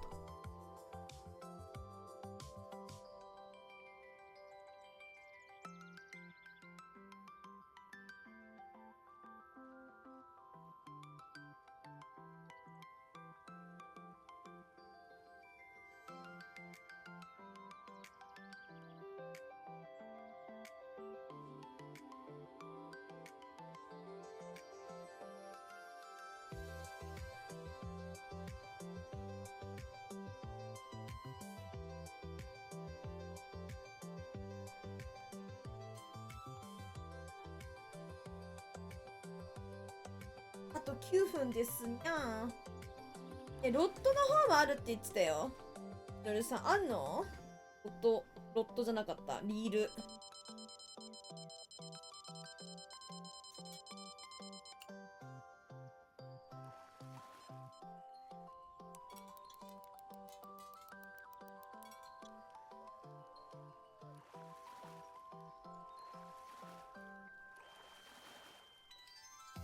リールがめんどくさいからいいや。それな。マジで気向いたらす。よ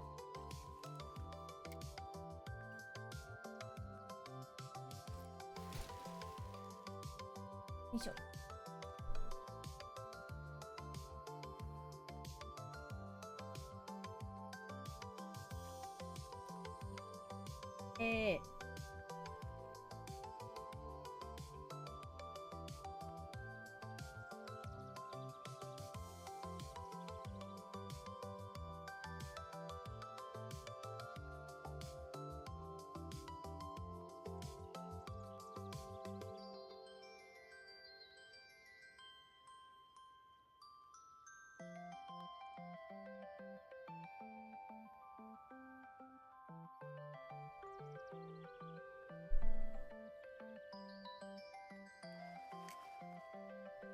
あにゃ。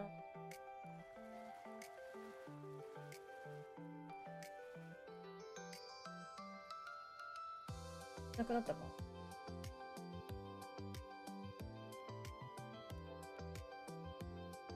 でなくなったか。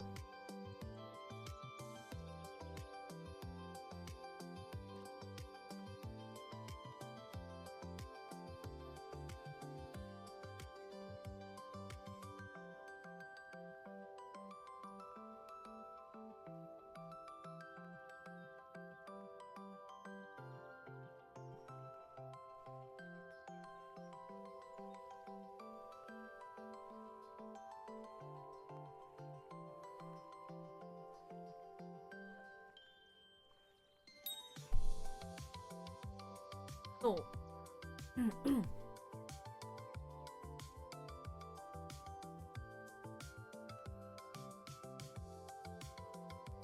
来ない。ね、ポカポカはしてる。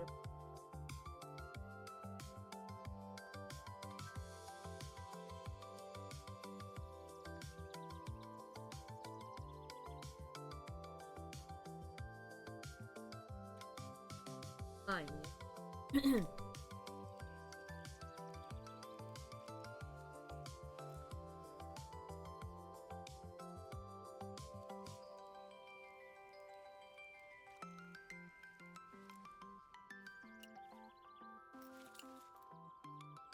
ゲッタンし。やばい、なんか人がいるかも。ポイントに。敵の釣り人さんがいらっしゃるかも。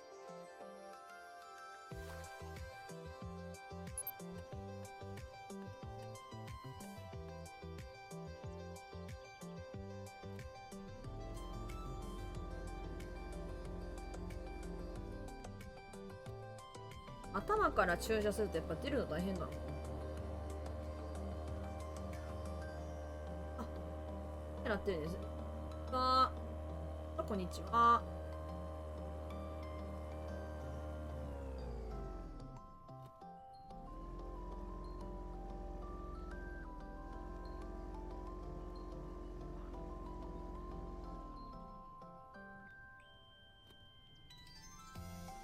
まずまずまずまずまず。ワクワクワク。降りたい。出ない。出ない。頭からつけないと降りれないのか。はい。ここですわ。次は。あと4分。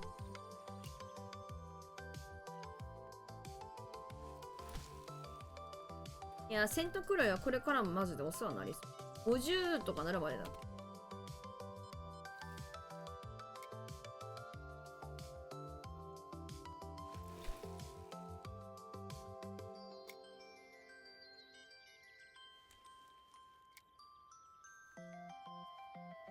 あ、全然つるなんだけど。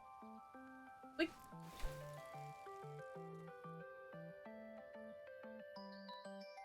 画面酔いするから、あれはもう殿下の宝刀で文字で禁止にするわ。すいません、本当に。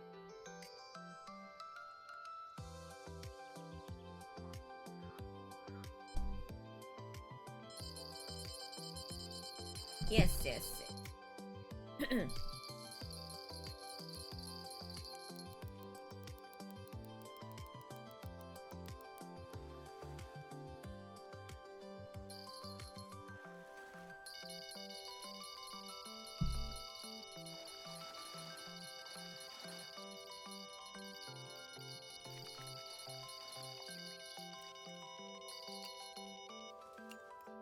いけ。でかいかもこれ。重いかもしれません。でも大きいかもしれない。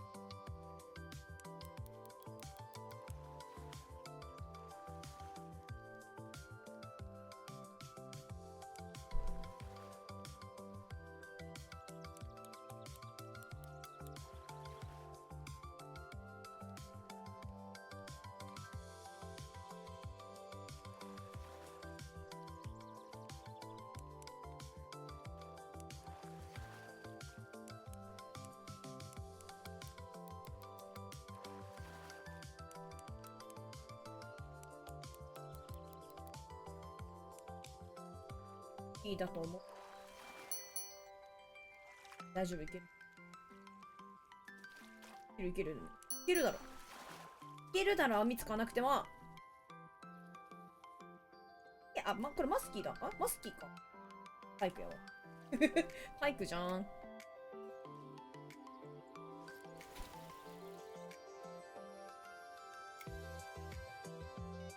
マスキー。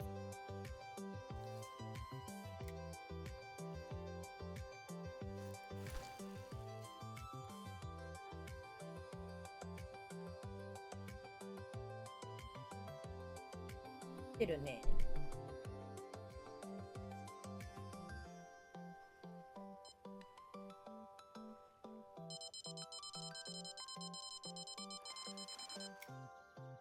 だね。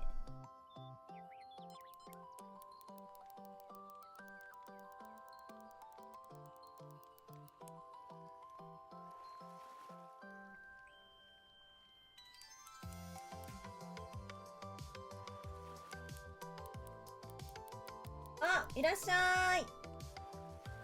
ヨリオムさんいらっしゃいませ。やっほー、やっほー。フィッシングプラネットっていうゲームですね。やってますわ。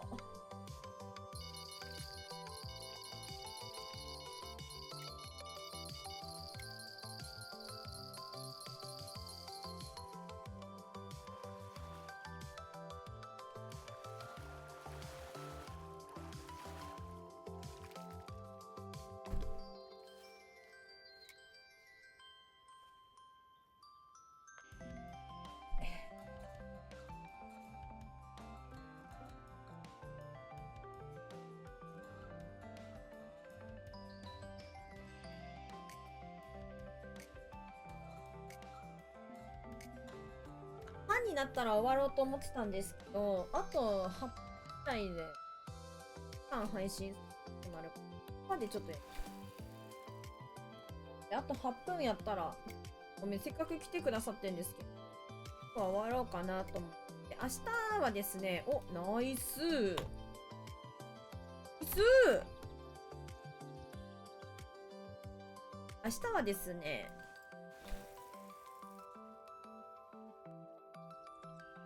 はい、ポケモンやりますね。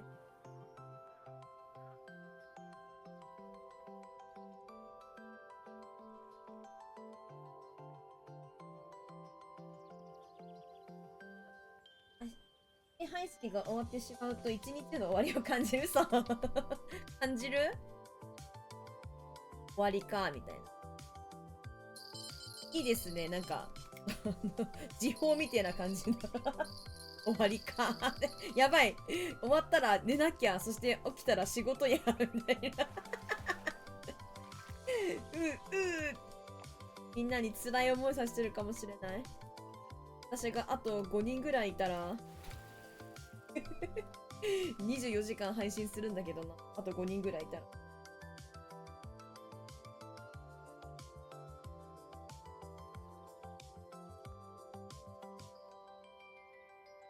新しくコメント、もう終わったの？いや、あとね、あと7分。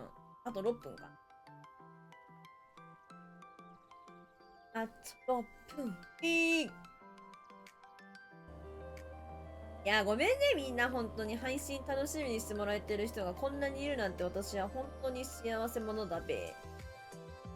過方者過方者合ってる？日本語。過方者？大物って英語訳せんの？大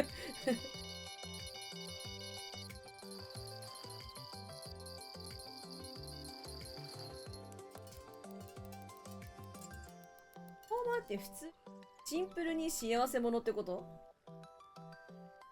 あ、ちょっと、もうちょっときっと着色されてるだろうけど。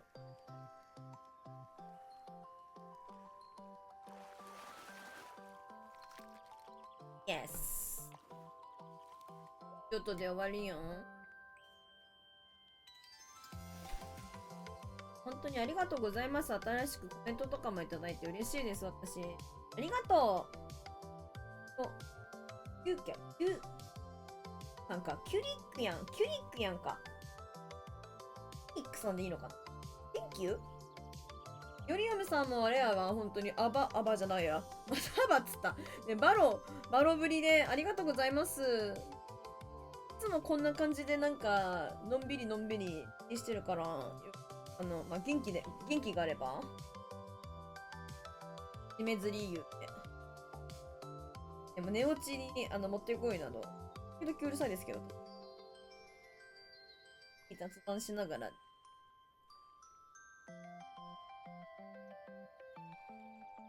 明日はまたポケモンやって、明後日は別のゲームやって、こんな感じでやっていく。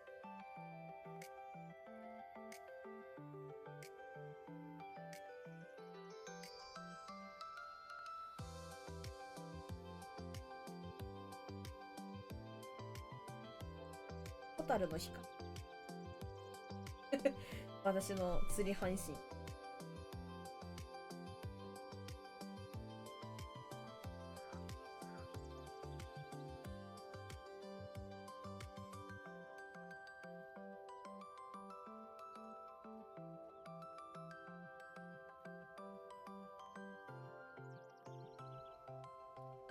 なくなっちゃった。なっちまう。合ってるか？だかもしれない。場所変えます。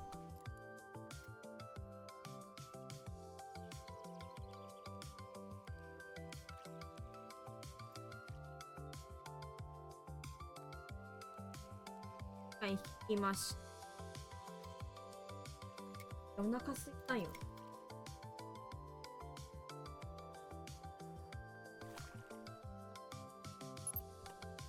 ルルン。エンジン全開。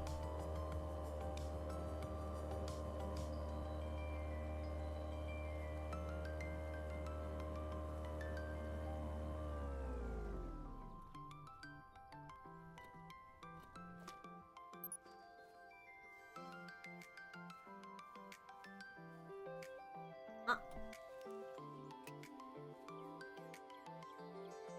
いる。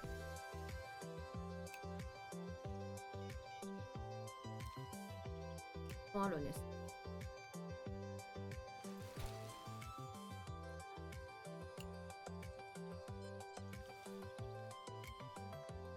変える大事ね。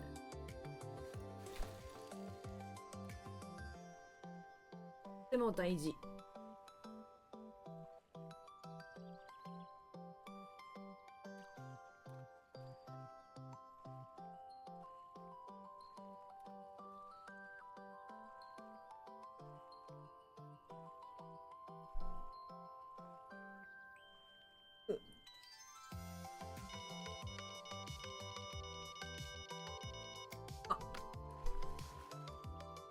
あとやっぱり1分20秒ぐらい。配信終わるまであと1分20秒ぐらい。悲しいね。また明日も会いましょう。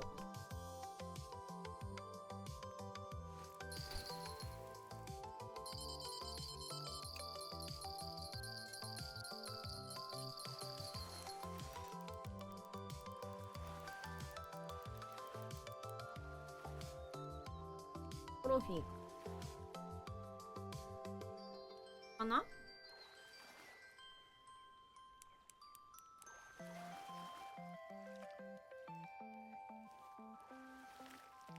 いや、あ、30秒だ。やばい、ミスった。やったぞ。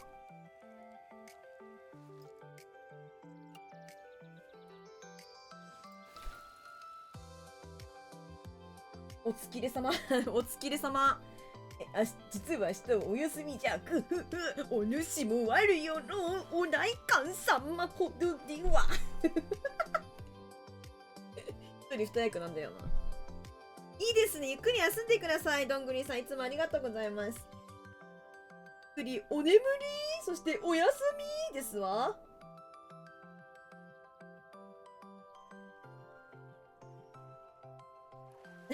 待って。フラッシュさんじゃん。いらっしゃい。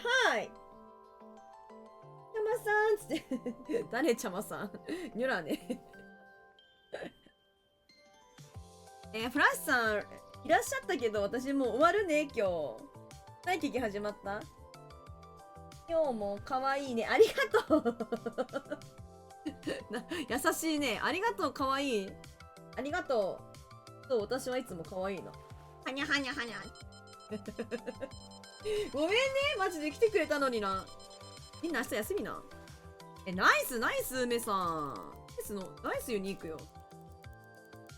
毎日可愛いね。ありがとう。おやすみね。いや、ありがとう、フラッシュさん。また来てね。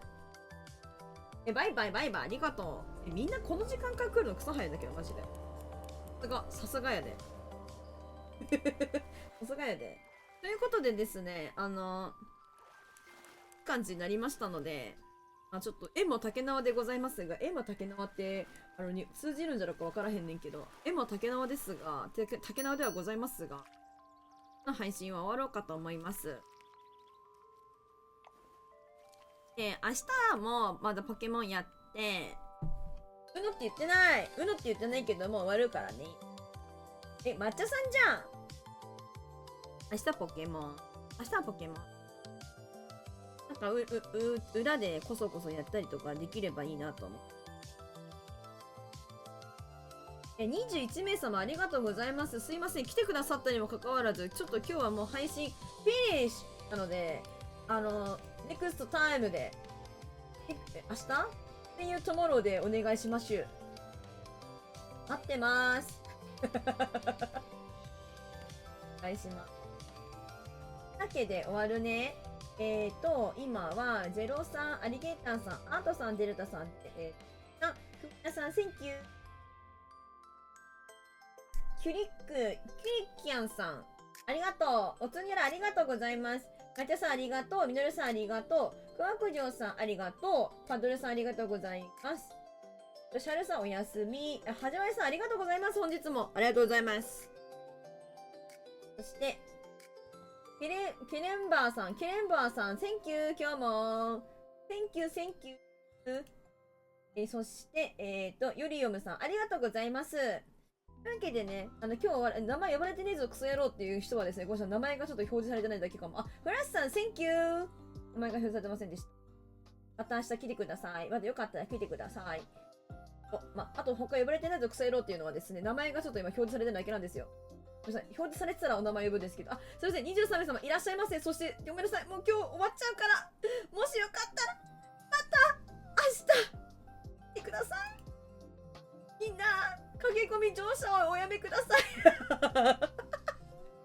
ゆっくり、来ていただけると嬉しいです。よかったらまた来てください。よし。というわけで、はい、お疲れ様です。おつにょらー、おやすみ、ありがとう。今日もありがとうございました。お元気でありがとう。ありがとう、GG、センキュー。では、See you tomorrow, see you again. Goodbye, good night. バイバイ。おやすみなさい。お疲れ様です。ありがとうございました。だっけね、ありがとうございます。バイバイ。